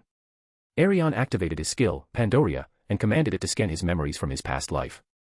Every technique, every discipline he had ever learned, from real-world espionage, martial arts, and assassination arts, was extracted and forged into a training regimen unlike any before. Each assassin would undergo realistic, brutal training regimes modeled after the deadliest warriors in history. Hand-to-hand combat. Krav Maga, Jiu-Jitsu, and Aikido-based techniques, rapid, efficient movements focused on disarming and instantly neutralizing opponents. Blade combat mastery, training with daggers, throwing knives, and short swords for instant kill precision. Gunfu and ranged weapon combat, learning to fight fluidly with both firearms and energy-based magic projectiles. Stealth and evasion. Parkour and silent movement, assassins had to move without a single sound, scaling walls, running across rooftops, and even disappearing into crowds instantly. Light and shadow manipulation, learning to control how light reflects off them, making them almost invisible in plain sight. Magical camouflage training, using illusionary magic to blend into any background. Psychological warfare and interrogation. Interrogation resistance, enduring mental and physical stress to withstand all forms of torture. Interrogation techniques, breaking enemies through psychological pressure, false hope, and mental exhaustion. Theater of fear, planting misinformation, inducing paranoia in enemy forces. Advanced tactics and conquest. High-level strategy training, studying wars, battles, and learning to control entire countries through subtle influence. Economic warfare, controlling trade, supply chains, and funding secret wars. Kingmaking, ensuring that their allies sit on every throne. To infiltrate and conquer from within, the demons of the Black and White Legions were trained in the intricacies of human life, culture, and society. Their training was as intense as their combat drills, every skill sharpened to perfection, ensuring that no kingdom, no nation, no organization could ever detect them. Each assassin underwent deep identity training, learning to discard their real selves and fully embrace an artificial persona. They would live as different people for years inside the eternal sleep dimension, becoming farmers, nobles, scholars, and even beggars. Perfecting accents, dialects, and mannerisms from various kingdoms. Learning to cry, laugh, show anger, or affection on command, deception so deep that even magical lie detection would be useless. Every assassin was required to master regional cooking styles, from peasant food to gourmet meals fit for a king. The logic was simple: a true civilian knows how to cook their homeland's dishes. Any spy who fumbled a simple meal could be exposed. They learned to prepare feasts, tavern meals, and even street food, enabling them to run inns, taverns, and noble kitchens if needed. They studied market trends, currency values, and trade routes to operate as merchants in any kingdom. They learned the art of haggling, negotiation, and black market dealings. They could run legitimate businesses, smuggle weapons, and control underground economies, all without suspicion. They studied diplomacy, governance, and law, ensuring they could function as advisors or even rulers. They practiced political negotiations, blackmail tactics, and courtly etiquette to control the elite from the inside. They mastered the use of spies, bribery, and controlled scandals, ensuring they could destabilize or solidify power as needed. They trained in manual labor, farming, smithing, and craftsmanship, learning to live as peasants, blacksmiths, or builders. They mastered slang, folk songs, and traditions to blend into rural communities. They could disappear into any social class, high or low, without suspicion. To prove their mastery, every assassin had to live under a false identity for decades inside the eternal sleep realm. Some lived as merchants, building businesses from nothing. Others became nobles, climbing social ranks through strategy. Some married, raised families, and lived normal lives, just to ensure they could maintain a cover without breaking character. Only those who could fully integrate and thrive in human society graduated. Those who failed, who slipped up, broke character, or revealed their true nature, were retrained from the beginning. When they finally returned to the real world, mere days will have passed in the cardinal world. Now, no nation, no kingdom, no army could ever know who among them was truly an assassin. The Black and White Legions will transcend simple warriors. They will be merchants, nobles, politicians, criminals, and rulers. They could kill a king, take his place, and no one would ever suspect. They will be no longer just assassins. They will be shadows that ruled the world. Chapter 29, The True Dragons. Arion. High above the cardinal world, in the ethereal realm of the heavenly palace, Veldonava sat upon his grand throne, his golden eyes fixated on the unfolding events below. For eons, he had watched over existence, a silent observer, rarely finding anything worthy of his direct attention. Even as powerful beings rose and fell, he remained indifferent, knowing none could truly stand in his presence. But now, something had changed. Or rather, someone had appeared. That someone was Arion. The demon who intrigued a god. Veldonava narrowed his gaze as he observed the demon's actions. Arion, a demon unlike any other, had not only tamed Veldora, the most uncontrollable of the true dragons, but had also helped him grow stronger, so much so that Veldora now stood above even his sisters, Velzard and Velgrind. Arion had constructed an entire city within minutes, a feat that should have required centuries, bending the laws of creation itself. Arion had recruited 2 primordial demons into his ranks, beings of unfathomable power that most feared even naming. Arion was training an army in complete secrecy, not for mere conquest, but for something far greater. Veldonava leaned forward, resting his chin on his palm, eyes filled with curiosity. A demon, doing all this. Demons were creatures of chaos, destruction, and self-interest. They fought for dominance, pursued power for their own sake, and rarely worked together unless forced.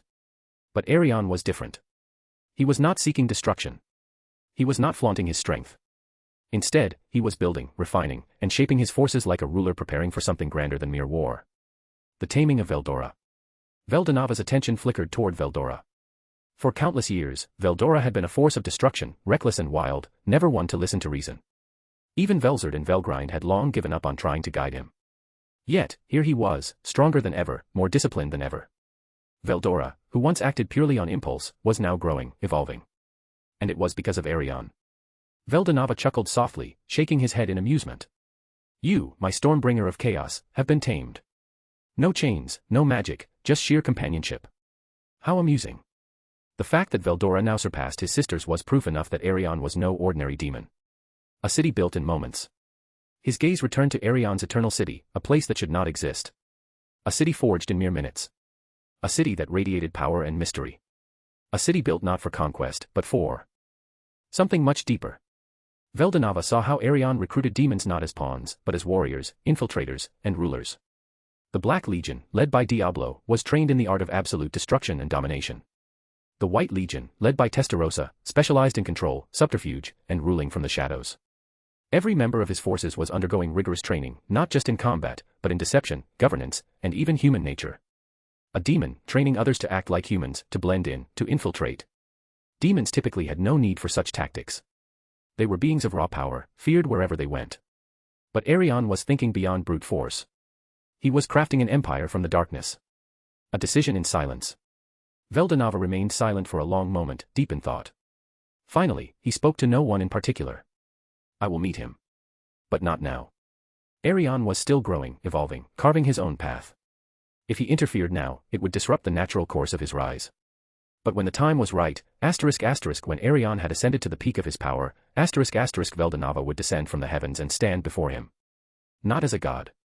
Not as an omnipotent creator. But as a warrior seeking a worthy opponent. A faint smirk played on Veldonava's lips, a rare flicker of excitement filling his golden eyes.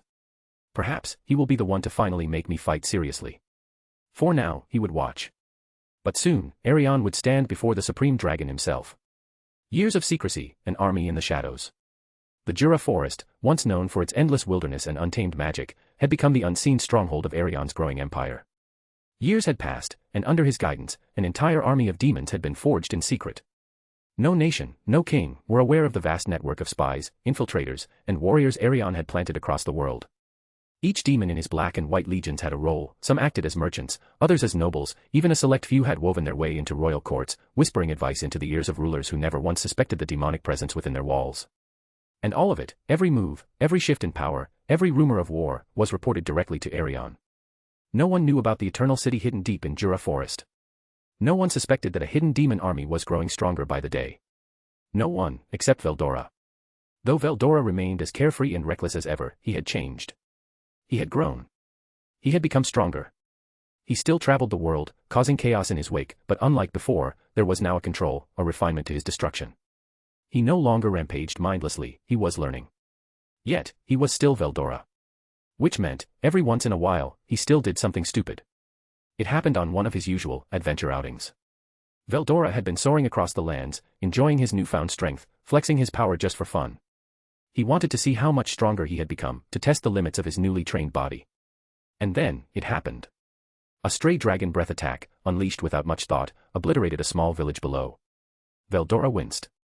He immediately realized his mistake. Ah, that wasn't supposed to happen. The village was gone. He scratched the back of his head, glancing around. Maybe no one saw. He knew that was wishful thinking. And just as he was about to fly off like nothing had happened, a cold, terrifying aura filled the sky. The temperature plummeted. The very air froze. The clouds above turned white as frost spread through the sky itself. A voice, filled with pure authority, rang out like a crashing avalanche. Veldora. What did you do? A chill went down his spine. He slowly turned his head. There, descending from the heavens with an aura of absolute frost, was Velzard. Her blue-silver hair flowed like a frozen waterfall, her diamond-like eyes gleamed with icy fury, and her wings spread wide, radiating a freezing storm that made even the ruins below start to crystallize in frost. She landed before him, arms crossed, her presence making the very air tremble. Veldora groaned. Of all the people who could have shown up. The clash of siblings. Velzard took one look at the burning, ruined village and then back at Veldora. Her eyes narrowed. He's still the same reckless idiot. Explain. Now. Veldora sighed and crossed his arms, still hovering lazily in the sky. Look, sis, it was a mistake. I didn't mean to. A mistake. Velzard's voice turned sharp. A mistake. You burned down an entire village, Veldora. I have tolerated your stupidity long enough. You need to be educated. Veldora immediately held up his hands. Wait, let's not get crazy here. I'm telling the truth, I didn't mean to destroy it. Velzard's eyes flashed. No excuses. Before Veldora could react, she shot forward, moving at speeds even he barely registered. Her fist, coated in ice and raw dragon power, surged toward his face. In the past, Veldora wouldn't have even thought to dodge. But this time, his body moved on instinct. With a swift, effortless motion, he tilted his head back, letting the punch miss by mere inches. The shockwave alone shattered the ground below. Velzard's eyes widened in pure shock. He dodged. Before she could process it, Veldora spun in the air and descended, landing gracefully on the ground. Then, something even more shocking happened. In a flash of golden lightning, Veldora's massive dragon form dissolved. And in his place stood a man. Velzard froze. Her entire body stiffened. Her breath hitched. For the first time in her entire existence, she was seeing Veldora in his human form. And he looked different. He was tall, his golden hair wild, his eyes sharp, filled with an intensity she had never seen in him before. He wore a regal black coat with golden patterns, and his very presence radiated an overwhelming force. Velzard felt an unfamiliar sensation, disbelief. You have a human form. Veldora grinned. His usual carefree smirk was still there, but it was different now, sharper, more confident. Yeah, cool, right. I figured it out a while back. He flexed his fingers, rolling his shoulders as if testing his body. Gotta say, being in this form makes movement a lot smoother. Velzard couldn't respond for a moment. The Veldora she knew was wild, uncontrollable, childish. But this Veldora standing before her was different. More refined. More composed. More powerful. She clenched her fists, struggling to find words. Finally, she spoke, her voice quieter, but filled with determination. Have you really grown stronger? Veldora tilted his head. Then, he grinned. Why don't you find out? For the first time in their existence, Velzard realized something. Her reckless, foolish little brother might actually surpass her. Chapter 30, Clash of Dragons. Velzard clenched her fists as her piercing blue eyes locked onto Veldora. He stood before her, exuding a newfound confidence, a presence she had never felt from him before. His golden hair swayed in the cold wind, his sharp eyes unwavering as if he was completely unfazed by her presence. This wasn't the Veldora she remembered. The reckless storm dragon that once relied purely on brute force, the younger brother who had always been beneath her in terms of strength, he was gone.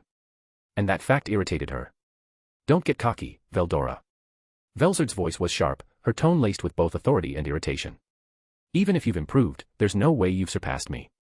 Veldora tilted his head slightly, amusement flickering in his golden eyes. You sure about that, sis? He smirked. You seem a little shaken. Velzard's aura flared.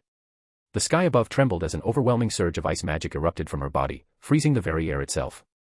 The clouds darkened, and in mere seconds, the entire landscape around them was encased in frost. A blizzard of absolute destruction descended upon them. Veldora exhaled sharply, watching as the very space around Velzard distorted under the sheer weight of her power. So she is not going to hold back.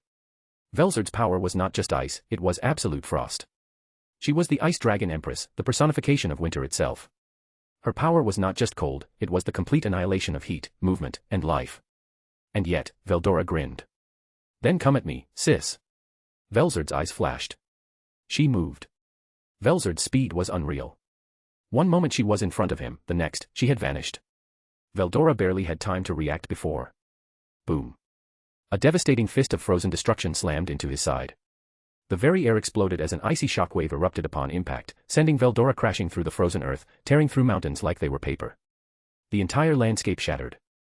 A whole section of the continent cracked from the sheer force of Velzard's blow.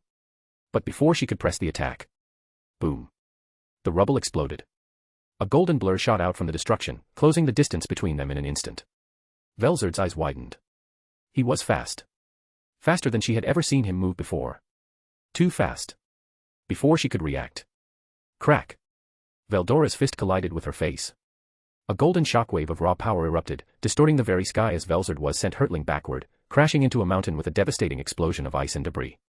Veldora straightened, shaking his fist. Damn, that hurt my hand. Your face is still hard as hell, sis. The ground trembled as the mountain erupted into an icy storm. Velzard rose from the wreckage, wiping her mouth. A small trickle of blood stained her fingers. Her eyes widened. For the first time in her life, Veldora had landed a serious hit on her. She clenched her fists. Impossible. Veldora grinned. What's wrong, sis? You seem surprised. Velzard's realization, Veldora is no longer below her. Velzard's mind raced. Veldora was never this fast before. He was never this strong before. Before, he had always been a wild storm, chaotic, reckless, but now. Now, he was precise. Now, he was controlled. And more importantly, now, he was overwhelming her. Velzard gritted her teeth. She refused to believe it. Don't get ahead of yourself. She raised her hand, and the temperature plummeted further. The very fabric of reality froze. The sky itself turned white, and in an instant, everything ceased to move. Veldora froze in place. Absolute zero. This was one of Velzard's strongest technique, an attack that didn't just freeze her opponent but completely stopped all molecular activity, rendering them unable to even think, let alone move. For a moment, Velzard allowed herself to smirk. It's over. But then. A golden aura erupted from Veldora's body. The very laws of nature twisted. And then. Crack. The frozen space around him shattered. Velzard's eyes widened in pure, utter shock. What? Veldora stretched his arms, grinning. Yeah, sorry, sis. That trick won't work on me anymore. Velzard's mind reeled. How? How did he break out of absolute zero? Before she could process it, Veldora vanished. She barely had time to register before. Boom. A devastating punch slammed into her gut, sending her crashing through the sky like a meteor. Veldora followed, appearing above her in an instant. With a flick of his wrist, a golden storm erupted from his palm. Stormbreaker. A colossal hurricane of pure energy engulfed Velzard, tearing through the frozen heavens, shattering the very sky itself. Velzard roared, pushing against the force, unleashing her own power in retaliation. The world trembled. Reality itself shattered as the two dragons clashed, their raw power tearing through existence like paper. But Velzard was losing ground. Her attacks, her techniques, Veldora was countering all of them. For the first time in her existence, she was being overpowered. Veldora closed in, his golden aura surging. Velzard gritted her teeth, refusing to lose. She summoned every ounce of power she had, preparing to unleash her strongest attack. But before she could, Veldora appeared right in front of her. Their eyes met. And in that moment, she saw it. The truth. Veldora wasn't just stronger. He had evolved. He had become something greater. Before she could react. Boom. A single devastating punch struck her in the stomach. A golden shockwave of pure destruction erupted, sending her crashing into the frozen ground below with unimaginable force. The entire continent cracked. A storm of gold and blue erupted into the heavens, splitting the sky apart. Silence followed. Veldora slowly descended, landing before Velzard. She coughed, pushing herself up, staring at him in disbelief. When did you become this strong? Veldora smirked, crossing his arms. I told you, sis. I'm not the same Veldora you used to know. Velzard closed her eyes, then chuckled. For the first time in her life, she had lost. High above the mortal realm, beyond the reach of gods and demons alike, sat a lone figure in the heavenly star palace.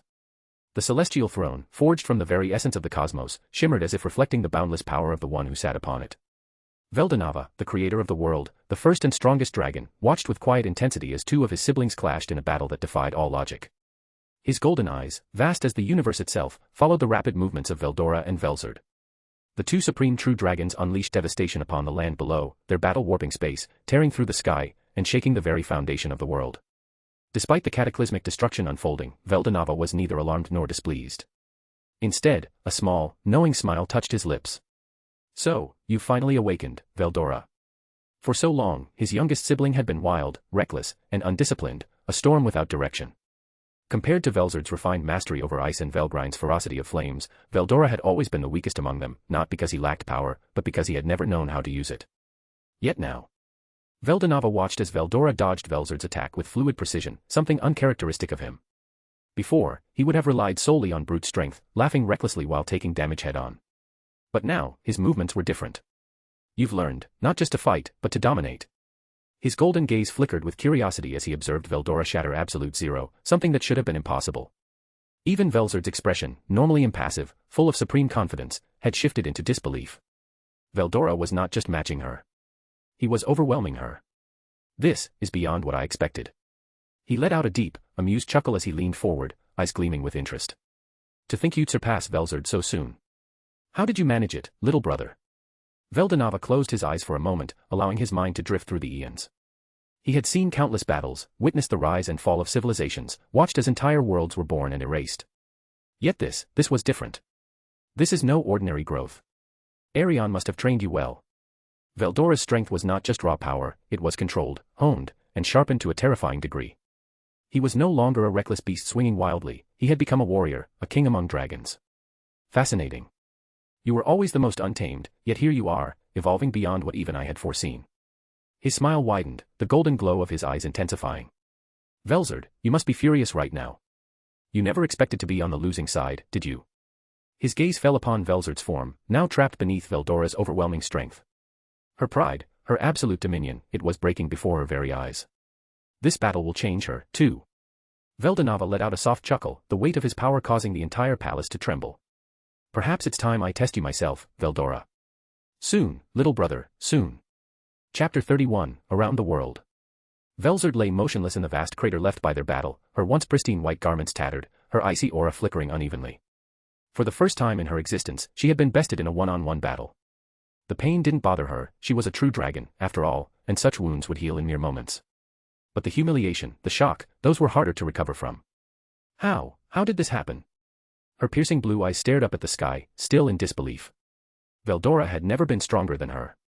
He had always been reckless, unfocused, a brute force of nature that lacked refinement. She had always been the one to put him in his place when he caused trouble. But now. Did I fall behind? A terrifying thought crept into her mind, one that shook her to the core. If I don't train more, will I become the little sister instead? She clenched her fists, ice spreading around her instinctively as if trying to restore her wounded pride. This couldn't stand. Somewhere in the distance, she could still feel Veldora's presence, no longer lingering, but fading away into the horizon, disappearing in a flash. He had left without even gloating. That hurt more than the beating itself. Far away, in the depths of a secluded kingdom, another powerful existence was continuing his experiments unlike any other. Valentine, the primordial vampire, continued creating new species, perfecting the vampire race was number one on his list.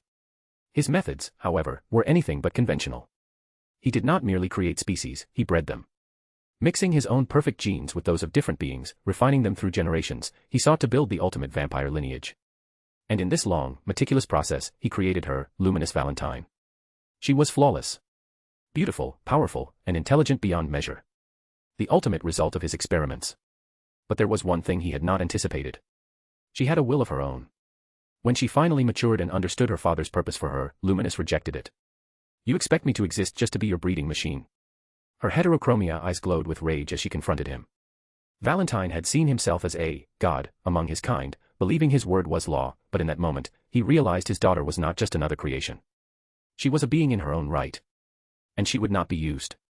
While the true dragons and powerful beings played their own games, the world continued to evolve. Kingdoms rose, alliances were formed, and conflict simmered beneath the surface. One nation, in particular, stood on the precipice of a dangerous ambition. A kingdom ruled by high humans, an elite race that saw themselves as superior to all others. Their king, Jahil, was a man with grand aspirations. Why should we, the strongest of all races, bow to lesser beings, he declared in his throne room, surrounded by his most trusted generals. He had ruled his kingdom for years, but it was not enough. He wanted more. We will conquer the weak. We will unify the world under my rule. And I shall be emperor. His generals nodded in agreement, except one. A younger strategist stepped forward, his expression contemplative. My king, direct conquest is one way, but there are easier methods. What if we do not need to waste our armies in battle? Jehiel narrowed his eyes. Speak. The strategist smirked. We summon a demon. Silence filled the room. Even the battle-hardened generals shifted uncomfortably. A demon. Jehiel repeated. Yes, my king. Not to rule us, not to serve us, but to eliminate our targets before we even march. If a powerful enough demon wreaks havoc upon our enemies, they will be too weak to resist us. Then we take over, without shedding a drop of our own blood. A slow grin spread across Jehiel's face. Clever. Very clever. He turned to his court mage. Begin preparations. We shall summon the strongest demon we can find. And that would be the greatest mistake of his life. For centuries, Luminous Valentine endured the relentless pressure of her father, the primordial vampire, Valentine. He was the progenitor of the vampires, their absolute ruler. And he had decided that she, his most perfect creation, would serve one purpose. To breed. To be the mother of a new generation of ultimate vampires, refining their bloodlines until they reached his vision of perfection. But Luminous was no mere tool. And she had had enough. In the grand halls of Valentine's palace, Luminous stood before her father, her crimson eyes burning with restrained fury. This was not the first time they had this conversation, but it would be the last. Father, I will not do this. Valentine, dressed in regal black robes, his piercing gaze locked onto his daughter. He exuded dominance, an aura that made even the strongest of his creations tremble in his presence. But not her. Luminous, he said in a calm yet authoritative voice. You will. It is not a request. It is your duty as my finest creation. She clenched her fists. Duty. That was what he always called it. My duty, she repeated, stepping forward. Did I ask to be created? Did I ask to be your perfect specimen? You see me as nothing more than a tool to refine your precious bloodline. A breeder. But I am not your puppet. Valentine sighed, as if speaking to a child who refused to listen. You do not understand. This is bigger than you. It is about the evolution of our kind. With your blood, I will create a race of vampires that will surpass all. You should be honored. Luminous laughed. A cold, bitter laugh. Honored, she spat. You would reduce me to a womb, a vessel to be used and discarded, and you expect me to be honored.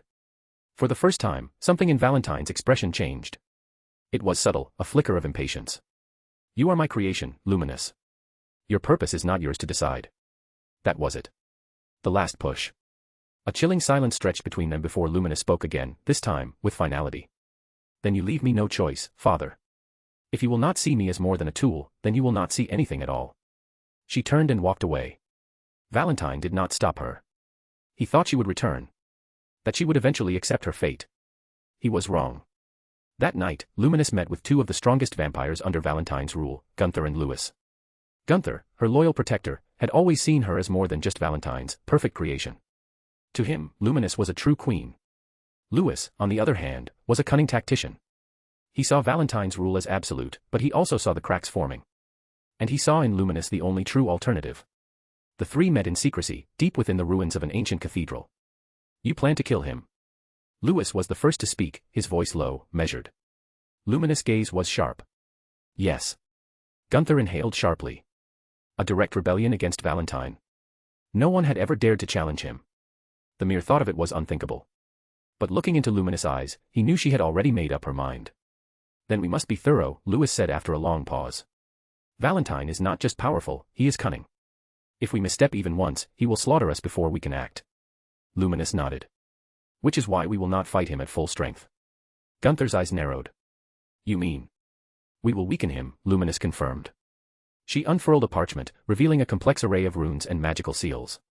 These spells will suppress his regenerative abilities, his speed, his ability to manipulate blood. He will be weakened, but not enough to suspect a trap until it is too late. Louis studied the inscriptions carefully.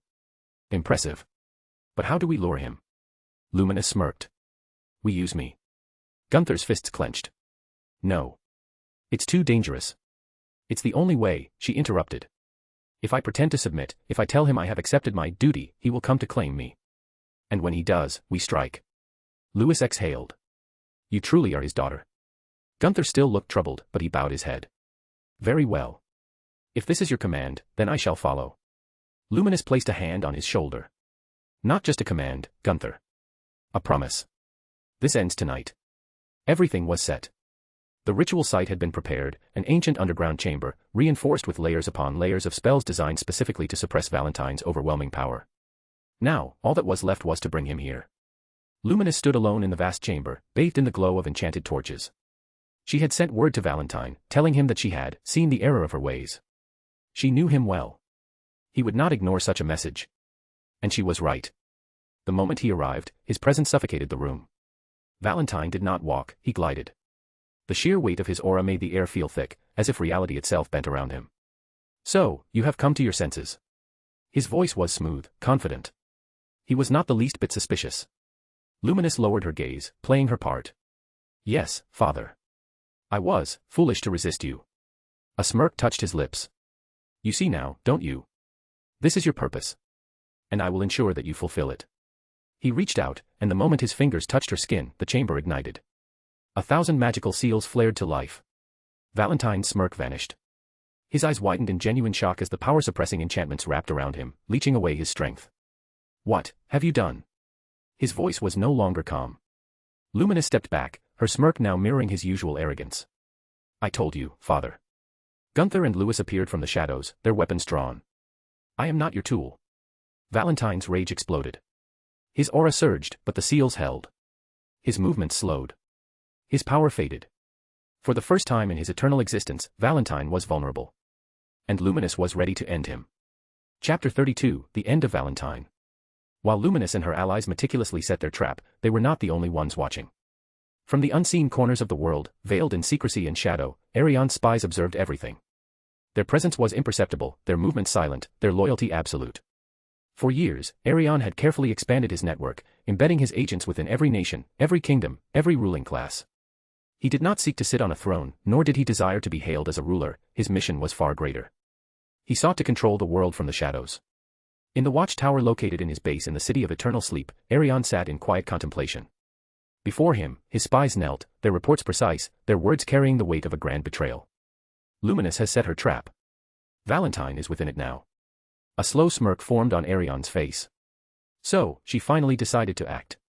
For centuries, he had observed Valentine's unchecked rule, the way he created new species, how he breeds them, treating his daughter as nothing more than a means to continue his bloodline.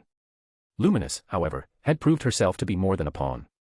She had outmaneuvered the oldest vampire beings, and that was something worth noting. And the suppressing spells? Arion asked, his voice devoid of urgency, yet carrying the weight of absolute command. They are working, his spy confirmed. The great vampire is weakening. Arion leaned back, fingers tapping lightly against the surface of his desk. So even Valentine can be caged, interesting. His golden eyes gleamed in the dim candlelight. Power was shifting. And Arion's role was not to interfere, but to shape the aftermath. Arion had no intention of challenging Luminous. She was useful. With Valentine gone, she would take control of the vampire court, consolidating power and establishing herself as a ruler. That suited Arion perfectly. A centralized power was far easier to manipulate than a scattered, unstable empire. He had no desire to stand in the light, to claim a throne or announce his authority.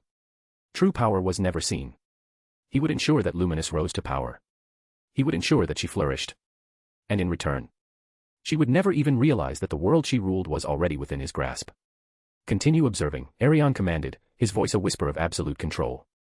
Do not interfere. Once this is over, we will be ready to move. His spies bowed and vanished into the shadows, leaving Arion alone. Valentine, the ancient vampire, stood within the grand halls of his own dominion, his piercing crimson eyes scanning the surroundings with an unease he had not felt in eons. Something was wrong. The air felt heavier. The shadows that once obeyed his command now seemed sluggish. His very essence, his power, was waning. A realization dawned upon him, one that sent a rare chill through his immortal body. A trap. Before he could react, a luminous silver light erupted from the darkness. Luminous Valentine, his own daughter, had struck.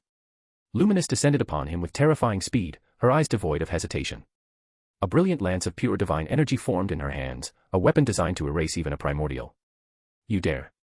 Valentine growled, moving to counter, but his body refused to respond. His once godlike speed was sluggish, his strength halved, his magic circuits disrupted. The seals. Luminous had lured him into a chamber laced with spells specifically crafted to weaken him. And he had walked right into it. She wasted no time.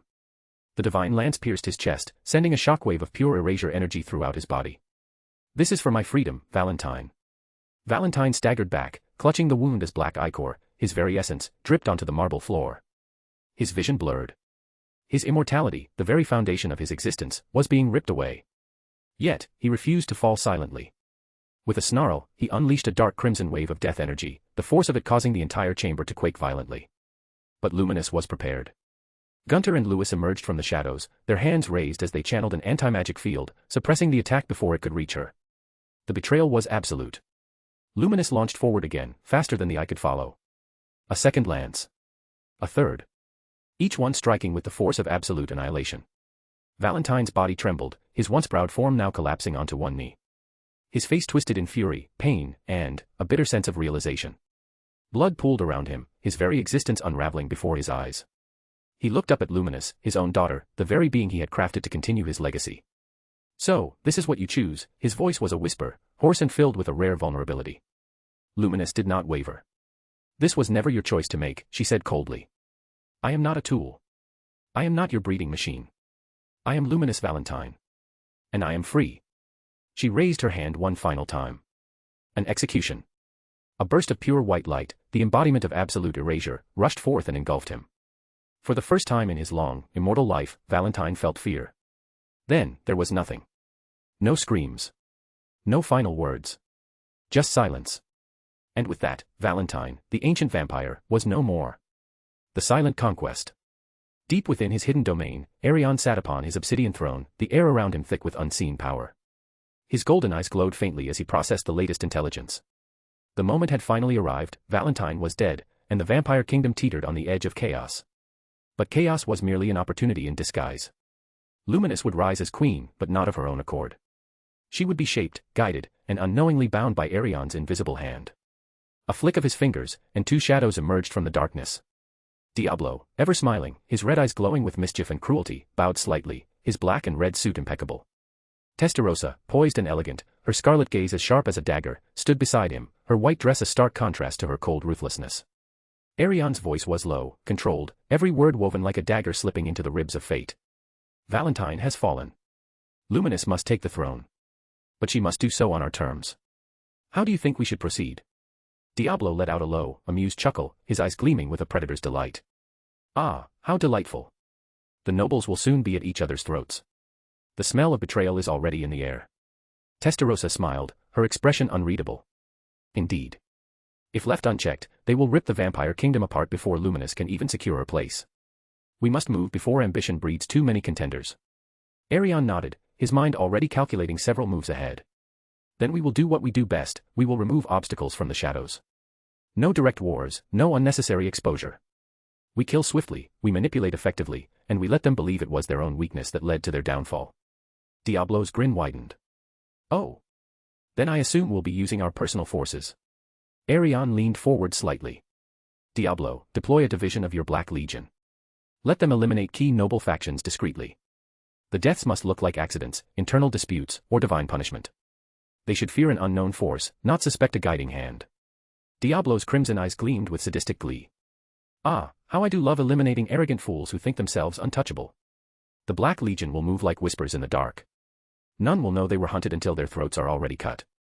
Arion turned to Testarossa. "Meanwhile, your White Legion will focus on infiltration and coercion. The nobles must be convinced that Luminous is their only hope. Some will require persuasion.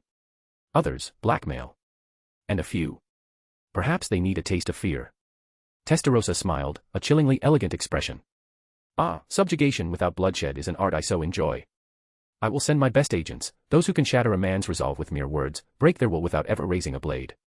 The White Legion will ensure that by the time Luminous ascends the throne, the nobles will already be kneeling." Arion's golden gaze sharpened. "Good. While the two of you execute those operations, I will ensure Luminous remains oblivious to our influence. Control is not about force, but about making someone believe they are free. We will be the shadows that guide her steps, unseen and unstoppable." Diablo leaned against a dark pillar, his sharp teeth flashing in amusement. "And what of a grand demonstration of power? If Luminous is to be queen, she must be seen as untouchable. We need a crisis that only she can solve." Arion nodded. "We will manufacture an enemy. A false coup. A staged rebellion. Diablo, have your Black Legion puppeteer a faction into attempting an uprising. Make it strong enough to be feared, but not enough to pose a real threat. Testarossa, ensure Luminous is led to the perfect moment of intervention." Testarossa's eyes gleamed with satisfaction. "When the false rebellion rises, we will make sure she crushes it in a display of absolute power. And once she does, none will dare oppose her ascension." Diablo laughed softly. How delightfully cruel. We will make her a queen, and she will never realize she was merely playing the role we designed for her. Testarosa's expression turned colder. Even if she takes the throne, there is always the risk that she will one day suspect manipulation. If she does, she may seek to cut the strings. Diablo smirked, his voice dripping with amusement. Then we ensure she never realizes there are strings at all. A puppet who believes they are free is the easiest to control. Arion's voice was a whisper, yet it carried the weight of absolute control. We will weave a web so intricate, so deep, that even if she senses something amiss, she will never know where to strike. We will not just be her advisors, we will be the unseen gods of her world. Diablo's grin widened. Then let us begin. By the time she wears the crown, she will believe it was destiny, never knowing that destiny was written by us. Testarosa gave a slow nod, her crimson gaze reflecting Arion's ambition. Then let us shape a queen, and rule from the shadows. Arion closed his eyes briefly, the room filling with a silent, unspoken understanding. From the darkness, the new queen would rise. And from the darkness, she would remain forever in his grasp. Chapter 33, The Weight of the Crown. Luminous stood in the grand, dimly lit chamber, the scent of ancient blood and power thick in the air. The throne before her, once belonging to Valentine, now stood empty, an eerie symbol of what she had done. She had eliminated Valentine. The one who had created her. The one who sought to use her as nothing more than a breeding tool. She felt no regret. Yet, now that the moment had come, she was not certain of her next step. Her pale fingers traced the cold armrest of the throne. Could she truly rule? Would the vampire nobles accept her? Would she even want to sit upon this seat of power? A voice cut through her thoughts. You must become queen. Luminous turned sharply to see Louis standing beside Gunnar, their gazes firm, unwavering. Louis, ever the calculating strategist, stepped forward. The vampire kingdom cannot be without a ruler. The nobles will descend into chaos, factions will form, and soon, we will have civil war. You eliminating Valentine has only accelerated this process. If you do not claim the throne, someone else will, someone unworthy. Luminous narrowed her eyes. And why should I be the one to sit on that throne? Gunter's deep voice rumbled through the chamber. Because you are the strongest. Because you have already proven your right. And because, whether you wish to or not, all eyes are already on you. If you do not take the throne, you will become a target. Luminous crossed her arms, deep in thought. She had never truly wanted to rule. She wanted freedom, control over her own fate. But was rejecting the throne truly the path to freedom? Or would it only chain her in a different way, as a hunted fugitive instead of a ruler? Louis's golden eyes gleamed. If you do not rise, the vampire kingdom will fall into the hands of lesser beings. Power-hungry fools who will turn everything Valentine built into nothing but a pitiful wreck. You will either rule, or you will perish with the rest of us. Gunter gave a slow nod. If you hesitate, someone else will move first. And that someone will make sure you are removed permanently. Luminous felt a slow realization settle in her chest. It was not about whether she wanted the throne. It was about whether she could afford not to take it. Her crimson eyes hardened with resolve. Then so be it. If I am to be queen, I will rule on my own terms. No one will control me. Not the nobles. Not anyone. Louis and Gunter exchanged a glance. Luminous had made her choice. The vampire queen had risen. For months, Luminous, Gunter, and Louis concealed Valentine's body using a powerful spell to prevent it from decaying. They meticulously plotted her ascension to Queen of the Vampires. This act served a dual purpose. Not only would it provide undeniable proof of Valentine's demise when the time came, but it also allowed them to control the narrative surrounding his absence. With the Black Legion and Testarosa's White Legion already infiltrating vampire society, they set to work spreading rumors that Valentine had abandoned his people using his disparition as a tool. The whispers began subtly but grew louder as the weeks passed, fueled by the frustration of the vampire nobles who were increasingly restless without their leader. The absence of Valentine created a power vacuum that the factions eagerly exploited, painting him as a coward who had deserted them in their time of need. As the whispers of doubt reached Luminous' ears, she recognized the moment had arrived to make her declaration. With the growing discontent among the vampire nobles palpable in the air, Luminous summoned Gunter and Louis to her side, her voice steady despite the weight of the task before her. Gather all the vampires, she commanded, her tone leaving no room for dissent. It is time for the announcement. Gunter and Louis exchanged glances, both happy but quickly complied. They moved through the darkened halls of the castle, a sense of anticipation building as they relayed the message to the vampire nobles scattered throughout the grand venue, a vast, candlelit chamber adorned with opulent decorations, heavy drapes, and ornate chandeliers that cast flickering shadows on the walls. The air was thick with tension, whispers echoing as the nobles speculated about the nature of Luminous' announcement. What could she possibly want? One noble murmured, a tall vampire with piercing blue eyes, his expression a mix of curiosity and skepticism. Since when does she command us like this? I heard she's been training under Valentine, another chimed in, a sleek figure draped in black lace, her voice laced with doubt. But who she thinks she is? As the nobles gathered, their murmurs grew louder, filling the chamber with an uneasy buzz. They shifted nervously, exchanging wary glances, some crossing their arms in defiance. The Grand Hall, once a place of celebration and feasting, now felt charged with a sense of impending chaos. Finally, as the last of the nobles took their places, Luminous emerged, her presence commanding attention. Clad in a deep crimson gown that accentuated her figure, she walked with grace, her long, dark hair cascading over her shoulders like a waterfall. A hush fell over the room as she took her place at the center of the dais, the flickering candlelight reflecting off her striking features. "My fellow vampires," Luminous began, her voice resonating through the chamber with a blend of authority and emotion. "I stand before you to share grave news that will change the course of our lineage forever." She paused, taking a deep breath, and the atmosphere thickened with anticipation. "Valentine, your leader, is dead. I killed him, and from this day forward I will your new queen."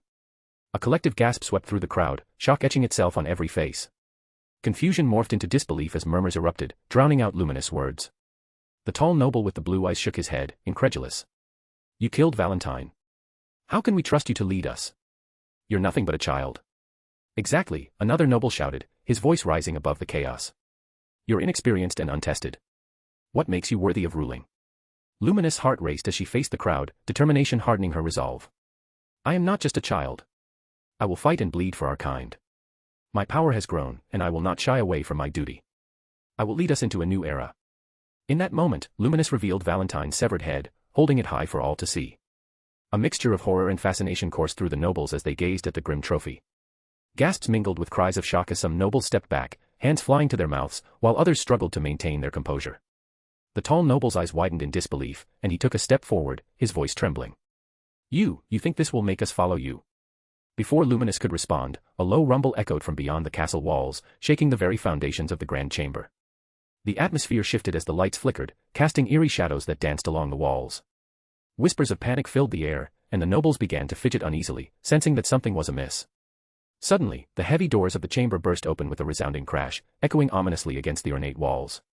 A cold wind swept through, carrying with it an oppressive aura that sent shivers down the spines of the gathered vampires. In the doorway, silhouetted against the dim light, stood a monstrous figure, an abomination unleashed by Diablo and Testarossa to serve their hidden agenda. The creature was massive, its form shifting in shadow, with bulging muscles and grotesque limbs. Its eyes glowed like molten gold, piercing through the darkness with an unsettling intensity. As the creature stepped forward, its aura flooded the chamber, a suffocating weight that pressed down on the vampires. Many fell to their knees, gasping for breath as fear gripped their hearts. Panic erupted as nobles screamed, some scrambling for the exits, their instincts screaming at them to flee. Others, paralyzed by terror, readied themselves to fight, knowing deep down that resistance would likely lead to their doom. Luminous stood at the center of the chaos, her eyes wide as she tried to comprehend the threat before her. Unbeknownst to her, the monster had been sent by Diablo and Testarossa, who watched from the shadows, manipulating the scene with a powerful illusion that cloaked Luminous in a facade of immense strength. To the vampires, she appeared surrounded by a brilliant aura that dwarfed even Valentine's legendary presence, instilling awe and fear in equal measure. "Fall back.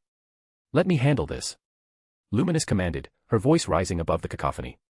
She took a step forward, her heart racing as she steeled herself for battle. With a burst of speed that defied belief, she dashed toward the creature, her movements blurring as she closed the distance in an instant. The moment she engaged, a fierce clash erupted, the sound reverberating through the chamber like thunder. The monster roared, a guttural sound that echoed off the walls, sending a ripple of dread through the gathered vampires. It lunged at Luminous, its claws slashing through the air with deadly intent. But she was ready. With a graceful twist, she evaded the strike, countering with a flurry of her own attacks, each blow infused with her immense power. The illusion heightened the spectacle, allowing the vampires to see Luminous as a radiant force, her movements filled with an elegance that masked the underlying struggle. As she struck, the very air around her crackled with energy, and the nobles couldn't help but marvel at her perceived strength. Could she be more powerful than Valentine? One noble whispered in awe, his fear momentarily overshadowed by fascination. "Look at her go." The battle raged on for nearly 10 minutes, a whirlwind of motion and chaos. Luminous unleashed her abilities, each strike seemingly more powerful than the last, the monster's roars echoing through the chamber as it fought back with savage ferocity. The clash of their powers created shockwaves that rattled the chandeliers, scattering dust and debris from the ceilings. Luminous felt the weight of the moment bearing down on her, every swing and dodge a testament to her resolve. She channeled her energy, the illusion amplifying her abilities to dizzying heights. It was a dance of life and death, a brutal ballet in which she pushed her limits. With each blow, the creature's resilience began to wane, and Luminous seized the moment. With a final, powerful leap, she propelled herself into the air, gathering all her strength. "This ends now," she cried, her voice ringing with conviction as she unleashed a devastating strike, a beam of energy that tore through the monster's defenses. The impact was explosive, sending shockwaves through the chamber, and the beast let out a final, anguished roar before collapsing to the ground in a heap of shadowy limbs, defeated. A hush fell over the assembly as Luminous stood, panting but triumphant. The silence was palpable, the gravity of what had just transpired settling heavily in the air. Then, as if on cue, the tension broke. One vampire broke into applause, followed by another, and soon the entire chamber erupted in cheers. "All hail Queen Luminous," they shouted, their voices ringing with newfound loyalty and admiration. The once doubtful nobles now looked upon her with reverence, their fears dissipating in the wake of her victory. Luminous stood tall, a surge of pride washing over her as she soaked in the adulation. In the shadows, Diablo and Testarossa exchanged knowing glances, their plan coming to fruition. The illusion had worked perfectly, and Luminous had proven herself in the eyes of the vampires. As the cheers echoed around her, Luminous couldn't shake the feeling that this moment would define her reign, a turning point where she transformed from a mere girl into a queen, a leader forged in the crucible of battle. But beneath the surface of their celebration, hidden motivations continued to churn, leaving an air of uncertainty hanging just out of reach. Luminous' path as queen had only just begun, and the shadows would always linger, reminding her of the delicate balance between power and the darkness that sought to consume it. Chapter 34, Stage 2. In the highest chamber of the watchtower of the eternal city of sleep, Arion stood by a grand, arched window, gazing down at the mist-laden streets below. The eternal city never truly slept, whispers moved like the wind, unseen yet ever-present, shifting the tides of power without the need for open conflict. It was here, in the heart of shadows and silence, that the real battles for dominion were waged. Behind him, seated lazily on a couch surrounded by towering stacks of books, Veldora flipped through the pages of an ancient tome, completely absorbed in his own musings. The mighty dragon yawned, stretching like a cat, then turned his golden eyes toward Arion. "You should have let me go," Veldora grumbled, tossing a book aside. "I could have shown them my greatness, ha ha ha, ha ha ha, ha ha ha. A single breath from me and those stubborn vampire nobles would have thrown themselves at Luminous' feet, begging to serve." Arion chuckled, his voice barely above a whisper, but carrying a sharp edge. "Yes, and in the process, you would have turned it all into rubble, set the vampires into a frenzied panic, and possibly starting a war." He turned his gaze toward Veldora, amusement flickering in his crimson eyes. "Tell me, what's the point of a queen if there's no kingdom left to rule?" Veldora huffed, crossing his arms. "Details, details. You're always so cautious." Arion didn't respond. He simply turned back to the city below, his mind already 10 steps ahead. Then, a knock came at the heavy doors. Without needing an invitation, they opened, revealing Diablo and Testarossa. Both knelt immediately, their expressions unreadable, their movements perfectly calculated. "My lord," Diablo began, his voice smooth as silk. "Luminous has been successfully crowned as queen." The vampires now kneel before her. "She put on quite the show," Testarossa added, smirking. The illusion worked flawlessly. They saw her as invincible, godlike, just as we intended. Arion turned to them, his gaze cool and piercing. He remained silent for a moment, letting the weight of the situation settle over them like an oppressive fog. Then, he spoke, each word deliberate. "Good. The first phase is complete. Now, we move to stage 2. A slow, eerie smile crept onto his lips, the assassin in him awakening. "We will control her from the shadows." Diablo and Testarossa exchanged glances before nodding, awaiting orders. Arion stepped toward them, his voice lowering into something akin to a whisper, though the intensity in it made the air feel heavier. "We will ensure Luminous remains in power, but she will not truly rule, we will. Every decision, every decree she makes, will be ours." "How?" Testarossa asked, intrigued. Arion's fingers brushed against the dagger strapped to his belt, a habit from his past life as an assassin. "Influence. Leverage. Manipulation. First, we isolate her." Diablo's eyes gleamed with dark amusement. "Separate her from those she trusts." "Exactly." Arion nodded. "We will engineer small crises, betrayals, doubts. The nobles who resist her. We let them scheme, then expose their plots at the right moment. Each time, it will be someone close to her, someone she thought she could trust." Testarossa's lips curled into a wicked smile. "We break her trust, until the only ones she can rely on are us." Arion's expression remained cold. "Yes. And once she depends on us for every move, every decision, we guide her choices, little by little. Make her think our will is her own." Diablo's voice was practically dripping with pleasure. "Ah, the beauty of unseen control." Arion's eyes darkened. "That's only the beginning. Next, we control the flow of information." Testarossa raised an eyebrow. "You mean, feed her carefully chosen truths?" Arion smirked. "Not just truths, half-truths, carefully placed lies, whispers of threats that don't exist. She will believe the world is moving exactly as we describe it. When she reacts, it will be in ways we've already anticipated." Diablo chuckled, his amusement deepening. "A queen trapped inside a kingdom of illusion." And what of the nobles who still doubt her? Arion's voice became as cold as ice.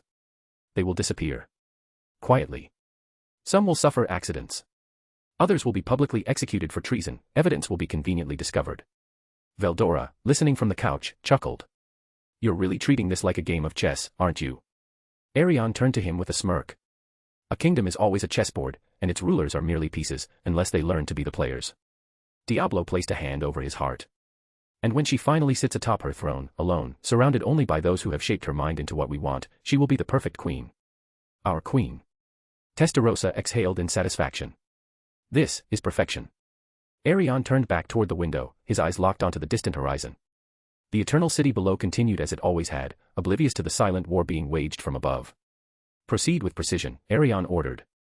No mistakes. If we do this right, Luminous won't even realize she's merely a puppet on strings spun from shadows. Diablo and Testarossa bowed deeply. As you command, my lord. And with that, they vanished into the darkness, leaving Arion alone with Veldora once more. Veldora let out a lazy laugh. You're quite the villain, aren't you? Arion's smirk never wavered. No. Just a man who understands that the greatest power is the one no one ever sees. As the moon cast its pale glow over the city, the second phase of their grand deception had begun. Tucked away within an impenetrable veil of illusions and shifting darkness, the eternal city of sleep was both everywhere and nowhere, an invisible kingdom that no outsider could find unless invited. Unlike other strongholds that prided themselves on towering walls and impregnable gates, the city had no need for defenses. Because no one knew where it was. The streets of the city wound like veins through a living, breathing beast. Dark lanterns lined the cobbled roads, their eerie glow casting flickering shadows against towering structures of black stone and obsidian glass. The air thrummed with a quiet intensity, a city that never truly slept, yet functioned under an unspoken law of secrecy. Despite its ominous reputation, it was a city of indulgence and luxury, if one knew where to look. In the heart of the city lay the Whispering Bazaar, a vast market unlike any other in existence. Merchants from across dimensions set up stalls, peddling wares that could topple empires or shift the balance of power in an instant. Blades forged from cursed stars, able to slice through reality itself. Potions that could rewrite memories, bending minds to the will of the buyer. Veils of invisibility, woven from the darkness between worlds, capable of rendering the wearer untraceable. Sealed contracts of loyalty, unbreakable oaths that bound assassins to their masters until death. Everything had a price, and in the Eternal City, the currency was more than just gold. Secrets were the most valuable trade, and those who walked through the bazaar did not come simply to shop, they came to plot, to scheme, to build empires of their own in the shadows. Beyond the marketplace, the city had its own kind of pleasure, a playground for killers, spies, and manipulators. The Crimson Theater, where plays were performed with illusions so vivid that they blurred the line between reality and dream. Some plays told stories of war and betrayal. Others. They were executions in disguise, assassins eliminating targets mid-performance, their deaths mistaken for part of the show. The Shadow Circuit, an underground arena where fighters, both demons and captured warriors, battled in silence, using only stealth and assassination techniques. It was not a contest of brute strength but of patience, deception, and precision. A single misstep meant death. The Night Lotus Gardens, where nobles and rulers from across realms visited in secret, seeking forbidden pleasures and making dark deals over glasses of immortal wine. Every venue was designed for pleasure, power, or death, and sometimes, all three at once. What truly set the city apart, however, was its inhabitants. Every man, woman, and child in the Eternal City was more than they appeared. A simple tavern keeper. A master of poisons who could end a king with a sip of wine. A street performer juggling knives. A killer trained to take a life mid-performance without breaking rhythm. The smiling merchant at the bazaar. A spy who had infiltrated nations, selling more than just goods. There were no ordinary citizens here. Each individual, no matter how mundane they seemed, was a soldier of the shadows, ready to be called upon at any moment. The Shadow Army was not merely an army, it was an invisible hand capable of reshaping the world. They could infiltrate any kingdom, any nation. They could manipulate rulers, spark revolutions, or crush rebellions before they even began. If Arion willed it, entire empires could fall overnight, their leaders assassinated in their sleep, their cities surrendering before they even knew they were under attack. This was the power of the Eternal City of Sleep, not a city of war, but a city that made war obsolete. Because wars required armies. Arion's army needed only whispers. And whispers ruled the world. Chapter 35, The Dark Summoning Eye, Jahil's Unholy Ambition. In the heart of the High Human Kingdom, within the Grand Citadel of Zirithkal, where spires of obsidian pierced the storm-darkened sky, an unholy ritual was in motion. Deep beneath the towering fortress, where the air was thick with the metallic scent of blood and burning incense, Jahil, the supreme ruler of the High Humans, stood atop a raised platform, his piercing gaze fixed upon the massive summoning circle etched into the stone floor. Faint whispers of the abyss curled through the chamber like spectral tendrils, drawn toward the arcane sigils pulsating with dark energy. This was a ritual unlike any before, a summoning that demanded a horrific price, one that would shake the very fabric of reality. Above, in the dimly lit war chamber, Jehiel sat upon his onyx throne, drumming his fingers against the armrest, his eyes shadowed with growing impatience. Before him, his highest-ranking generals stood rigid, their expressions a mix of duty and silent dread. Torches flickered, casting grotesque shadows upon the ancient stone walls lined with banners of the High Human Empire. Jehiel's voice, cold and sharp as a dagger, cut through the thick air. "What is the status of the preparations?" The room tensed. General Varkas, a battle-hardened veteran with cruel eyes and a scar running across his jaw, stepped forward. He was known for his ruthless efficiency, a man who saw morality as an obstacle, not a virtue. "We are close, my lord," Varkas replied, his tone unwavering. "But we require more sacrifices." Jehiel's gaze darkened. "How many more?" "At least 500. The ruler exhaled slowly, his patience thinning. He turned his gaze to General Halver, the one responsible for the kingdom's internal affairs, the one tasked with procuring these so-called sacrifices. "And what excuse have you conjured this time?" Jehiel's lips curled into a smirk, mockingly. Halver bowed slightly, unfazed by the derision. "Criminals, prisoners of war, and dissenters have already been rounded up. But it is not enough. We have begun raiding outlying villages. The populace believes we are hunting traitors." Jehiel's smirk widened. "Good. Let them believe what they wish. They will serve the Empire, one way or another." Below the castle, the streets of Zirithkal were filled with the echoes of iron-shod boots. Soldiers moved like hunting dogs, dragging terrified villagers from their homes, shoving them into iron-wrought cages mounted on wagons. Children screamed for their parents, wives clung to their husbands, only to be ripped away. The soldiers, ruthless and efficient, paid no heed to the pleas. "Move. The king demands it," barked one of the captains. "Resist, and you'll be flayed instead of sacrificed." Some villagers, realizing the fate that awaited them, tried to run. The air was soon filled with the sounds of whips cracking and blades slicing flesh. A young woman fell to her knees, sobbing, clutching a child. A soldier yanked the child away, tossing the screaming boy into the cage. The mother lunged after him, only for a sword to pierce her back. The soldier wiped the blood off his blade and muttered, "Too much trouble." The carts, filled with hundreds of condemned souls, rumbled toward the citadel, where the abyss itself awaited. Back in the underground ritual chamber, the sacrifices were lined up in chains, trembling, eyes wide with terror as they beheld the monstrosity of the summoning circle before them. The symbols engraved upon the floor pulsed like a living thing, whispering in a language not meant for mortal ears. At the head of the ritual stood the high priest of the Black Sun, an emaciated figure adorned in ceremonial robes woven with abyssal glyphs. His voice, dry and ancient, slithered through the chamber. The blood price must be paid. One by one, the prisoners were dragged forward. Blades kissed throats, crimson rivers flowed, and the sigils drank deeply. Jehiel watched in silence, his expression unreadable. Behind him, his generals stole uneasy glances at each other. They had witnessed dark rituals before, but this was different. The sheer magnitude of suffering, the sheer depth of the abyss they were calling upon, it unsettled even them. And then, the chamber trembled. The blood on the floor began to move, twisting, crawling toward the center of the summoning circle like a living creature.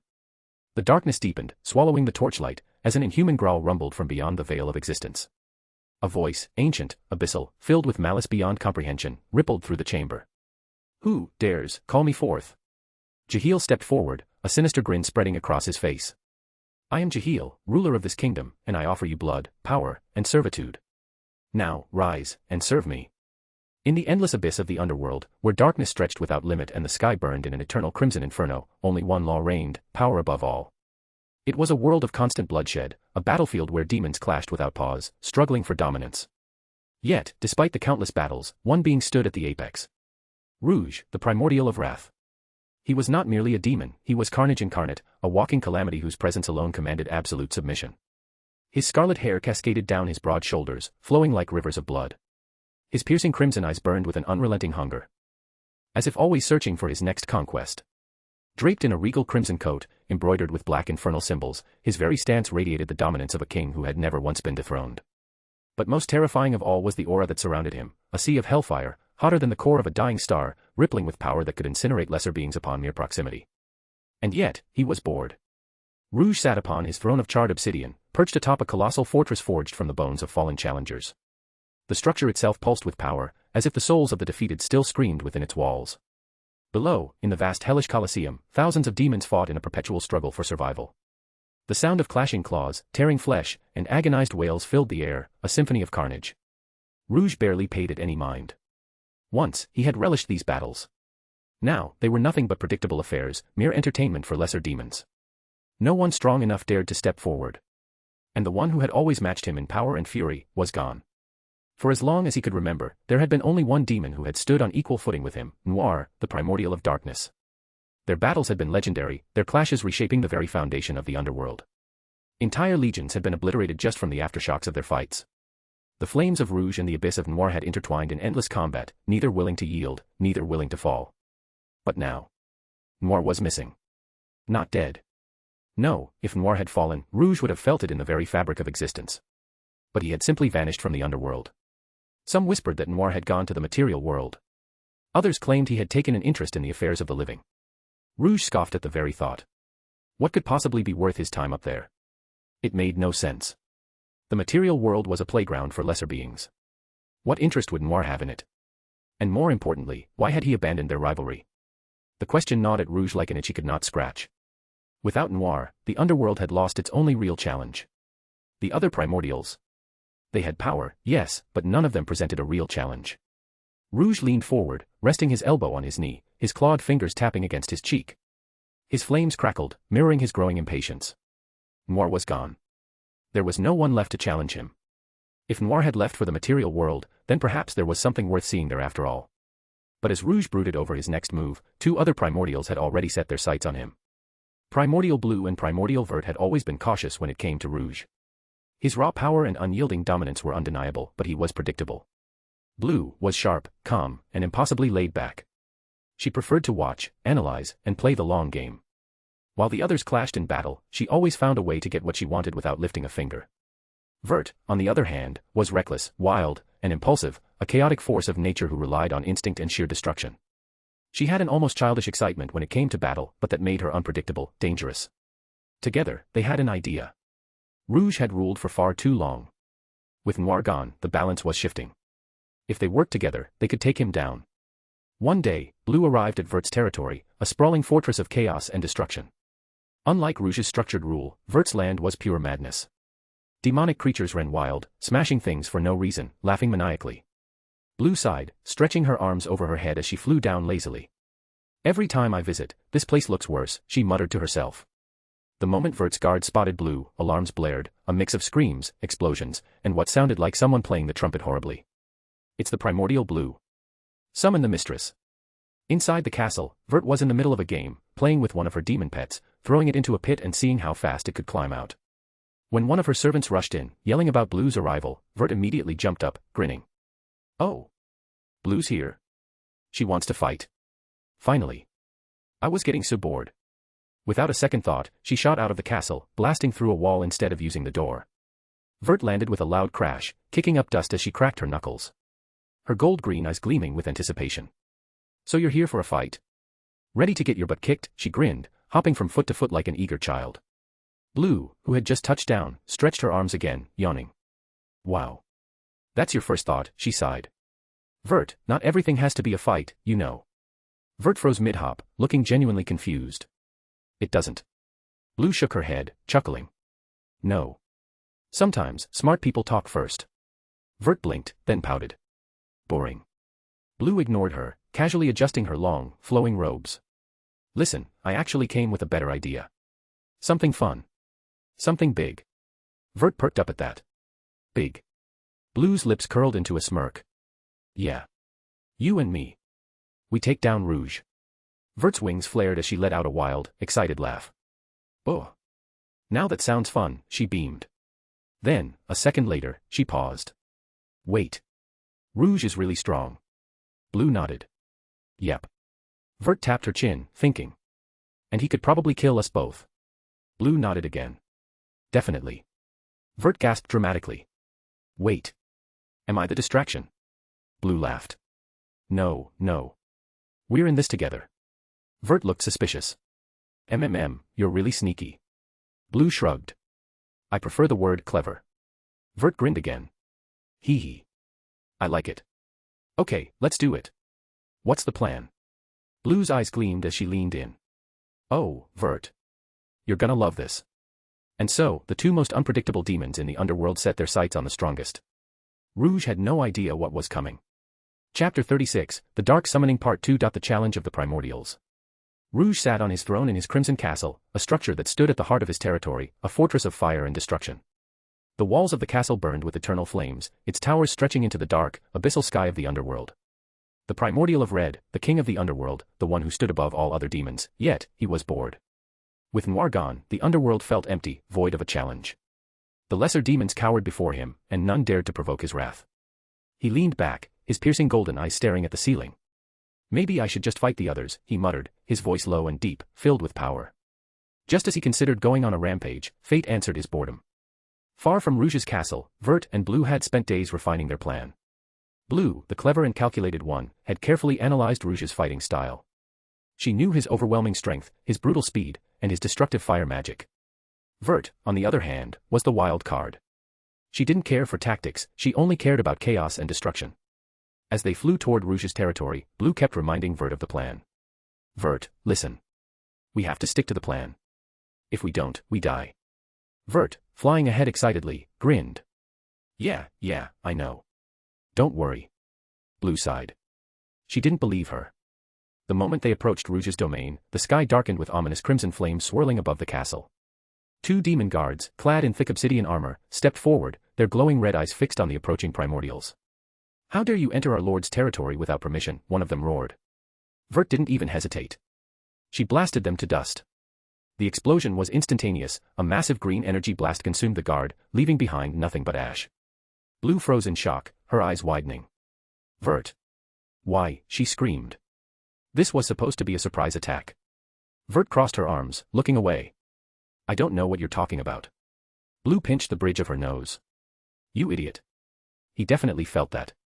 Before she could finish, an immense wave of pressure crashed down on them. A dark, fiery aura erupted from the castle, the air becoming thick with demonic energy. Blue and Vert turned to see the castle doors explode outward, the flames licking the air as a tall figure stepped through the smoke.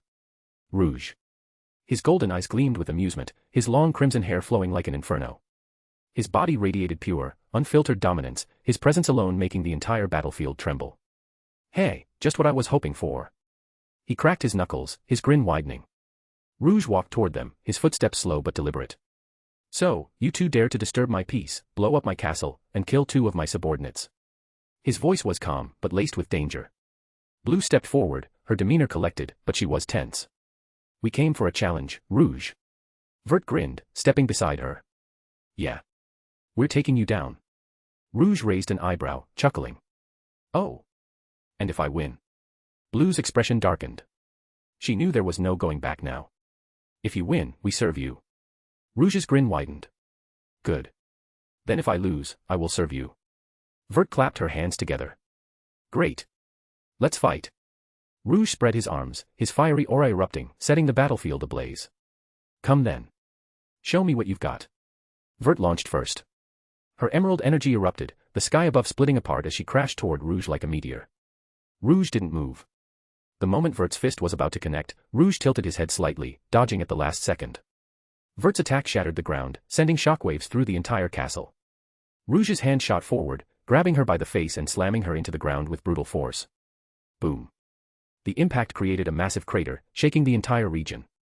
Blue used this moment to strike from behind. She conjured massive spears of azure ice, launching them at Rouge with terrifying speed. Each spear was laced with deadly curses, designed to weaken his strength. Rouge, without even turning, raised his hand, creating a barrier of crimson flames. The moment the spears touched the flames, they melted instantly. Blue's eyes narrowed. Damn. His fire is too strong. Vert burst out of the crater, her eyes burning with excitement. Hee hee. That was awesome. Rouge smirked. You're still standing. Good. The real battle had begun. The battlefield became a blur of destruction. Rouge, Blue, and Vert moved faster than the eye could track. Each clash created explosions that could be seen across the underworld. Vert unleashed wild, chaotic energy blasts, her attacks tearing through the landscape. Blue weaved through the battle gracefully, casting complex spells that warped space and slowed time. Rouge countered with pure, brute strength. Each of his punches sent shockwaves, each of his kicks split the ground apart. He grabbed Vert midair, spinning her at impossible speeds before launching her into a mountain. Before Blue could react, Rouge appeared behind her, his hand burning with hellfire. He blasted her point blank. Boom. Blue screamed, crashing into the ground, her robes scorched. She barely had time to react before Rouge's fist came down like a meteor. At the last moment, Vert intercepted, her wild energy crashing against Rouge's fire. Boom. The impact shook the entire underworld. The battle lasted for hours. But in the end, Rouge stood victorious. Blue and Vert were on their knees, panting, bloodied, exhausted. Rouge stood before them, unshaken, unharmed, and completely dominant. "You two fought well," he said, his voice deep and satisfied. "But I am still the strongest." Blue looked up, defeated. Vert, despite her exhaustion, grinned. "Damn, you're strong." Rouge extended his hand. "Swear loyalty to me." There was a moment of silence. Then, finally, Blue and Vert bowed their heads. "We pledge loyalty to you, Rouge." Rouge smirked. "Good. Now, let's have some fun." The grand hall of Jahil's castle was dimly illuminated by the flickering glow of countless candles, their eerie light casting elongated shadows across the cold stone floor. At the center of the vast chamber, 30 mages clad in dark ceremonial robes formed a perfect circle, their faces hidden beneath deep hoods. Ancient demonic symbols, etched in blood and glowing with malevolent energy, pulsated across the stone floor, forming an intricate summoning sigil. The air was thick with the scent of burning incense and the metallic tang of blood, the scent of sacrifice. At the far end of the hall, seated upon a towering obsidian throne adorned with skeletal carvings, was Jahil, ruler of the kingdom. His sharp, predatory eyes gleamed with anticipation, his lips curling into a wicked grin. With a mere lift of his hand, he gave the command. The mages, their voices rising in a cacophony of unholy chants, began the summoning ritual. The castle trembled as the sigil radiated a blinding crimson light. The air itself seemed to rip apart, as a swirling vortex of darkness manifested within the center of the summoning circle. An overwhelming wave of abyssal energy flooded the room, suffocating and oppressive, bringing every mortal present to their knees. The slaves, bound and trembling, whimpered in terror, their fates sealed as mere offerings. Meanwhile, in the depths of the abyss, Rouge sat upon his own throne of dark stone, the flickering blue flames that adorned his chamber casting ominous shadows upon the walls. His crimson eyes gleamed with amusement as he sensed the call, an attempt to summon him to the material world. He smirked, his lips curling into a smile laced with malice. "Interesting, this day just keeps getting better." Turning his gaze to Blue and Vert, his newly acquired subordinates, he spoke in a voice that resonated with authority. "Wait for me. This should be amusing." Without hesitation, Rouge accepted the summoning. The abyssal flames around him flared, swallowing him whole in an explosion of dark energy. A heartbeat later, Rouge materialized within the summoning circle in Jahil's castle, his towering presence instantly dominating the space. The oppressive aura of the demon sent shivers down the spines of everyone in the room. His dark crimson armor glowed faintly with an ethereal fire, his flowing black cloak billowing as if caught in an unseen tempest. His eyes, pools of abyssal fire, swept across the room with an expression of amusement and disdain. A moment of heavy silence fell over the hall, the sheer power of his presence suffocating. Then, Jahil, the arrogant ruler, stepped forward, his voice laced with authority. "I am Jahil, ruler of this kingdom, and I offer you blood, power, and servitude. Now rise and serve me." Rouge turned his gaze towards him, his smirk widening. His deep, chilling laughter echoed through the chamber, sending a ripple of unease among the gathered mages and guards. The slaves, their faces frozen in terror, dared not even breathe. "You want me to serve you?" Rouge's voice was smooth, yet carried an undertone of deadly amusement. "Do you even know who I am?" Jahil's eyes narrowed, but his arrogance did not waver. "Yes, you are a strong demon, but you will serve me. Take these slaves as offerings and do my bidding." Rouge tilted his head, his eyes gleaming with an unsettling hunger. "And what, pray tell, is your desire?" Jahil smirked, his confidence unwavering. "There is a kingdom I want to conquer. Weaken them as much as possible so that we can take them over easily." Rouge chuckled darkly, his voice reverberating through the room like a death knell. "Very well." With a mere wave of his hand, the room was plunged into darkness, the air thick with an unnatural chill. A deafening, otherworldly whisper echoed through the hall as the souls of the bound slaves were wrenched from their bodies. Their agonized screams filled the air for but a fleeting moment before silence swallowed them whole. Their lifeless bodies collapsed to the ground, their eyes hollow, void of existence. The very essence of their souls was now his. A collective gasp escaped from the mages and guards. Some took a step back in pure terror, their hands trembling. The ritual chamber, once merely ominous, now reeked of true horror. Rouge's smirk deepened as he turned his gaze back to Jahil, his voice dripping with mockery. "Your offerings have been accepted." Then, with a final, chilling laugh, Rouge vanished into the shadows, leaving behind a hall filled with fear-stricken mortals and the lingering, suffocating scent of death. Jahil, for the first time in his reign, felt the smallest trace of unease creep into his bones. He had summoned a monster. And monsters do not serve the weak. Chapter 37, The Summoning Part 3. Arion, the enigmatic leader of the Legion of Demons, stood in the boundless void of his personal training dimension, a realm where the laws of reality bent to his will, where the sky was an endless storm of black lightning and howling winds, and the ground was an ever-shifting abyss of destruction and rebirth. Opposite him, towering like a force of nature incarnate, stood the mighty storm dragon Veldora. His golden eyes gleamed with excitement, his aura a tempest of unrestrained power, each breath he took warping the very fabric of the space around them.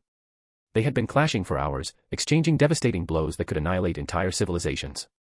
A swipe of Veldora's claws tore through the void itself, sending shockwaves rippling through existence, while Arion danced through the destruction with effortless precision, countering with strikes imbued with the essence of the abyss. Despite their relentless battle, Arion's mind was split, engaged in a separate, silent conversation within his soul corridor. "Master, I have discovered something intriguing," Pandoria's voice, smooth and eerie, whispered through their thought-accelerated link. "Due to the depth of your connection with Veldora, and the shared corridor between your souls, I can evolve his ultimate skill into something far greater than its current form." Arion sidestepped an explosive impact of divine lightning, his eyes narrowing slightly at the revelation. To evolve Veldora's ultimate skill. It was an unexpected discovery, but it made sense. The corridor between them wasn't just a link, it was a fusion of essence, a bridge between two titanic beings of power. Veldora, noticing Arion's momentary distraction, lunged forward, his monstrous form surging through the storm. "Getting sloppy, Arion," he roared, bringing his claws down like the judgment of the heavens. Arion's silhouette flickered, disappearing just as Veldora's strike obliterated a mountain of solidified void energy. "Veldora," Arion called from behind him, standing casually with his hands in his pockets. "I can help you evolve your ultimate skill. Make it stronger." For a moment, there was silence. Then, "Wahaha. Wahaha. Ahaha." Veldora's signature three-stage laugh erupted like rolling thunder, shaking the entire dimension. The black lightning above twisted violently, drawn to his sheer amusement, while the winds howled as if joining his revelry. "You dare suggest that I, the mighty and faithless storm dragon Veldora, have a skill that is anything less than absolute perfection?"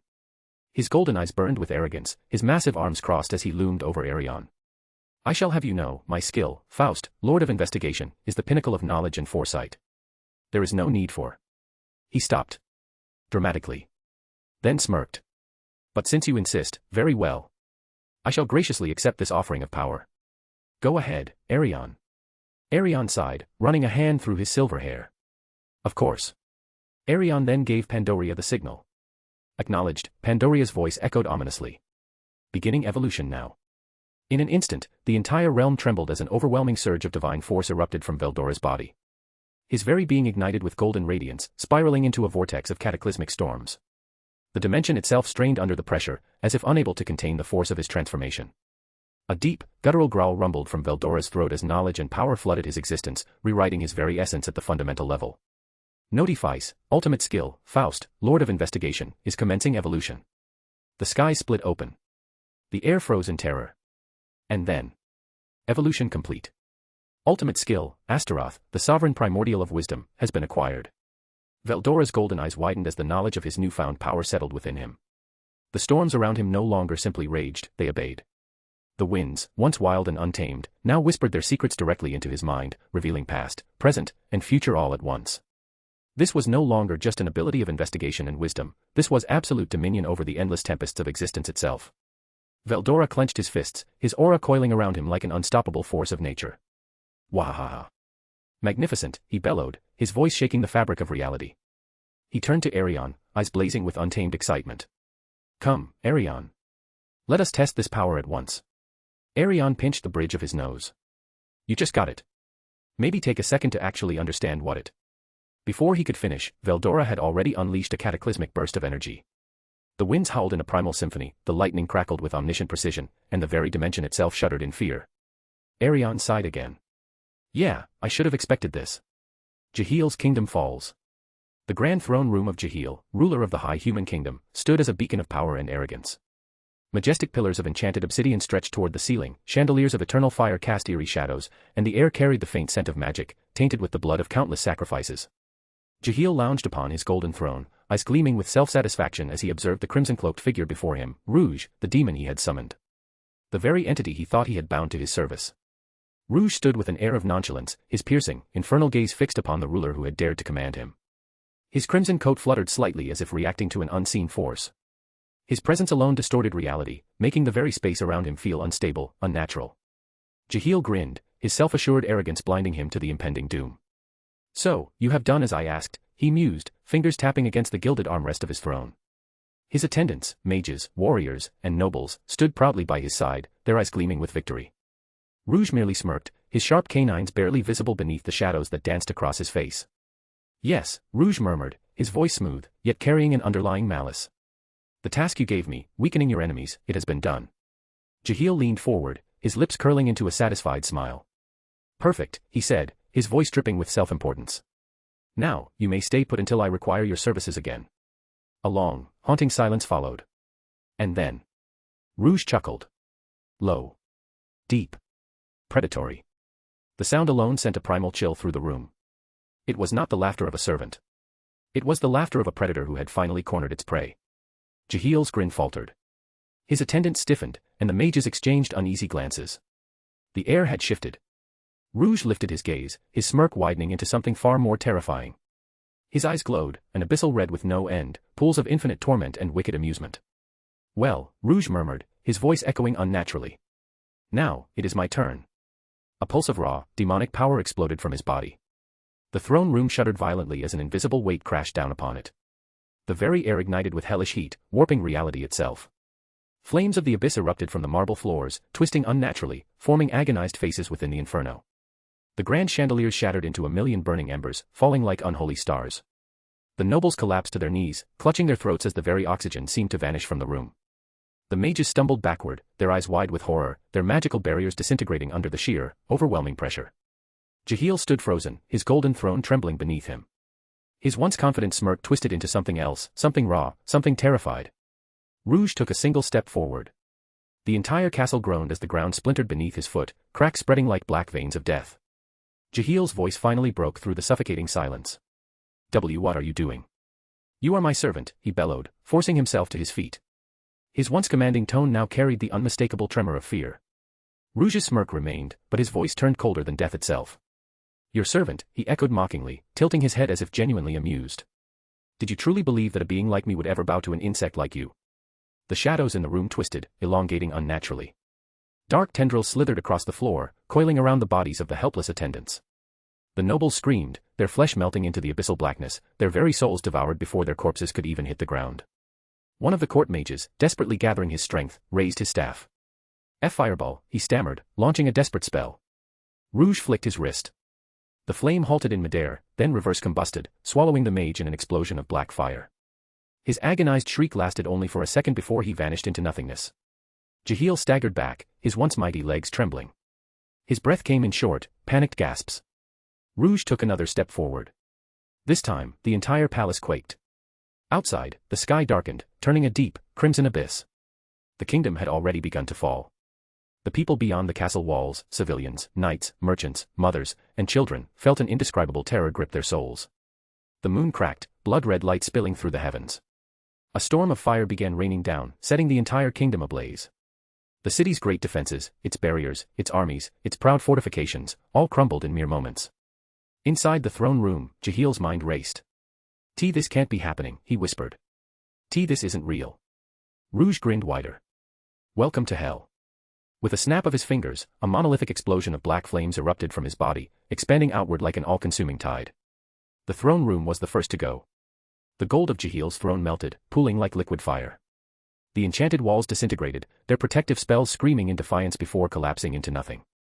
Jehiel let out a final, wretched scream, his body dissolving into the abyss, his soul ripped apart and devoured. And then. The entire kingdom was consumed. A wave of hellfire, blacker than the void itself, surged across the land, reducing everything to smoldering ruin. Every street, every home, every soul, erased in an instant. Where once stood a kingdom of arrogance and pride, now stood nothing but endless, ashen wasteland. And in the center of it all, Rouge stood alone, atop the smoldering remnants of the throne room. His crimson coat fluttered in the burning winds, his smirk still etched upon his face. The night was silent. Not a single soul remained. Rouge exhaled, running a hand through his dark hair before chuckling softly. Well then. He mused, gazing upon his work with amused satisfaction. That was fun. Chapter 38, The Birth of a Calamity. The smoldering ruins of Jehiel's once proud kingdom stretched far and wide, nothing remained but charred remnants of what was once a thriving civilization.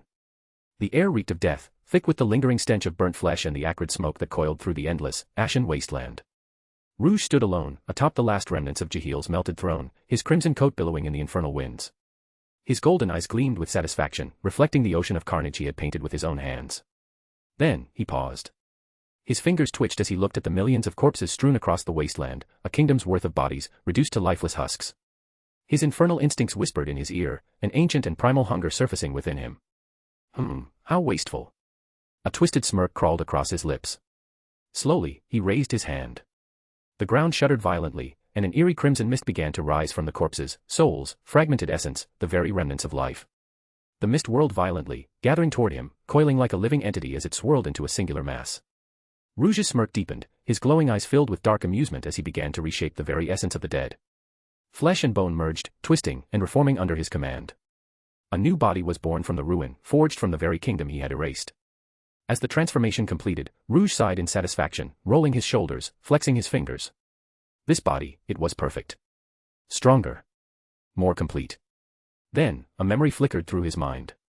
The final screams of the kingdom's people, their wretched cries of terror before they were obliterated. Gah. Gah. Their screams were meaningless, yet something about them resonated within him. A chuckle rumbled in his chest. Guy. From now on, I will be known as Guy. As soon as he declared it, power surged within him. Something inside him shifted, his soul trembled. And then, it engraved itself into his very existence. A dark, cosmic force rippled through the very fabric of existence, responding to his rebirth. The skies above churned with crimson lightning, the earth trembled beneath his feet as reality itself acknowledged his new form. The name had power. It was his true self. And it felt glorious. For the first time, he felt something new. A strange finality, as if the name itself had always been a part of him, merely waiting to be spoken aloud. He closed his eyes, savoring the sensation as it became one with him, binding itself to the very core of his being. Rouge no longer existed. When he opened his eyes again, they burned with a newfound essence. Back in the eternal city of sleep, the atmosphere remained serene, yet within its grand halls, a storm of emotions brewed. Diablo and Testarossa, standing beside Arion, felt a surge of immense power ripple through existence, an energy they recognized instantly. Their normally composed expressions faltered, their eyes flickering with both intrigue and disbelief. Diablo's golden irises gleamed with excitement, while Testarossa's crimson gaze narrowed in thought. This presence. Diablo murmured, his voice laced with amusement. It cannot be. Testarossa nodded, Rouge. The last we remember, he was still in the underworld. So tell me, Diablo, who could possibly be stupid enough to summon him? For the first time in a long while, even Diablo seemed momentarily at a loss for words. He had fought alongside Rouge before, back in the underworld. Among primordials, Rouge was not just another demon, he was one of the oldest and most feared, a being of pure destruction who fought not out of duty, but for the sheer thrill of battle. His pride was as vast as his power, and if he had truly been summoned to the mortal realm. Arion, who was seated, observed the exchange silently. He had already noticed it, the sudden disappearance of countless souls. The sheer scale of the massacre was unlike anything he had sensed in centuries. Just as he was about to speak, a shadow flickered before him. A demon spy knelt instantly, his head bowed low. My lord, the spy said, his voice steady but urgent. I bring news. Arion raised his hand, signaling for him to continue. The kingdom of the high humans, they summoned the primordial Rouge. And, he has eliminated all of them. Not a single soul remains. The kingdom itself is gone, erased, as if it never even existed. A heavy silence fell over the chamber. Testarossa and Diablo exchanged knowing glances. Of course, that was how this would end. Arion closed his eyes briefly, letting the information settle. Jahil and his kingdom had sealed their own fate long ago. Their ambitions, atrocities, and arrogance had painted a target on their backs. Whether by Rouge's hands or another, their destruction had always been inevitable. And yet.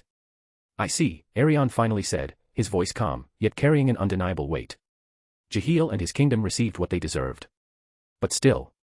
I will see this primordial Rouge for myself. Diablo immediately stepped forward, his smirk returning. My lord, why bother yourself with such a trivial matter, he said smoothly. Surely, we can handle this. Testarossa nodded in agreement, crossing her arms. Yes, my lord. If you wish, I will personally ensure that this does not become a problem. But Arion merely chuckled. No. His golden eyes gleamed with amusement. This will be a small exercise for me. Before either Diablo or Testarossa could protest further, the space around Arion warped, and in the blink of an eye, he was gone. Somewhere, far beyond the eternal city. A new calamity awaited. The air twisted. Reality itself seemed to hold its breath. Rouge, no, Guy, stood amidst the ruins of a kingdom that no longer existed.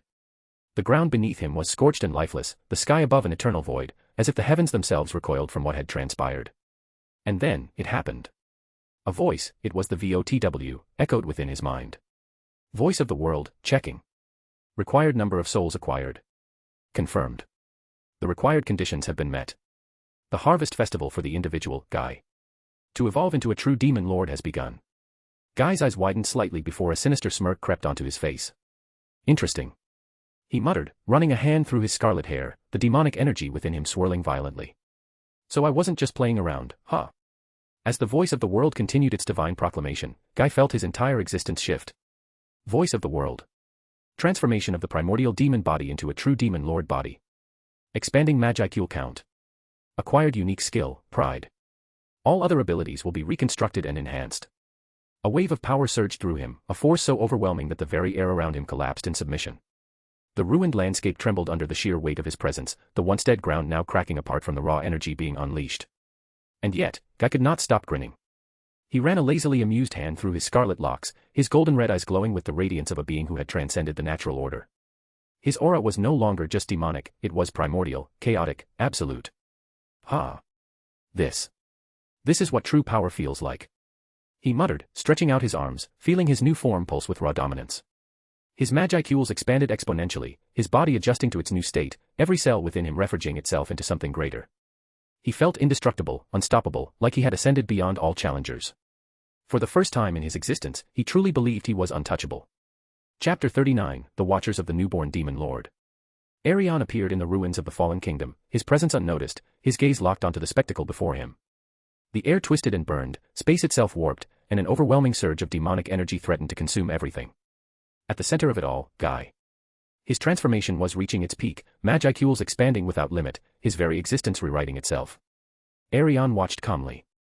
This was nothing new to him. He had undergone the same evolution long ago, felt the same surge of power, the same intoxicating rise beyond mortal limits. He knew exactly what Guy was experiencing. The arrogance. The euphoria. The delusion of invincibility. Arion smirked.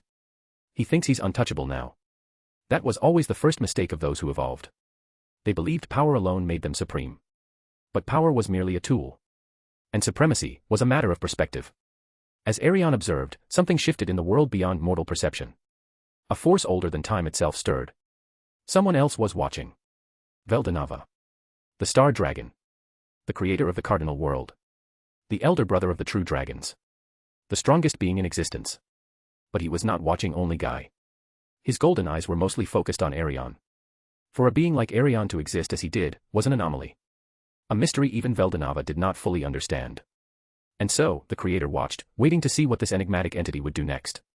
The newly evolved true demon lord stood amidst the ruins of the once great kingdom he had obliterated, his very presence warping the air around him. His crimson hair swayed unnaturally, unholy flames flickered around his fingertips, and his aura, though newly awakened, was already a force that could bring civilizations to ruin. His senses had never felt sharper, his body never so powerful. This is true power. For the first time in his long existence, he felt like he had become something more than a primordial demon. As he relished in his newfound strength, a touch. A simple, light touch on his shoulder. The moment it happened, his entire body locked up. Impossible. His instincts screamed, danger, predator, unknown. For the first time in his life, he felt fear. Before he could react, a voice spoke, calm, deep, and yet carrying an undeniable weight of judgment. Now that you have evolved, you have gained power you never imagined existed, what will you do with this power? In this world. The voice carried no hostility, no emotion. But there was something worse than hostility, certainty.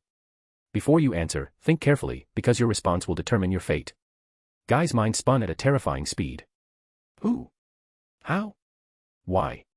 He had just evolved into a true demon lord. He had acquired incomprehensible power. He should be unapproachable, untouchable. Yet this being, this entity had gotten close without him noticing, touched him without him reacting, and now stood behind him like a judge passing sentence.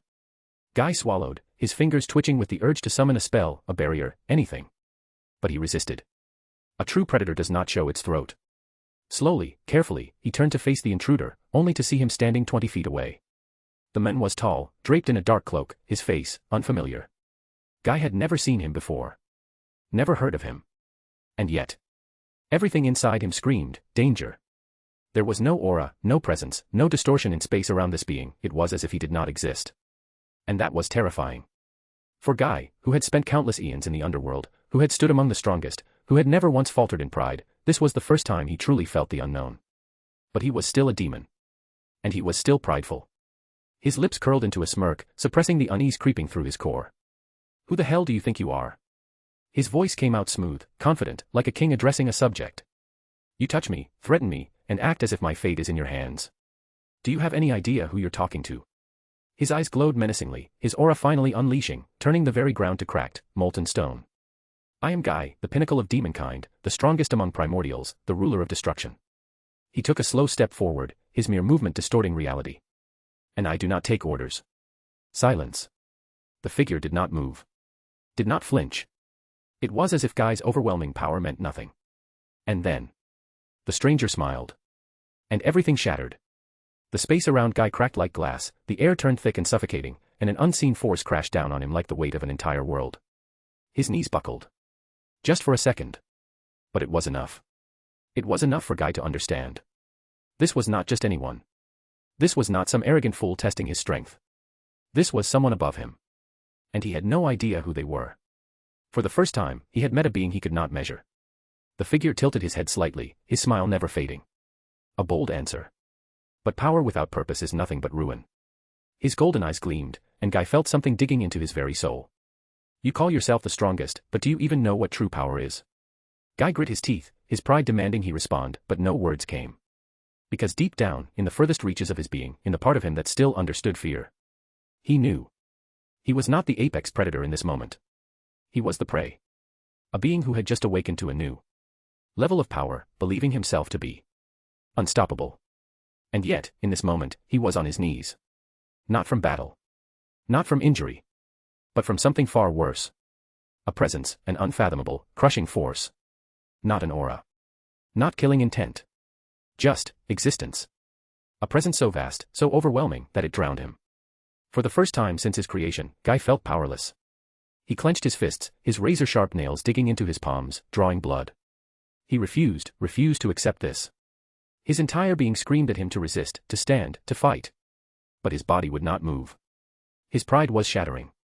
He lifted his head, his glowing crimson eyes narrowing as he stared at the figure before him. And yet, he could not see his face. It was blurred, obscured, unknowable. A being hidden from even his demonic perception. A being that did not want to be known. A shadow. A phantom. A judge. Then, that voice came again, calm, collected, but carrying a weight that felt as if the world itself had turned against him. I will ask you one last time. A pause. Guy could feel his very soul shaking. What will you do with this power? In this world? A question. A demand. A sentence waiting to be carried out. Guy's mind raced. His entire life, he had ruled through raw strength. He had brought empires to ruin, turned kingdoms into ash, stood as a supreme force of chaos, because that was what he was, a demon, a predator. That was how the world worked. The weak were consumed. The strong ruled. And now, in this moment, he realized. He was not the strongest. He had never been the strongest. His fingers twitched as he fought against the weight crushing him, his demonic instincts demanding defiance. His pride roared. Stand. Answer with arrogance. Assert dominance. But his instincts, his primal instincts that had kept him alive for eons, whispered another truth. Submit. Lie. Say what he wants to hear. Survive. Because this was not a being to challenge. A cold sweat formed on his back. His lips trembled, but he forced them into a cocky smirk. Even in the face of impossible power, he would not break. His voice came out, smooth but strained. What will I do with this power? He let out a small, forced chuckle. Simple. I will rule. I will take everything, shape the world as I see fit, bend it to my will. That is what power is for. He watched carefully. Watched for any reaction from this entity that stood above him. And then, he felt it. A shift. The pressure, it increased. It was unbearable. The weight of 1,000 collapsing worlds. The suffocating force of something beyond his comprehension. He felt his bones creak. His vision blurred. His soul trembled. And then. A whisper. A whisper that carried more weight than 1,000 armies marching toward their doom. Wrong answer. Guy's entire body screamed in agony. His pride shattered. His arrogance meant nothing. Because in the face of true power, his rule, his ambitions, were insignificant. Chapter 40, Judgment and Intervention. Guy Crimson had never known fear. Not truly. But tonight, he had felt it. He had been crushed under a weight he could not defy, suffocated by a presence beyond comprehension. He had fought, resisted with every fiber of his being, but it had been futile. He had lost. His pride, shattered. His arrogance, humiliated. His body, broken. The being before him, this phantom of death, this shadow without a name, was about to end his existence. Guy could feel it. This was not a test. Not a warning. This was judgment. His fate had been sealed. Then Arion heard. A voice. Not a whisper. Not a thought. A presence, vast, divine, beyond mortal, beyond demonic. It did not speak. It commanded. Do not kill him. The words stopped everything. The air itself froze. Arion, his killing intent unwavering, paused. His eyes narrowed beneath the illusion that masked his true face. His voice, cold and sharp as a blade, cut through the silence. Who dares interfere? A chuckle. Soft. Knowing. A presence that had always been there, but never needed to be noticed. And then, the answer. I am Veldonava. Silence. For the first time, Arion was taken aback. That name. He had heard it before. The Creator. The one who had forged this world from the void. The one who had breathed life into existence itself. The one who stood above all. Arion's fingers twitched. His mind raced, remembering. When he had been reborn, there had been a presence. A god. A being who had allowed his existence to take form once more. Had it been this Veldonava? He had never been sure. But now. The possibility unnerved him. Even so. He was not one to bow easily. His voice, though more measured, still carried the same weight as before. And why should I listen? Then Veldonava said. He will be useful to this world. Veldonava's words were spoken simply, but they held the force of absolute truth. Arion's expression remained unreadable beneath his illusion, but inside, he was calculating. This world, this fragile, chaotic world, he had taken it upon himself to judge it. To decide who was worthy to exist. And this demon, this Guy Crimson. He was reckless. Dangerous. A threat. But if this was the will of the Creator himself. Arion inhaled slowly.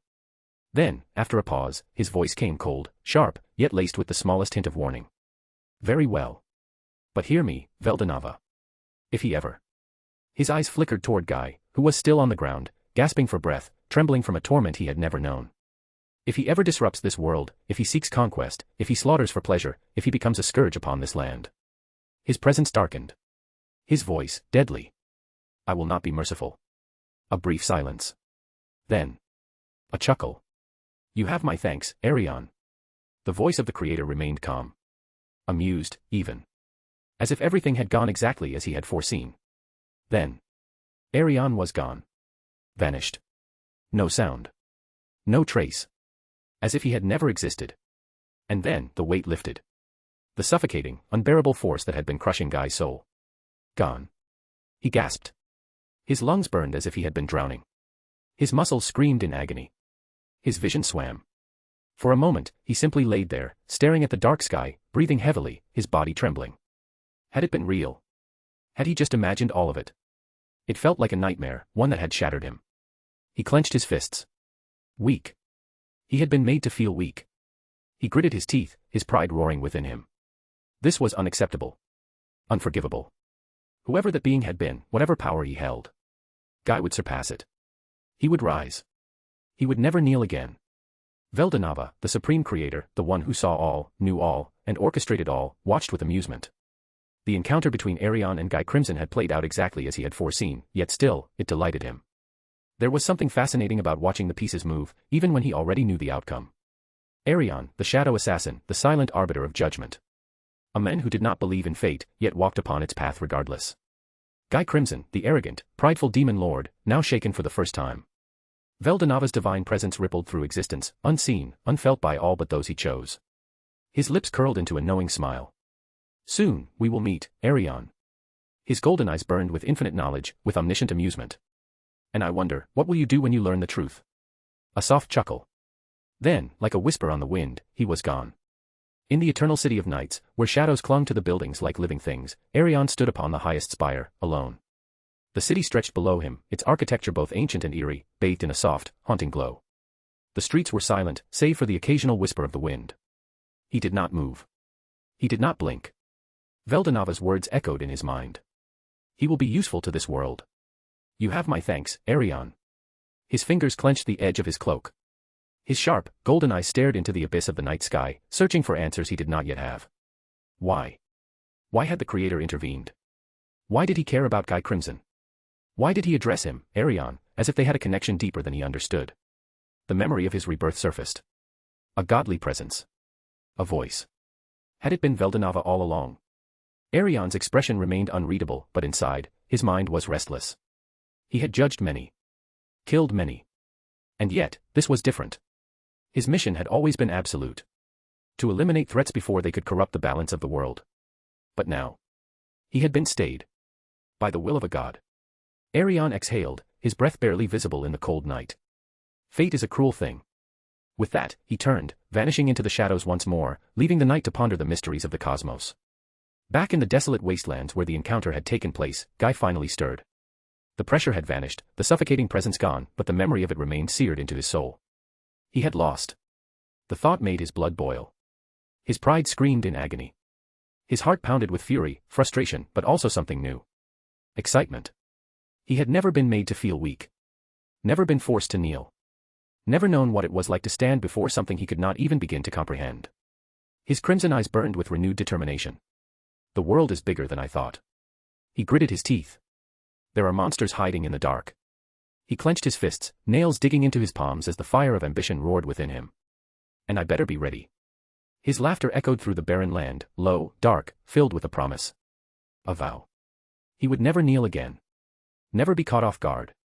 Never allow fear to touch his soul. This world, this material world, was where he needed to be.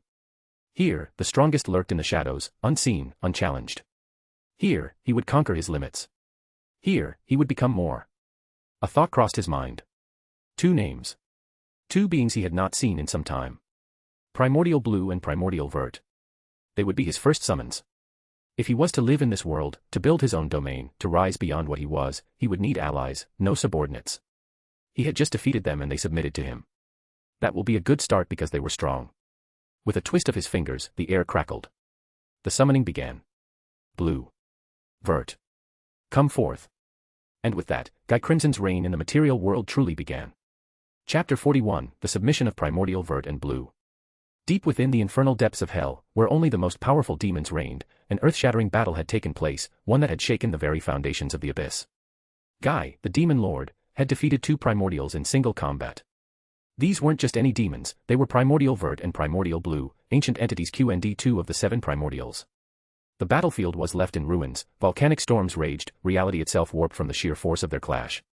As the dust settled, two figures kneeled before Guy, acknowledging his dominance. Vert, her long emerald green hair disheveled, wiped blood from the corner of her mouth, her emerald eyes gleaming with a mixture of frustration and admiration. TCH. I knew you were strong, but I didn't expect you to completely overwhelm us. Fast forward, Guy finally decided to summon them to the material world. Blue and Vert come forth. After appearing in the material world while kneeling in front of Guy. Guy's eyes gleamed with crimson energy. Now, let's make this official. He extended his hand toward them, power surging. I shall name you. The two primordials stiffened. They knew the weight of this moment. Naming a demon was no trivial act, it meant evolution, transformation, and an unbreakable bond. Without hesitation, he pointed at Vert, from now on, you shall be Rain. A wave of unstoppable power crashed into her body. Her emerald flames flared wildly as she let out a sharp gasp, her demonic essence twisting and reforming. The process was painful, but also exhilarating. Her clothes shifted, her battle-worn attire dissolving into something new and refined, a black and green made uniform, adorned with intricate embroidery that resembled storm clouds gathering before a tempest. The aura around her became sharper, more refined, as her newfound strength settled into place. Then, Guy turned to Blue. And you shall be Misery. The moment the name left his lips, a pulse of arcane energy engulfed her. Her deep blue aura swirled violently. Her body trembled, her demonic core expanding as new abilities awakened within her. Her outfit shifted into a dark blue-made uniform, elegant and battle-ready. The edges of her glasses glowed faintly, reflecting her enhanced intelligence and foresight, a mark of her evolution. As the surge of energy settled, both Rain and Misery knelt before Guy, not as defeated foes, but as loyal subordinates who had found a master worthy of their service. Misery adjusted her gloves, speaking in her usual calm, analytical tone. Your naming process was flawless. You controlled the energy perfectly, wasting none. You truly are worthy of our loyalty. Rain stretched her arms, smirking. Master. So, what's our first job? Guy chuckled, pleased with their response. He gestured toward the ruined remnants of an ancient kingdom, a place once ruled by high humans he had turned into dust. We start by establishing my domain. Right here. Build me a castle that will stand for eternity. Rain's smirk widened. You want something grand, huh? Fine. I'll carve a fortress out of the land itself. Misery, analyzing the ruined terrain. Then I shall construct the barriers and enchantments. No force in existence will penetrate it. For years, the two worked tirelessly. Rain used her magic mastery, shaping the landscape into something awe-inspiring, mountains fused into towering walls, rivers redirected into protective moats of pure magic, the very land reshaped to become an impenetrable fortress. Misery, in turn, wove barriers of absolute defense, her sigils engraved across the castle's structure ensuring it would be immune to demonic, or any forces or she thought. Their work was meticulous, and when it was done, Guy's fortress stood as an unbreakable bastion, a monument of his reign and demonic power. Years passed. Guy, now fully settled in his castle, had grown even stronger. But something nagged at him, boredom. One day, as he sat upon his throne, he called for Rain and Misery. I need something to entertain me. Go out and find the strongest being in this world. I want to fight them. Rain, leaning against the wall, grinned. Finally, something fun. Consider it done. Misery bowed slightly, her expression unreadable. It shall be done, master, even though I doubt such being exist. With that, the two set out on their grand search, traveling across the world, infiltrating kingdoms, gathering intelligence, and interrogating anyone they came across. They scoured many lands, each time hearing rumors of a single name, Veldonava, the Star King Dragon. Eventually, their investigations led them to one place, where the truth was confirmed. Veldonava was the undisputed strongest being in existence, a dragon of immeasurable might who resided upon God Mountain. Returning to the castle, the two knelt before their master. Rain was the first to speak. We found him. The strongest being in existence is none other than Veldonava, the Star King Dragon. He spends most of his time in a place called God Mountain. Misery added, there is no challenger greater. He is revered as the creator, the one who shaped existence itself. If you seek an opponent truly worthy of your power, he is the only choice. For a moment, Guy was silent. Then, slowly, a grin spread across his face. Veldonava, huh? He cracked his knuckles, his aura flaring with excitement. Sounds perfect. Rain smirked and thinking. You really think you can take on a literal god? Misery's expression remained unreadable, but she gave a slight nod. It will be a battle recorded in history. Guy stood from his throne, his crimson eyes gleaming. Then it's decided. I am heading to God Mountain. Rain let out a laugh. This is going to be fun. Misery simply said, we shall wait for you, master. And with that, Guy, the self-proclaimed strongest demon, set forth to challenge the strongest dragon, a battle that would shake the very fabric of the world itself. The winds howled as Guy soared through the sky, his crimson aura blazing like a comet across the heavens. His eyes gleamed with an unmatched hunger for battle, his heart pounding with anticipation. His thoughts raced as he ascended toward God Mountain, the sacred peak said to be the dwelling of Veldonava, the Star King Dragon, the creator himself. If I defeat him, it will be undeniable. I will be the supreme existence in this world. No one will dare challenge me again. My name will echo across eternity. The mere thought sent a thrill down his spine. He had faced countless foes, conquered the infernal depths of hell, and crushed even other primordials beneath his heel. Yet, for the first time in, actually second, his existence, he felt true exhilaration, not just for battle, but for the unknown. This was a battle that could shape history itself. The air grew heavier as he approached the summit of God Mountain. The moment he crossed a certain threshold, a divine pressure crushed down upon him like an unmovable weight. TCH. What the hell is this? Guy gritted his teeth, feeling his body struggle under the sheer cosmic authority radiating from above. It was unlike anything he had ever encountered. Even his very essence as a primordial demon and demon lord seemed to tremble in response. Yet, rather than fear, his excitement only grew. Far above, atop the celestial peak, a majestic figure rested, Veldonava, the Star King Dragon. His majestic body coiled lazily, resting beneath a sky filled with shimmering galaxies that twisted and swirled above him like a living tapestry. His crystalline scales, reflecting a myriad of colors, shone like a celestial mosaic, each scale containing the very fabric of existence. His eyes, golden pools of infinite wisdom and power, suddenly flickered open. A powerful yet gentle chuckle escaped him. So, it's time. He had foreseen this moment long ago. The demon who had conquered hell itself, who had crushed other primordials under his might, had finally set his eyes on the pinnacle of creation. Veldonava smiled. He welcomed it. Guy finally breached the last layer of divine resistance, his body flaring with overwhelming demonic energy as he landed atop God Mountain. And there, in front of him. His breath caught in his throat. For the second time in his existence, Guy felt small. Before him lay the single most breathtaking and terrifying entity he had ever seen. Veldonava's sheer size was incomprehensible, his presence a celestial storm of divinity. His every breath seemed to resonate with the very fabric of the cosmos, and his wings, stretching endlessly beyond the horizon, glowed with the power of creation itself. But it wasn't just his appearance that overwhelmed Guy, it was the aura. A pressure so vast, so boundless, that reality itself trembled beneath it. For the first time, Guy staggered back involuntarily, his entire body screaming at him, warning him that this was not a foe he could simply overpower. And yet, his heart pounded with exhilaration. This is it, Guy thought, clenching his fists, his lips curling into a wild grin. This is the battle I've been waiting for. Veldonava tilted his massive head slightly, his golden eyes gazing down at Guy with amusement and curiosity. His voice, when it came, wasn't just sound, it was an undeniable truth that echoed through existence itself. You've done well to make it this far, demon. Very few have ever stood before me. The sheer weight of his words pressed into Guy's very soul, but the crimson demon held his ground, his excitement only growing. Guy smirked, wiping a bead of sweat from his forehead. Heh. I'll take that as a compliment.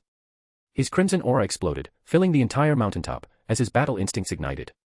Veldonava, the creator. His red eyes burned with unwavering determination. I've fought everyone worth fighting. There's no one left but you. Veldonava's chuckle rumbled across the heavens like distant thunder. I see. His golden eyes gleamed. You seek to test yourself against the pinnacle of existence. You desire to claim the title of the strongest. Guy cracked his knuckles, his grin never fading. Damn right. Very well, Guy. Let us see if you are worthy. Guy's breath hitched for just a moment, but then his own aura flared. TCH. That's what I like to hear. With a roar, his crimson calamity aura erupted, his entire body surging with primordial demon energy, his battle lust reaching new heights.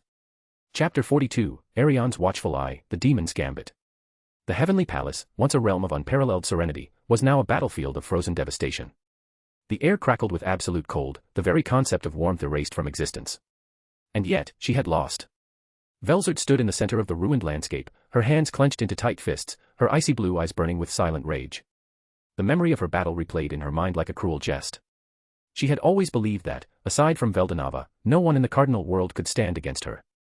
She was a true dragon, an entity beyond mortal comprehension. She ruled over cold itself, capable of freezing even time and space. And yet, she had lost. To Veldora. Her younger brother. That reckless, battle-hungry, impulsive brat had overpowered her. It was unthinkable. Unacceptable. The battlefield bore witness to her humiliation, cracks in the frozen plains, melted ice, remnants of a battle where flawless control had failed against raw, untamed power. She exhaled sharply, her breath materializing into a dense mist. The wound to her pride was far greater than any physical injury. Veldora. You dare surpass me. Her voice was barely above a whisper, yet it carried the weight of her indignation. Veldora had always been the youngest, the most reckless.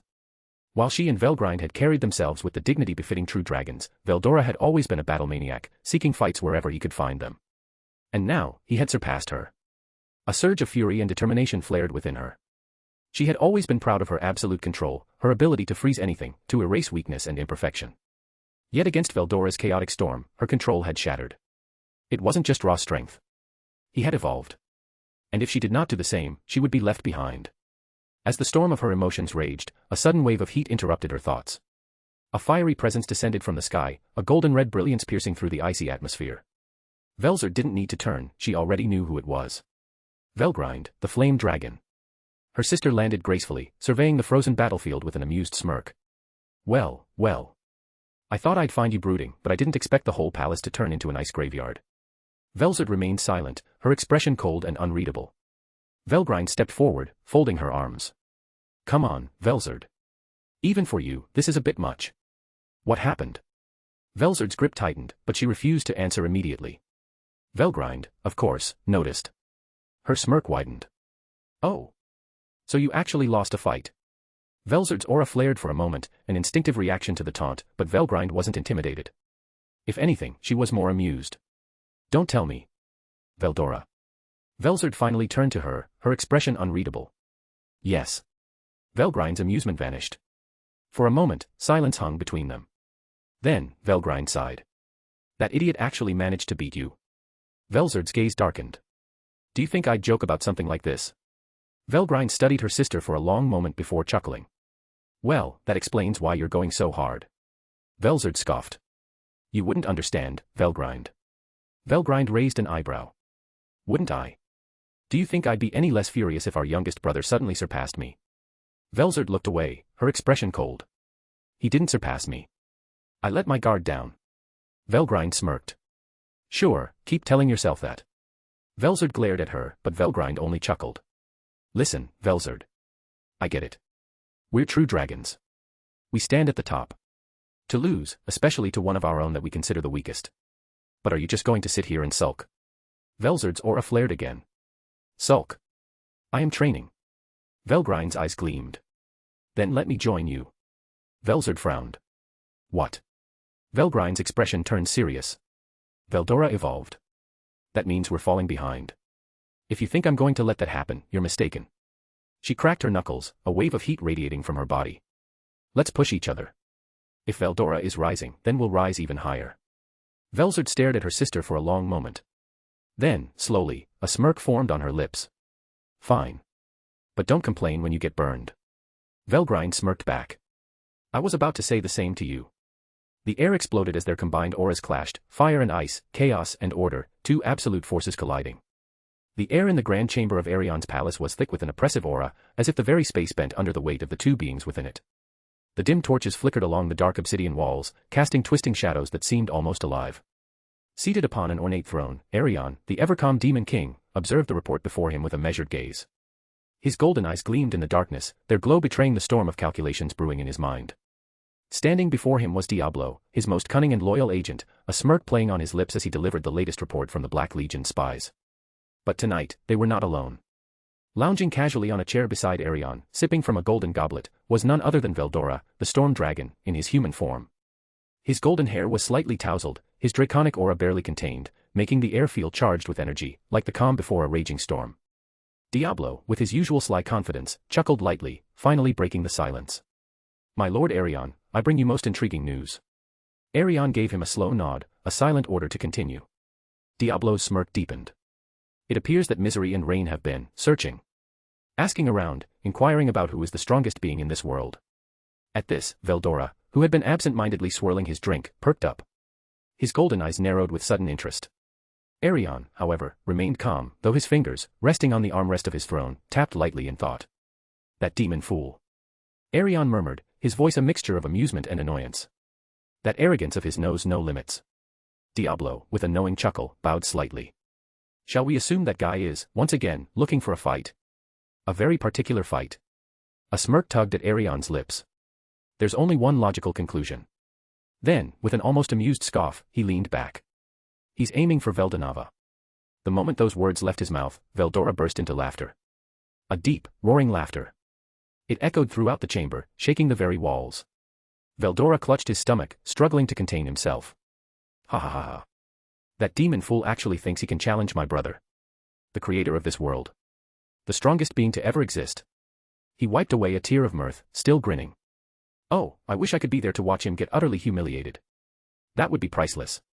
Diablo, ever composed, simply chuckled at Veldora's reaction, but Arion's expression shifted. An idea had just formed. The golden-eyed demon king tilted his head slightly, fingers once again tapping against his throne. An eerie silence fell over the room as his mind calculated the perfect move. Then, with a slow, wicked grin, he turned to Diablo. Diablo, I have a new order for your spies. Diablo straightened, his crimson eyes gleaming in anticipation. Give them a crystal ball.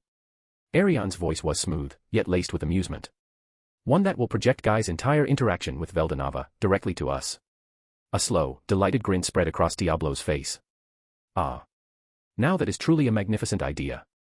Veldora's eyes widened slightly, then his grin returned, even wilder than before. Oh ho ho. So, I'll get to witness the prideful demon make a fool of himself in real time. He leaned forward eagerly. Oh, this is going to be good. Arion simply smirked, his golden eyes glowing faintly.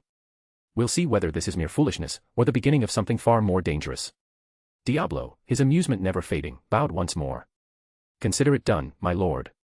And with that, he vanished into the shadows, leaving behind only the flickering torches, and the barely contained laughter of Veldora, who was already anticipating the show of a lifetime. Chapter 43, The Demon's Pride vs. The Creator's Might. The cardinal world, though vast and filled with potential, was still in its infancy when it came to civilization and structured governance. Unlike the highly developed societies that would emerge in later eras, this world was still raw, a land of untamed wilderness, scattered settlements, and emerging powers that sought to carve their place in history. While numerous tribes, clans, and small kingdoms dotted the lands, only a few truly notable factions held dominance in these early days. These were the first great bastions of power, each unique in its culture, philosophy, and rule. To the far east, where sprawling plains met towering mountains, the Eastern Empire was taking shape. This empire, though not yet at the height of its expansion, was already showing signs of the unrelenting ambition and military might that would define it in the centuries to come. Governed by a strict and disciplined military hierarchy, the empire was built upon the foundation of conquest and control. Unlike other kingdoms that relied on monsters or divine blessings, the Eastern Empire was fueled by human innovation, technology, and rigorous training. Deep within the great mountain ranges to the west, Dworgen stood as a testament to craftsmanship and perseverance. The Dwarven Kingdom, though small compared to the sprawling lands of humans, was unmatched in engineering and metallurgy. Rulers and governance, at this time, the kingdom was ruled by a mighty Dwarven king, one whose lineage stretched back to the first mountain settlers. Unlike the militaristic Eastern Empire, Dworgen focused on building an impregnable stronghold, utilizing natural defenses, underground fortresses, and masterful smithing. The city itself, a maze of tunnels and grand halls, was illuminated by mystical forges that never ceased burning. The dwarves had already begun trading with neighboring human settlements, offering their legendary weapons, armor, and architectural skills in exchange for resources. Despite their isolationist nature, rumors of the world beyond the mountains intrigued the Dwarven king. Would their fortress hold against the rise of monsters and demons? Only time would tell. Nestled within the dark forests and blood-red valleys of the western lands, Rubio was a kingdom shrouded in mystery. This was the domain of Luminous Valentine, one of the few powerful beings who had already established her dominion. Unlike the Eastern Empire and Dworgen, Rubio was not a kingdom of mortals but one of immortal beings, vampires who thrived under the rule of their eternal queen. Luminous herself had already declared her reign, her presence undeniable as she maintained control through a combination of absolute authority and divine power. Though her kingdom was relatively stable, Luminous knew that other powerful entities existed in the world. She was cautious, watching from the shadows and preparing for the inevitable conflicts that would arise as new powers emerged. Beyond these notable powers, much of the cardinal world remained untamed. The monster territories, these lands were lawless, dominated by various monster races who had yet to unite under any central power. Ogres, orcs, lizardmen, and other creatures roamed freely, engaging in constant battles for survival. The fallen kingdoms, scattered ruins of past civilizations hinted at long-forgotten empires that had once flourished but had been wiped out by war, natural disasters, or powerful beings. In this era, the world was still forming its identity. But one thing was certain, the cardinal world was on the verge of something grand. Would it fall into chaos? Would one kingdom rise above all others? Or would the unseen forces lurking in the shadows shape the fate of the world? Only time would tell. The air grew thick with tension as Guy, the self-proclaimed strongest demon lord, stood before Veldonava, the creator of the world. A heavy silence loomed in the vast celestial expanse where the confrontation was taking place. There were no barriers, no walls, only the boundless sky above and the endless horizon beneath them. Guy's eyes burned with unshakable resolve, his aura flaring like a storm of fire and destruction. He had challenged countless foes, crushed enemies beneath his heel, and stood undefeated for eons. But today, he faced the god of creation, a being whose power was beyond comprehension. A smirk curled on Guy's lips as he unleashed his overwhelming demonic aura, the ground beneath them cracking and the air itself distorting from sheer pressure. A crimson storm erupted around him, fiery tendrils spiraling outward, scorching the sky as the very essence of chaos surged through his veins. Veldonava, standing calmly, let out a soft chuckle. His golden eyes gleamed with divine amusement as he watched Guy's power surge. To him, this was nothing more than a child's tantrum, an amusing display of a demon who thought himself capable of reaching the heavens. Interesting, Veldonava mused, his voice carrying a divine resonance, as if the cosmos itself was speaking. Guy, however, took that as a challenge. His pride would not allow him to back down. With a swift motion, he launched forward, his movements shattering the sound barrier, leaving a trail of blazing fire in his wake. His right fist ignited with napalm burst, his signature move, a fire so devastating it could reduce mountains to ash and boil oceans in an instant. With all his strength, he aimed for Veldonava's heart. Yet, Veldonava did not move. The attack landed, but nothing happened. The flames of napalm burst flickered and vanished, dissipating into nothingness as if they had never existed. Guy's eyes widened in shock. His ultimate attack, one capable of scorching entire continents, had done nothing. Gritting his teeth, he lashed out again. His fists became blurs of destruction, launching an onslaught of blows reinforced by his ultimate skill, pride, the very ability that made him invincible in battle. Every strike carried the weight of the abyss, distorting space itself. Yet, despite the overwhelming power behind each attack, Veldonava did not budge. He simply stood there, his golden eyes watching as Guy pushed himself to his absolute limit. Minutes passed, though to Guy, it felt like an eternity. He had used every move, every ounce of power he had, yet Veldonava remained completely untouched. Not a single speck of dust had moved from where he stood. Panting, exhaustion finally caught up with Guy. His body felt heavy, his energy drained, and his pride shattered. For the first time in his existence, he felt true powerlessness. Veldonava exhaled softly. My turn. The moment the words left his lips, it was over. Guy didn't even see the attack. There was no movement, no flash of light, no distortion in space, only an indescribable force that struck him at the very core of his existence. Pain. A feeling he had long forgotten returned in full force. It was unbearable. His entire body screamed in agony, his mind barely able to process what had happened. He felt himself being thrown back, his limbs numb, his body collapsing onto the broken ground below. He couldn't move. He couldn't fight back. For the second time in his life, he had felt true pain. Lying on the ground, unable to even lift a finger, Guy's mind raced. How? How could he be so weak? Had he really been so foolish to believe he could stand against a god? His pride, the very thing that had defined him, now felt like a cruel joke. As he lay there, staring up at the endless sky, he felt something strange. Acceptance. His smirk returned, but it was no longer one of arrogance, but of surrender. I'm satisfied, Guy said, his voice hoarse but firm. He chuckled weakly, accepting his fate. You can kill me now. I know. I'm not the strongest. I know there are beings I could never reach. I have accomplished what I needed to. Now, I can spend the rest of eternity in hell. Silence filled the air. Then, a faint smile appeared on Veldonava's lips. Would you like to work for me? Guy's eyes widened slightly. What? He had been ready to accept death, ready to embrace his end, but now, the god of creation was offering him something else. For the first time in his long existence, Guy was left speechless. Chapter 44, The Watchtower/Training of the True Dragons. In the grand watchtower of the City of Eternal Night, 4 figures stood watching what was supposed to be an earth-shattering battle, yet, it looked more like a child throwing a tantrum before a god. The cool night breeze whistled through the open balcony of the tower as Arion, the enigmatic overlord, leaned against the railing, his eyes fixed on the spectacle below.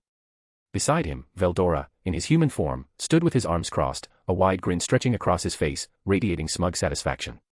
Diablo, ever the composed and cunning demon, observed with a sly smile, while Testarossa, her elegant demeanor unshaken, let out a small, exasperated sigh as Guy continued his futile assault. Guy's napalm burst roared across the battlefield like the wrath of a sun god, yet, the moment it touched Veldonava, it simply ceased to exist. Not even a spark remained. Veldora burst out laughing, clutching his stomach. Ha! That fool actually thought that would work. Oh, this is priceless. Arion, still watching, smirked. To be fair, it's impressive that he has the guts to try. I'd have just walked away. Diablo chuckled, his golden eyes gleaming with amusement. Indeed, Lord Arion. However, our dear Guy is not known for his sense of self-preservation. Testarossa, shaking her head, rested her cheek against her hand, looking completely unimpressed. He's burning through all his energy for nothing. I almost feel bad for him, almost. The battle continued, and Guy launched into a relentless barrage of attacks. His fists blurred, his power cracked the very air around them, and yet, Veldonava hadn't moved an inch. Veldora smirked and turned to Arion. Hey, what do you think's going through Guy's head right now? Arion, rubbing his chin thoughtfully, mimicked Guy's voice, maybe if I just hit him a little harder, reality itself will bend and I'll win. Diablo burst out laughing, and even Testarossa let out a soft chuckle. Then, the moment they were all waiting for arrived. Veldonava, after 5 long minutes of allowing Guy to attack, simply exhaled. Then, it happened. A single unseen attack struck Guy, and in an instant, he was on the ground, motionless, broken, utterly defeated. Silence filled the watchtower. Veldora blinked. Wait. That's it. Diablo smiled darkly. That's all it took. Testarossa sighed dramatically, and here I was expecting something more thrilling. What a disappointment. Arion, however, shook his head in awe. No, this was incredible. I always knew Veldonava was powerful, but seeing it firsthand. It's on another level. Compared to him, strength really is meaningless. Veldora, still chuckling, patted Arion on the shoulder. Welcome to reality, buddy. Now you understand why I don't bother challenging my brother. Diablo, stroking his chin, mused aloud, I do wonder, what will Guy do now? He just had his entire sense of pride shattered. A demon like him, with a superiority complex that big. This could be either his greatest awakening, or his most humiliating downfall. Then, as if fate was listening, Veldonava's voice echoed across the battlefield. Would you like to work for me? The watchtower fell into stunned silence. Veldora blinked. Did he just get a job offer? Arion smirked. Looks like Guy just got recruited. Testarossa, ever composed, grinned. What an unexpected twist. He went from, I am the strongest, to, do you need any assistance, sir, in under 10 minutes. Diablo chuckled deeply. Oh, I cannot wait to see how Guy reacts to this. Veldora threw his arms up. I know. This is the greatest thing I've ever seen. Someone pass me a drink, I want to enjoy this moment. And so, from the watchtower of eternal night, the four powerful beings continued watching history unfold, thoroughly entertained by the downfall, and possible rise, of the once arrogant demon lord, Guy. The vast glacial expanse stretched endlessly beneath the twin figures locked in combat. The air was so bitingly cold that even the strongest of creatures would freeze in an instant, yet for Velzard, the white ice dragon, and Velgrind, the flaming empress, it was merely a suitable battlefield for their training. Velzard stood unshaken, her elegant, ice-kissed form shimmering under the pale light. With a mere wave of her hand, massive spires of ice erupted from the ground, each one radiating an unholy chill. Velgrind, her body wreathed in scarlet flames, shattered them with swift, heated strikes, the force of her blows melting the icy terrain beneath her. For hours, the two sisters clashed, flames consuming ice, ice swallowing flames, neither yielding an inch. Velzard's calm, calculated movements met Velgrind's aggressive, blazing counterattacks. It was an eternal dance, cold precision versus fiery passion. Then, suddenly, Velgrind stopped. Standing amidst the smoldering battlefield, she gazed at Velzard, her crimson eyes narrowed with curiosity. Sister, Velgrind said, crossing her arms, tell me something. Velzard, brushing a stray lock of silver hair away from her icy blue eyes, raised an eyebrow. Oh. You finally need my wisdom, little sister. Velgrind scoffed. Spare me the arrogance. Her tone grew serious. I've been thinking about Veldora. At the mere mention of their younger brother, Velzard's expression shifted slightly, one of mild amusement mixed with subtle irritation. What about him? Velgrind frowned. How did he become stronger than you? A brief silence. Velzard's gaze sharpened. Excuse me. Velgrind crossed her arms, tilting her head slightly. You heard me. Veldora was always the weakest among us. He was reckless, undisciplined, and while he had vast amounts of magicules, he never trained seriously. She narrowed her eyes. But now, he's different. Stronger than you. Stronger than me, even. So I have to ask, did elder brother train him? Velzard's lips curled into a half-smile, half-scowl. Ha. Veldora. Training under Veldonava. Now that would be a sight to behold. But no. I highly doubt our elder brother wasted time disciplining that unruly fool. Velgrind took a step closer. Then that begs the question, how?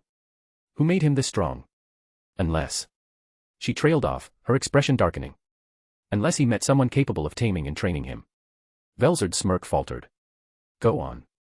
Velgrind's voice dropped to a whisper. If that is the case, then it means someone is out there, someone strong enough to force our wild, untamed brother into discipline. And if that's true. A chilling realization dawned between them. Velzard's eyes narrowed. Then that means there's someone out there, stronger than all of us. The wind howled around them, ice and fire mingling in the air, but neither sister spoke for a moment. The weight of that possibility hung between them, settling into their bones like a creeping frost. Velgrind clenched her fists. Who could possibly be strong enough to make Veldora submit? Velzard, for once, had no immediate answer. I don't know. But in the back of her mind, a single, unsettling thought whispered through the cold. Whoever it was, they were not to be taken lightly. Chapter 45, The Illusion of the Creator, A Hidden Truth. The battlefield was silent. The world around them seemed to have frozen in time. The once chaotic maelstrom of energy that surrounded their battle had long since dissipated. The sky, once split apart by their unimaginable clash, had begun to heal, celestial lights dancing like faint whispers of creation. Guy lay there, his body broken, his breath ragged. He had given it everything, his napalm burst, his brute strength, his unique skill, pride. Yet, none of it had been enough. Veldonava had barely even moved. The realization struck like a bolt of thunder, he had never stood a chance. And then, Veldonava, the supreme being, had spoken the unthinkable. Would you like to work for me? Guy's thoughts froze. His battered form still lay on the ground, but his mind raced. Did I hear that correctly? His red eyes, still filled with the embers of battle, slowly lifted to meet Veldonava's. The omnipotent dragon gazed down at him, an amused glimmer in his golden, ancient eyes. He's serious. Guy had expected death, welcomed it even. In his mind, if he could not be the strongest, what was left? He had fought, conquered, and ruled. And yet, Veldonava now offered him something else entirely, a purpose. Guy finally managed to speak, his voice rough but still filled with his usual arrogance. You want me to work for you? He scoffed, spitting blood to the side. What could I possibly offer you? Veldonava's lips curled into a faint smile. Strength. Guy's eyes narrowed. Veldonava took a step forward, and despite the absence of any visible pressure, the sheer weight of his presence made Guy's very soul tremble. You are strong, Guy. But strength without purpose is meaningless. Veldonava's voice was like the roar of creation itself, yet it held a warmth that was almost inviting. With the right guidance, you could use your power for something greater. Instead of destruction, you could bring balance. Guy gritted his teeth. His whole existence had been about proving himself, about being the apex predator. And now, he was being offered a role that seemed contradictory. A bitter chuckle escaped his lips. You want me to be a mediator? To maintain balance? Exactly. Veldonava's smile remained unshaken. The world is young. The species that inhabit it, humans, monsters, demons, dragons, they will continue to grow. But unchecked ambition, unchecked hatred, will only lead to annihilation. He gestured toward the sky. You will be my agent in this world. Not to rule, but to ensure that it does not destroy itself. Guy stared at him, searching for some hidden mockery in Veldonava's words. But there was none. The supreme deity truly believed in him. How ironic. The one who sought only battle, the one who took pleasure in chaos and dominance, was now being asked to ensure order. A smirk tugged at the corner of his lips. TCH, fine. He forced himself up, his limbs screaming in protest. Blood still dripped from his wounds, yet his crimson eyes burned with a new fire. I'll do it. His gaze locked onto Veldonava's, fierce and unwavering. I, Guy, shall be the mediator of this world. I shall maintain its balance. For the first time, Veldonava's smile broadened. Good. And then, it happened. Veldonava's golden dragon eyes began to shine, a divine radiance spilling forth like a celestial tide. The world itself seemed to bend under his will as an unimaginable force surged into Guy. Guy's breath hitched. His unique skill, pride, the very essence of his power, began to shift. Then, he heard it. A voice beyond existence itself, a celestial decree echoing through his very soul, the VOTW. The unique skill, pride has met the conditions for evolution. Evolving into the ultimate skill, Lucifer, Lord of Pride. Guy's eyes widened as he felt an incomprehensible surge of power. His very being expanded, reaching new heights he had never even imagined. His understanding of battle, of the world itself, sharpened. This was true power. He clenched his fists, feeling the overwhelming force coiling within him. His aura, once terrifying, was now refined, absolute, divine. An ultimate skill. He muttered, his voice barely above a whisper. So this is what true power feels like. Veldonava chuckled. A gift. To help you in your task. But he wasn't done. With a mere wave of his hand, a sword materialized before Guy. No, this was no ordinary weapon. The moment it appeared, the very air quaked. The world seemed to recognize it, bowing to its presence. The blade shimmered with a light beyond mortal comprehension, an artifact of pure creation. A Genesis-grade sword. One of the strongest swords in existence. Guy's heart pounded. Even before touching it, he could feel its power. With an almost reverent movement, he reached out, his fingers wrapping around the hilt. The instant he did. Boom. A shockwave exploded from the point of contact, tearing through the battlefield. Guy's hair whipped violently. It was alive. The sword's power resonated with him, as if recognizing its wielder. It did not simply obey him, it became a part of him. For the first time in a long time, Guy was impressed. His smirk returned, sharper than ever. Ha. You really are full of surprises, aren't you? Veldonava simply nodded.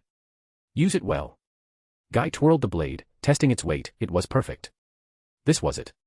A new path. A new purpose. He, who had once sought only strength, now held the responsibility of maintaining balance. The mediator, Demon Lord Guy was born. ___________. Arion furrowed his brows, his mind racing. Work for him. In what way? As an enforcer. A guardian. A strategist. Veldonava's words were too vague, too cryptic, leaving too much room for speculation. Veldora scoffed beside him. TCH. What kind of job do you think he's offering? Diablo's lips curled into an amused smirk. Oh. This could be interesting. A demon lord in the direct service of the creator. That is a rare sight indeed. Testarossa, ever the calculating one, kept her gaze locked onto the two figures. If Guy accepts, it could shift the entire balance of power. But why now? Why him? Then, in an instant, Veldonava and Guy vanished, gone in a flicker of divine light, without another word, without another explanation. The silence that followed was thick with confusion. That was it. No details, no elaboration, just a simple request and departure. Arion clenched his fists. Something felt wrong. He had been carefully watching for any clues, any subtle shifts in energy, but it was as if the entire conversation had simply ended too abruptly. Veldora huffed, rubbing the back of his head. Well, that was anticlimactic. Diablo chuckled, though there was an unmistakable glint of intrigue in his golden eyes. Indeed. But I doubt that's the full story. Testarossa exhaled slowly. What exactly did we just witness? Arion remained silent. His instincts screamed that there was more to this than what they had seen, but no matter how much he replayed the moment in his mind, no matter how deeply he analyzed it, he couldn't shake the feeling that they had missed something crucial. And they had. For Veldonava, who was aware of Arion's spies, had cast an illusion so seamless, so absolute, that even their keen senses had been fooled. The truth of the conversation remained hidden. And as the four of them stood there, left only with speculation, the real events between Veldonava and Guy were unfolding beyond their perception, a secret that none of them would uncover until it was far too late. Chapter 46, The Call of the Creator. In the depths of the fairy world, where the sky shimmered with the hues of dawn and dusk at the same time, where glowing petals danced in an eternal breeze, and rivers of stardust wove through the air like celestial ribbons, Ramiris, the queen of spirits and fairies, sat upon a throne of ethereal light. She was not just a ruler of the fairy realm, she was a being of profound importance, tasked by Veldonava himself to be the watcher of the world, a guardian who nurtured hope, potential, and destiny itself. Unlike the great warriors and kings who carved their names into history through battle, Ramiris shaped the unseen forces of fate. She was the one who bestowed the hero's egg, the seed of power that lay dormant within worthy individuals, waiting for them to prove their will, their courage, their heart, until the egg bloomed, transforming them into true heroes of the world. She existed beyond the reach of nations and politics, beyond the grasp of mortal ambitions. In the grand tapestry of existence, she was the unseen hand that guided the protectors of the world. Ramiris was no ordinary spirit, she was a force of nature, a being whose very presence radiated boundless magic. Her dominion, the fairy world, was an infinite paradise untouched by time, hidden between dimensions. The trees were woven from pure energy, their leaves humming with whispers of past and future. The air shimmered with ancient power, and the sky itself was a living canvas of shifting dreams. Ramiris could bend reality with a mere thought, her magic was an expression of boundless creativity. She could create labyrinths with infinite space, crafting small worlds within worlds, where time and space followed her design. These labyrinths were not mere prisons but sanctuaries, realms of training, trials, and treasures. And yet, despite her unfathomable magic, she remained playful, mischievous, and unpredictable. She was whimsical yet wise, a queen who laughed as easily as she commanded the elements. Though she ruled the fairy world, Ramiris often left her mystical domain to ascend to the heavenly palace, the radiant throne of Veldonava, the creator of the cardinal world. There, beyond the fabric of mortal reality, where existence itself bowed to divine will, she would meet with the supreme creator. Veldonava. I'm back, she would announce, zipping through the halls of the palace like a golden comet. The heavenly palace was a realm of eternity, where stars moved like sentient beings, where rivers of cosmic energy flowed through the sky, and where time existed as both past, present, and future simultaneously. Only a handful of beings in all existence could enter this place freely, and Ramiris was one of them. Veldonava would often greet her with a knowing smile, watching as she twirled through the air, full of endless energy. She would report on the state of the world, on the emergence of potential heroes, on the balance between light and darkness. She was one of his most trusted beings, not because of her strength, but because of her heart. She was the one who ensured that no matter how dark the world became, no matter how strong the forces of destruction grew, there would always be those who stood against the abyss, guided by her light. Ramiris was more than just a fairy, more than just a queen. She was the watcher of heroes, the giver of destiny, the guardian of hope. Wherever there was someone worthy, someone with the will to fight for others, to push beyond their limits, she was there, watching, guiding, and waiting for their moment to shine. For as long as the world existed, as long as there was a need for heroes, Ramiris would never stop searching for those who could change fate itself. The world had settled into a deceptive calm. No great wars, no divine upheavals, only the occasional tremor of power as Guy bared his fangs, proclaiming himself a demon lord and asserting his presence. But even that was not enough to warrant Arion's intervention. From the shadows, he watched. He watched as Rudra, under Veldonava's guidance, sharpened his resolve, growing ever closer to becoming the world's first true human hero. He observed Velzard and Velgrind, their relentless training shaping them into even more formidable existences, preparing for a future they could not yet see. He saw Velgrind's growing attachment to Rudra, a silent tether forming between them, an unspoken promise of companionship. And through it all, Arion remained a phantom, an unseen force ensuring that nothing tipped the balance too far. For years, he had moved like a shadow, his presence felt but never known. Until Veldonava finally decided it was time to meet him. Within the heavenly palace, where existence itself bent to his will, Veldonava sat upon his throne of eternity. Golden rivers of divine energy cascaded around him, flowing like liquid stars, their movements echoing the pulse of creation itself. He had watched, as he always did. Arion had done well. He had not overstepped, nor had he faltered in his vigilance.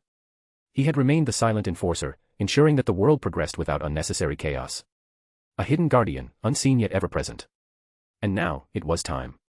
The supreme deity closed his golden eyes for a moment, his mind drifting through the vast threads of fate. He had already shaped one future, Rudra's path as the first human hero. He had already placed one watcher, Ramaris, the queen of spirits, to oversee the flow of fate. Guy, the demon lord, as the mediator. But there was another path, another force that needed to be set in motion. A force that would not simply watch, but move history forward without ever being seen. Veldonava opened his eyes, their golden brilliance illuminating the cosmos itself. It is time. His voice resonated through the very fabric of existence, a declaration that would set events into motion. It was time to meet Arion. Deep within the Jura forest, nestled between the folds of space itself, lay the eternal city of sleep, a place unseen, unknown, untouched by the eyes of the world. It was a city frozen in eternal twilight, where the stars gleamed brighter than anywhere else, and the moon's glow shimmered like liquid silver upon the quiet streets. This was Arion's domain, the seat of his unseen influence. Here, he trained, honed his skills in the art of shadows, mastering every technique that allowed him to remain a phantom in the world. Here, he listened, as his vast network of spies whispered the secrets of every kingdom, every ruler, every power that moved within the cardinal world. Nothing escaped him.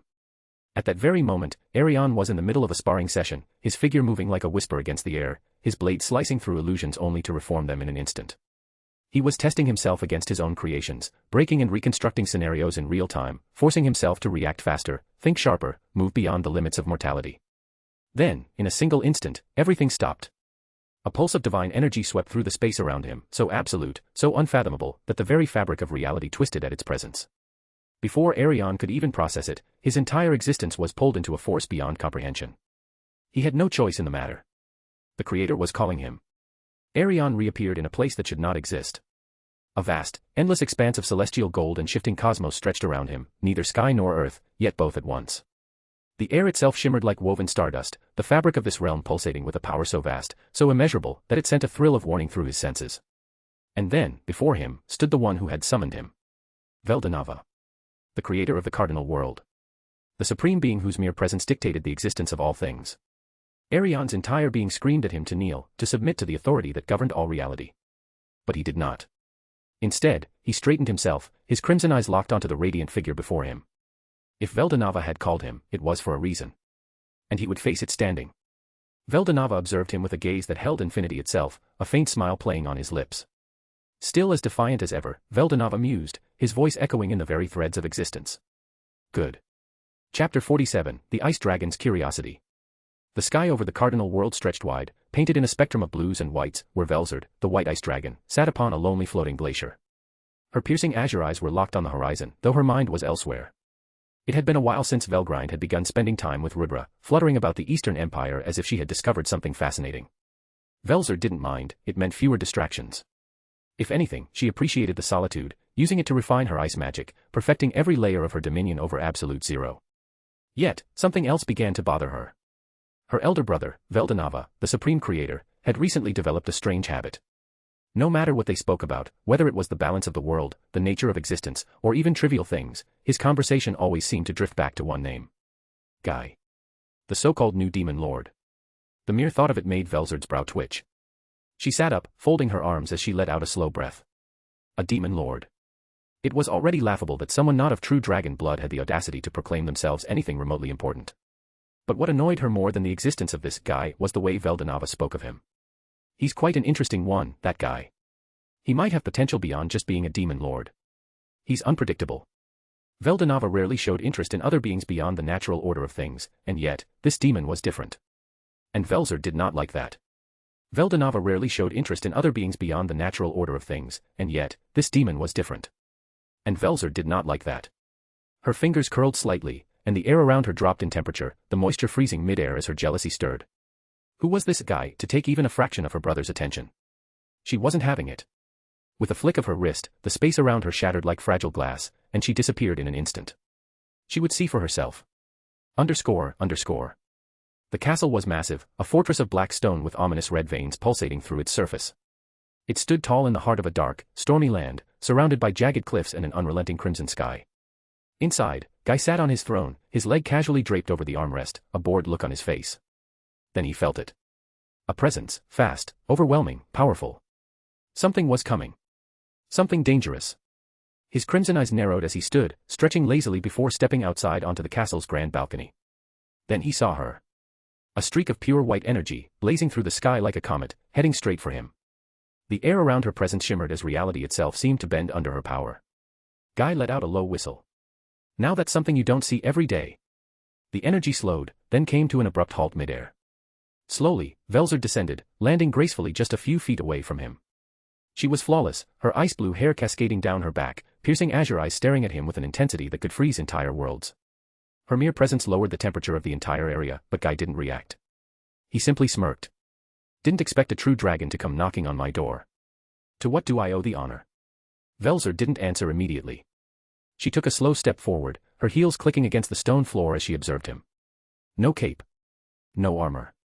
Just a confident, cocky man with crimson hair, piercing eyes, and an aura that was far too relaxed for her liking. She didn't like him already. You are Guy, she finally asked, her voice carrying the weight of absolute authority. Guy chuckled. Unless there's another ridiculously handsome demon lord running around with my name.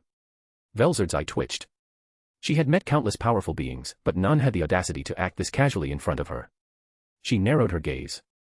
I have come to see for myself what makes you so interesting to my brother. Guy raised an eyebrow. Oh. So you're here because of Veldonava. Veldora's fingers twitched slightly. She didn't like the way he said her brother's name so casually. I do not appreciate hearing my brother mention you as if you are something special. Her voice was calm, but cold as death. I want to know what makes a mere demon lord worthy of such attention. Guy grinned. Ah. So, you're jealous.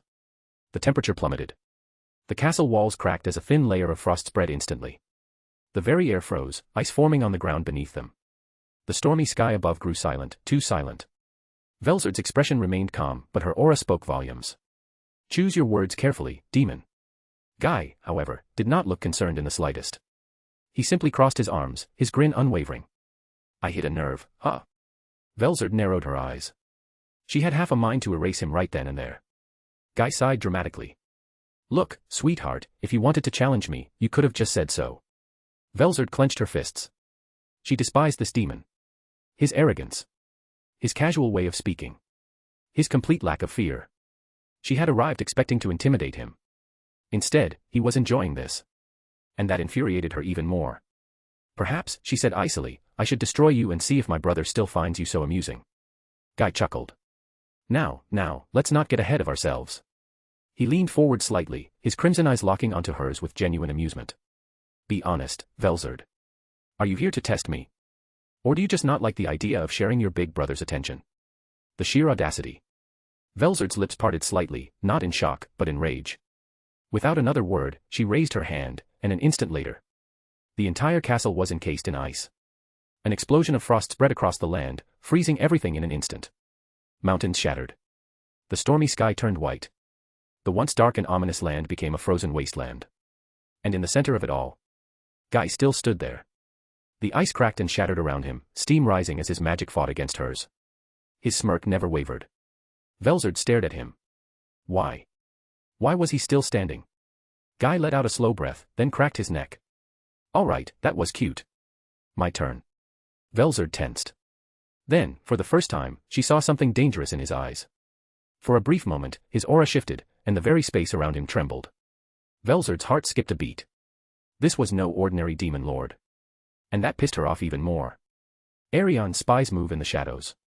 But today, they had stumbled upon something unexpected. The tension between Veldora, the white ice dragon, and Guy, the Lord of Calamity. From a safe distance, concealed behind powerful magic barriers that masked their presence, Arion's spies had witnessed everything, Veldora's descent, her icy rage, and the clash of magic that had momentarily turned Guy's domain into a frozen wasteland. They immediately knew this was too important to ignore. But Arion was unavailable. And that meant only one thing, Diablo had to be informed. Diablo sat leisurely in one of the grand halls, sipping a fine demonic tea. He was just about to enjoy a quiet moment when one of Arion's spies appeared before him, bowing deeply. My lord Diablo, we have urgent intelligence regarding an interaction between Guy and Veldora. Diablo's crimson eyes gleamed with curiosity. He delicately placed his teacup down, interlocking his fingers. Oh. Do tell. The spy reported everything, Veldora's irritation, Guy's amusement, the icy explosion, and the moment where the space around them trembled from their clash. By the time the report was done, Diablo's lips had curved into an eager grin. Foo-foo, this is most interesting. While Diablo found amusement in chaos, he was even more intrigued by the personal dynamics between powerful beings. Velzard, the ever-composed dragon, being provoked by Guy's teasing. Now that was entertainment. Diablo tapped his chin, pretending to think. Then, an idea struck him. Ah. I know someone who will love this news. Not long after, inside Veldora's personal chamber within the watchtower, the storm dragon was lounging lazily on a massive throne-like chair, flipping through a manga. Then. Boom. The doors slammed open, and Diablo elegantly walked in, hands behind his back. Veldora barely looked up. Ah. Oh, it's you. What do you want? Diablo's grin widened. Veldora-sama, I have some, rather intriguing news. Veldora flicked a page, looking only mildly interested. It better be good. I just got to the part where the protagonist unlocks his hidden powers. Diablo interrupted smoothly. It's about Velzard and Guy. Silence. The manga slipped from Veldora's fingers. His golden eyes snapped up to Diablo. What? Diablo's smile turned positively wicked. You see, it appears that Velzard paid Guy a visit. And, well, let's just say, it didn't exactly go peacefully. Veldora shot up from his seat. Wait. Wait. What? My big sister went to see Guy. Are you serious? Diablo chuckled. Oh, quite serious. Veldora grinned. This was the best news he'd heard all week. His normally composed sister, interacting with Guy. This was gold. Did they fight? Diablo elegantly swirled his hand. Oh, yes. She turned his entire castle into a frozen wasteland. Veldora burst into laughter. Ah. Oh man, I would have paid to see Guy's face. Diablo's eyes glowed with mischievous delight. Well, who said you have to imagine? Veldora froze. What? Diablo pulled out a crystalline orb, pulsing with eerie red light. You see, our spies captured the event quite well. And thanks to some magic. He trailed off, his smile widening. I can project it. For a moment, Veldora just stared. Then his face broke into an uncontrollable grin. You can show me. Dude, what are you waiting for? Play it. Diablo tapped the crystal ball, and suddenly, a massive projection appeared in the chamber. And there it was. Velzard landing in front of Guy's castle, ice blue hair flowing, ice cold as death. Guy stepping forward, arms crossed, smirking like the cocky bastard he was. Their exchange of words. Velzard's growing irritation. Guy's insufferable smirk. Then. Boom.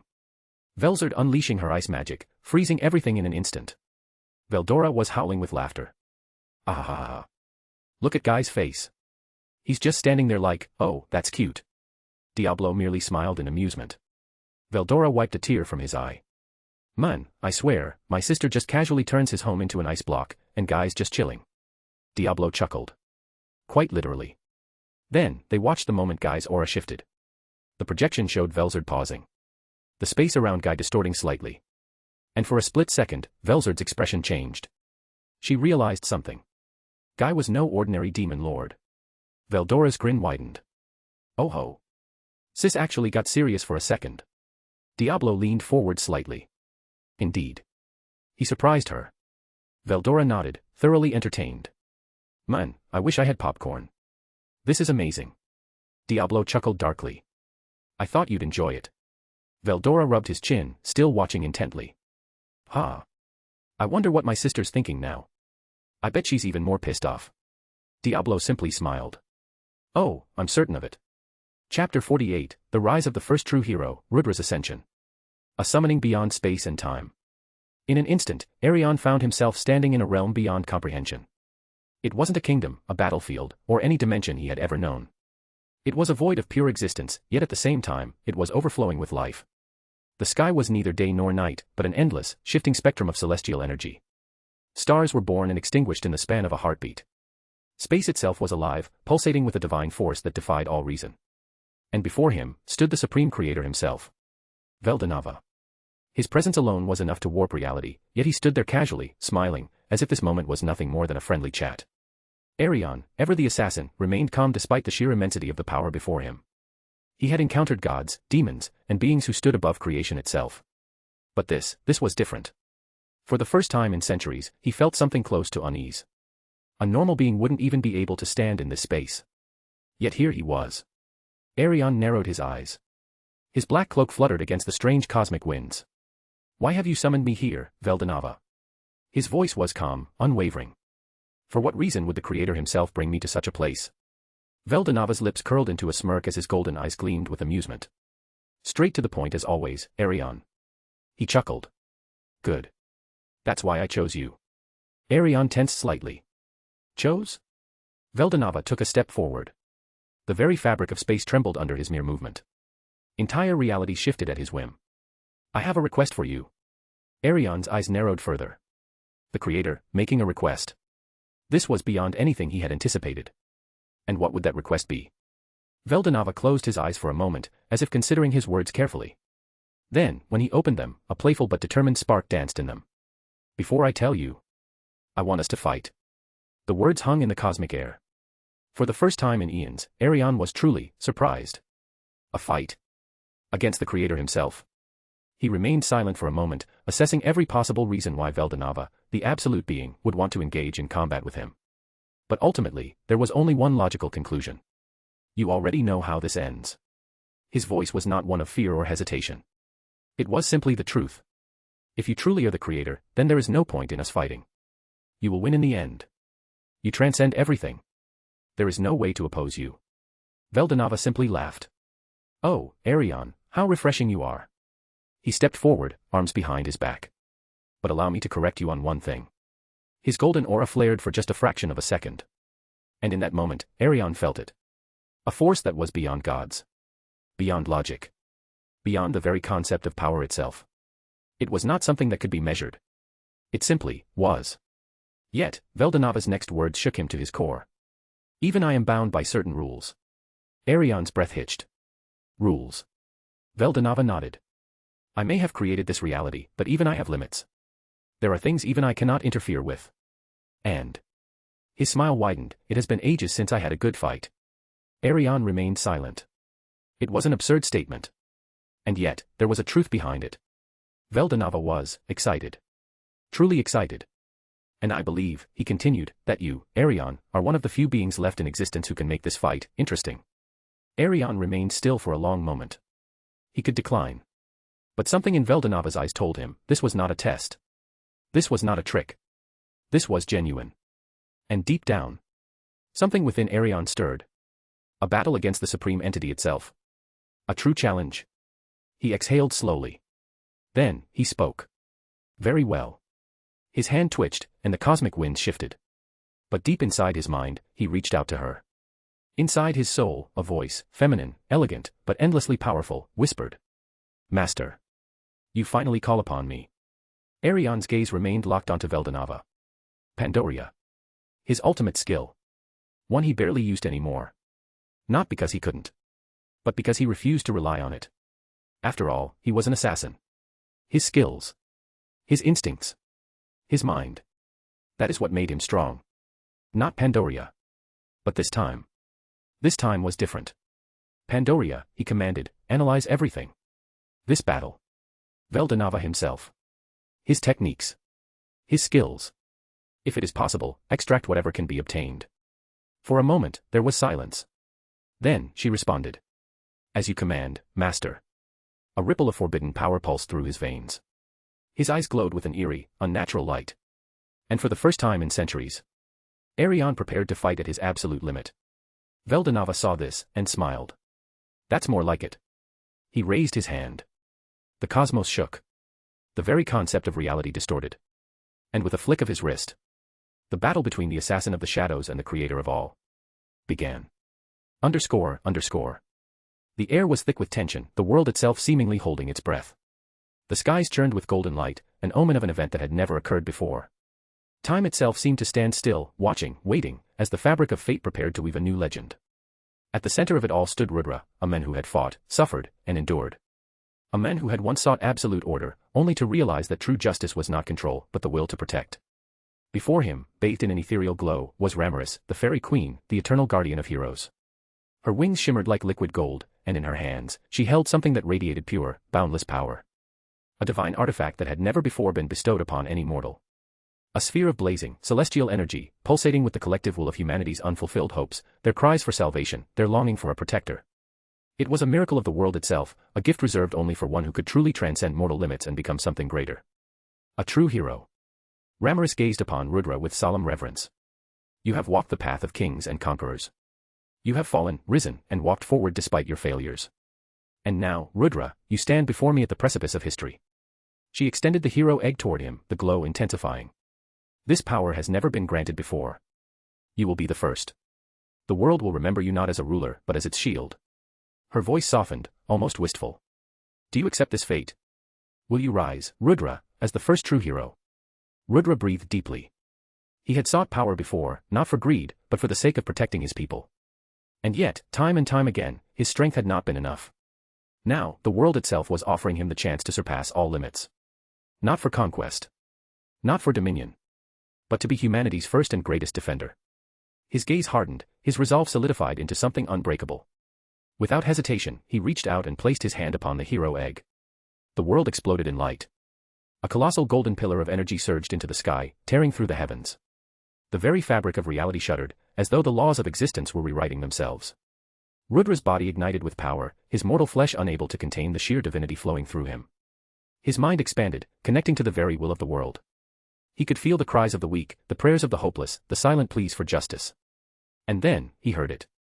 A voice that resonated through his very soul. O worthy one! You who stand unshaken against evil. You shall be the first. The champion of humanity. The true hero. Rudra's body shattered, and was immediately rebuilt in a form beyond mortality. His armor, once the regal garb of an emperor, had transformed into a divine battlesuit, forged from celestial energy itself. Golden patterns ran along its surface, symbols of justice and unwavering will. In his hands, a legendary weapon took shape. A blade forged from the very essence of hope and righteousness. A sword that would never dull, never break, and never falter as long as justice remained in Rudra's heart. But more than his weapon, his very existence had changed. He was no longer just a man. He was the world's response to injustice. He was the first true hero. With his transformation came abilities never before witnessed in any being. Ultimate skill, heroic order, the absolute guardian. The power to enforce divine justice. Evil is weakened in his presence, and all who stand for righteousness gain strength. Unique skill, celestial valor, the indomitable will. An unbreakable spirit that renders him immune to fear, corruption, and despair. As long as he stands, hope will never fade. Divine sword, Excalion. A blade that responds to the prayers of the weak. The more humanity believes in him, the stronger he becomes. As he stood, golden energy radiating from his body like a sun, Ramaris smiled, pride gleaming in her eyes. Go forth, Rudra. Humanity's first protector. The world awaits its hero. Rudra, now the embodiment of justice itself, nodded. He could hear it. The suffering of the innocent. The terror of those who had no strength to fight. The silent cries for salvation. And so, he stepped forward. A new legend had begun. The first true hero had risen. And no darkness would stand before him. Chapter 49, The Battle Beyond Creation, Arion versus Veldonava. A clash beyond mortal comprehension was about to begin. The air trembled, unable to contain the sheer power of the two beings who now stood at the center of all existence. The stars dimmed, the void itself recoiled, and the fabric of reality twisted in anticipation. Arion, the abyssal phantom, lord of endless rebirth, stood motionless, his piercing gaze locked onto the divine figure before him. Veldonava, the creator, the primordial god of all, simply smiled, a smile not of arrogance, but of pure, unshackled excitement. Without a word, Arion vanished. Not teleported, not moved at high speed, vanished. Veldonava's eyes gleamed with anticipation. He had seen many warriors, many gods, many kings, but this assassin was different. Suddenly, a flash. Arion reappeared behind Veldonava, his dagger materializing from the void itself, aimed at the god's spine. But before the blade could connect. Boom. A golden shockwave erupted from Veldonava's body, hurling Arion across the battlefield at impossible speed. He crashed into the shifting void, space itself breaking apart from the impact. But even before the dust could settle, Arion was already moving. His ultimate skill, Abyssal Horizon, Lord of Infinite Pathways activated, allowing him to exist in multiple dimensions simultaneously. 10 Arions appeared at once, each from a different plane of existence, each armed with a different weapon. A spear from the void. A sword infused with conceptual severance. A bow that fired arrows made of absolute nothingness. A glaive wrapped in the abyss itself. Veldonava grinned. Magnificent, he roared, before unleashing his own divine counterattack. Arion struck first. Each of his attacks bypassed space, time, and even causality, yet Veldonava met every single one with divine precision. The spear? Blocked by a mere flick of Veldonava's wrist, shattering it into void dust. The sword? Countered by a wave of golden flames, consuming the abyss itself. The arrows? Erased before they could ever exist, undone by sheer divine authority. The glaive met with a single punch, sending shockwaves that obliterated multiple dimensions. But Arion was not just attacking, he was analyzing. Pandoria, his ultimate skill, was working relentlessly in the background. Master, I have analyzed 4,756 attacks and countermeasures. Adjusting battle strategy now. Arion smirked. Then let's push him further. The abyss awakens. Suddenly, everything went dark. Ultimate skill, Pandemonium Abyss, the infinite Shadow Emperor. Arion did not just control the void. He became the void. A shadow that could not be touched, a force that could not be stopped. The battlefield itself vanished, consumed by endless darkness, where only Arion and Veldonava remained. Then, Arion struck. 1,000 slashes from every conceivable direction. Veldonava countered, but missed. For the first time in eons, he was cut. A thin line of golden ichor dripped down his arm. Veldonava laughed. Amazing. This is the kind of battle I have longed for. His divine presence surged, shattering the abyss, returning the cosmos to existence with a mere thought. And then, he attacked. A single punch that shattered multiple timelines. A blast of celestial light that erased concepts of existence. A divine roar that sent entire galaxies collapsing into themselves. Arion dodged, countered, adapted, but Veldonava was pushing him beyond anything he had ever faced. The god's speed became untrackable. His power transcended logic. Then, he landed a hit. Boom. Arion was sent crashing through multiple realities, his body erased, reconstructed, and erased again. But Arion's trump card wasn't his attack power. It was his endurance. With ultimate skill, Abyssal Phantom, Lord of Endless Rebirth, his body regenerated faster than conceptual erasure could destroy it. He could not die. Veldonava's attack, capable of unmaking existence itself, had left him perfectly unharmed. For the first time, Veldonava's eyes widened in genuine surprise. You, healed through absolute erasure.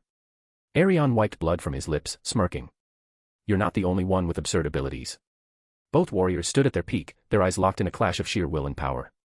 The battlefield trembled beneath them, space itself bending under the immense pressure of their presence. Divine energy radiated from Veldonava like a supernova, while Arion's abyssal aura coiled like a living shadow, waiting to consume all in its path. As they circled each other, Pandoria's voice echoed in Arion's mind through thought communication. Master, I was able to analyze the divine energy Veldonava is using. By doing so, I have successfully integrated its principles with your own power. As a result, I can now merge all three of your ultimate skills.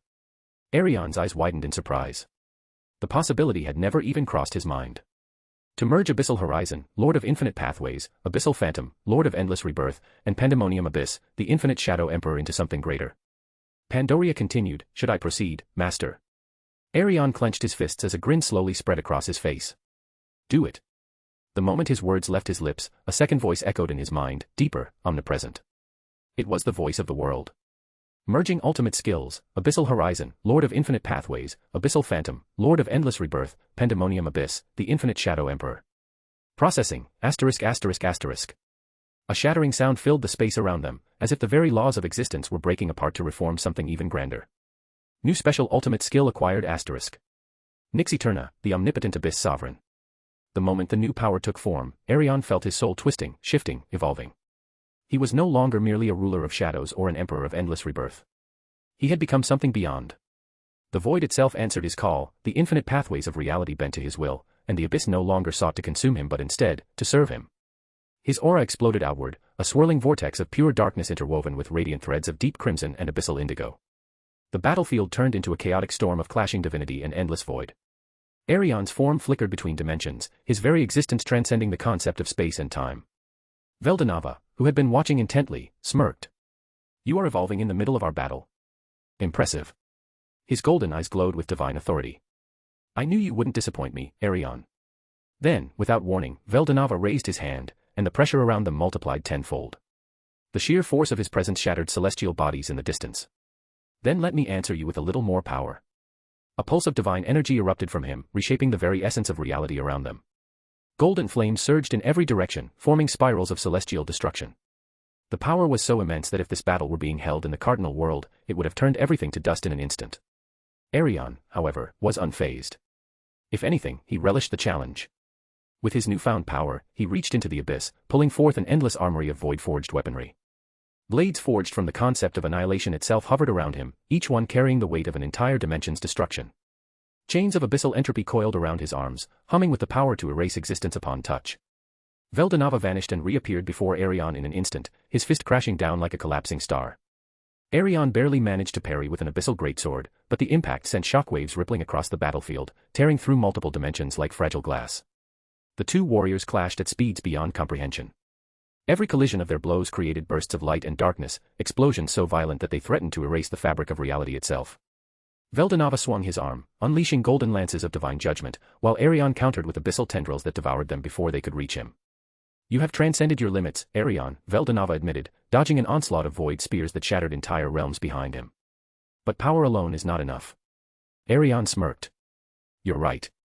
He clenched his fist, activating Nix Eterna, the omnipotent abyss sovereign. The battlefield shifted. No longer were they fighting in the remains of a destroyed world, instead, the very concept of the battlefield was rewritten. They now stood in a realm of endless abyss, where time and space were dictated by Arion's will alone. Veldonava narrowed his eyes. "You changed the rules of our fight." Arion raised a hand, and from the abyss, titanic figures emerged, shadows given form, entities that existed beyond mortality, beyond divinity. Each one a manifestation of destruction and rebirth, created purely from his skill's authority. "This is my domain now," Arion declared, his voice echoing through the abyssal cosmos. "Let's see if you can still stand at the top when the very foundations of reality are against you." Veldonava chuckled, unfazed by the overwhelming odds before him. His golden aura flared even brighter, the sheer force of his presence pushing back against Arion's abyssal domain. "Then let's see whose will reign supreme." With that, they charged at each other once more, and the battle between abyss and divinity reached heights never before witnessed in any realm. Chapter 50, Velzard vs. Guy, Spectator Commentary. The battlefield was a frozen wasteland, sculpted by the sheer power of their clash. Jagged glaciers had risen unnaturally, towering like monuments to their overwhelming strength. The sky itself had fractured under the force of their blows, revealing a swirling abyss of frozen time and chaotic space beyond the cardinal world. Velzard exhaled sharply, steam rising from her lips as she glared at the men before her. TCH. Her irritation was palpable. She had expected to overwhelm Guy quickly, to bury him under the might of her absolute zero, but no, he was keeping up. Worse, he was enjoying it. Guy stood tall, his crimson aura crackling against the frozen storm around him. He wiped a bit of frost from his sleeve, grinning like a madman. "What's wrong, Velzard? Getting tired already? I thought true dragons were supposed to be unstoppable." Velzard's eye twitched. Smug bastard. She shot forward in an instant, her fist coated in condensed frost, capable of freezing time itself. Guy barely dodged, the attack grazing his cheek and leaving behind a thin trail of ice. Instead of retaliating immediately, he laughed. "Oh, that one almost got me. Maybe you are trying." Velzard gritted her teeth. She had fought countless battles, crushed enemies with the mere flick of her wrist, yet this infuriating man was not only matching her pace, he was toying with her. Fine. If he wanted a real fight, she would give him one. With a deep breath, Velzard unleashed her full power.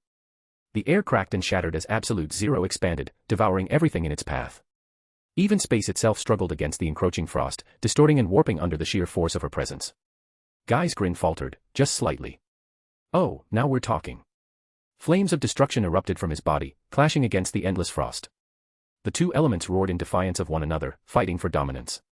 The world was the battlefield, and the cardinal world itself trembled under their onslaught. Mountains crumbled. Oceans froze over. The very fabric of existence began to tear. Velzard's eyes narrowed. Damn it. At this rate, they wouldn't just settle their fight, they'd reduce the world to nothing. Annoyed but resigned, she took a step back, raising her hand to make a simple gesture. A sharp slicing motion, stop. Guy, mid-swing, actually hesitated. Huh. She huffed. "We're stopping." He blinked, visibly disappointed. "Oh, come on. We were just getting to the fun part." Velzard crossed her arms. "If we keep going, there won't be a world left. Or do you want to explain to Veldonava why you accidentally erased an entire planet?" Guy's smirk twitched, his flames slowly dying down. "Okay, fair point." He rolled his shoulders, still looking like he wanted to throw one last punch. Velzard sighed. "I see why my brother has taken a liking to you." She eyed him for a long moment before smirking slightly. "So, I've decided, I'll be staying in your castle from now on." Guy's cocky grin returned. "Oh. Keeping an eye on me? Or do you just like my company?" Velzard scoffed. "Don't flatter yourself. I need to make sure you don't go completely out of control." Guy chuckled, rubbing his chin. "Having a true dragon living in my castle, huh? Well, can't say I mind. If anything, it just makes things more interesting." Velzard rolled her eyes. Just don't try anything stupid. No promises. And with that, their battle ended, not in destruction, but in an agreement. One that Guy knew would only make things far more entertaining in the long run. Underscore. In the grand halls of the Eternal City of Knights, three figures sat comfortably, watching the spectacle unfold through a massive floating crystal ball projection. The image displayed Guy Crimson and Velzard's clash in all its chaotic, world-threatening glory, ice and flames tearing the cardinal world apart. Seated on an extravagant couch, Veldora lounged with a smug grin, arms behind his head. Diablo, on the other hand, sat with refined elegance, sipping a luxurious cup of demon-grade tea. And then there was Testarossa, casually enjoying a glass of fine blood-red wine, her sharp crimson eyes glued to the battle with mild amusement. The ground rumbled as the fight escalated, causing the crystal ball to flicker slightly. Veldora let out a hearty laugh. Ha! I knew it. I told you guys Guy wouldn't go down easily. Look at him go. He's actually making Velzard sweat. Diablo smirked, taking a slow sip of his tea. Fascinating. Though, I must say, Lady Velzard looks increasingly irritated. Testarossa chuckled lightly. Oh, she's absolutely seething. Look at her eye twitching. That's not just battle rage, she's genuinely annoyed. The crystal ball flickered again, zooming in just in time to show Velzard unleashing her absolute zero, a sheer force of ice that nearly froze the very fabric of existence itself. Veldora whistled. Oof. Yeah, that's her, I'm done playing, face. You see that? That's the look she gave me when I borrowed her favorite ice throne back in the day. She does not mess around when she's mad. Diablo raised an eyebrow, amused. And what, pray tell, happened to that throne? Veldora coughed awkwardly. Let's just say, she didn't appreciate the modifications I made to it. Testarossa smirked, tilting her head. What kind of modifications?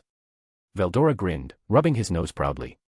I turned it into a floating battle chariot. Diablo sighed, shaking his head. You truly have a talent for making powerful beings want to kill you. Testarossa sipped her wine. I assume she nearly froze you into an ice sculpture after that stunt. Veldora shivered dramatically. Oh, you have no idea. I had to hide for a whole century. But now, I'm stronger, and after our last battle, I think she understands now, ha ha ha, ha ha ha, ha ha ha. Meanwhile, back in the crystal ball, Guy unleashed a massive crimson firestorm, clashing against Velzard's absolute zero. The entire screen flickered violently, barely containing the sheer magnitude of the battle. Diablo observed with mild intrigue. Impressive as this is, they are going to destroy the cardinal world at this rate. Testarossa swirled her wine. Should we step in? Veldora waved a dismissive hand. Nah, they'll figure it out. Besides, this is fun to watch. Like the ultimate battle anime finale. Just then, Velzard made a sudden hand gesture, signaling for the battle to stop. Veldora blinked. Wait. Did she just call a timeout? Diablo smirked. It appears so. Testarossa chuckled. Smart move. If they continued, there wouldn't be a world left. The projection then showed Velzard approaching Guy, and their conversation played out in real time. When Velzard announced she would be moving into Guy's castle, Veldora suddenly choked on his drink. PFFFFFTTTT, she's moving in with him. Diablo raised an eyebrow. Now that is an interesting development. Testarossa smirked. I suppose she really does want to keep an eye on him. Veldora, still coughing, slammed his fist on the armrest. Ha! This is hilarious. Guy just got a roommate upgrade, and not just any roommate, a true dragon. Diablo chuckled. I do wonder how this will play out. Testarossa sighed. Well, one thing's for sure. She glanced at the crystal ball with an amused smile. Guy's life is about to get very interesting. Veldora crossed his arms, smirking. Oh man, I have to visit now. Just to see how this plays out. Diablo chuckled. Shall we place bets? How long before they argue over castle space? Testarossa smirked. I give it 1 week before they start fighting over the throne room. Veldora grinned. 3 days.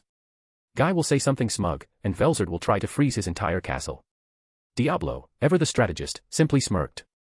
I say, they adapt surprisingly well. Guy does have a way of charming even the most dangerous beings. The three stared at the crystal ball as Velzard and Guy wrapped up their conversation, with Guy smirking at his new house guest. Veldora stretched, grinning widely. Welp. This was the best entertainment I've had in a long time. Diablo chuckled, finishing his tea. Indeed.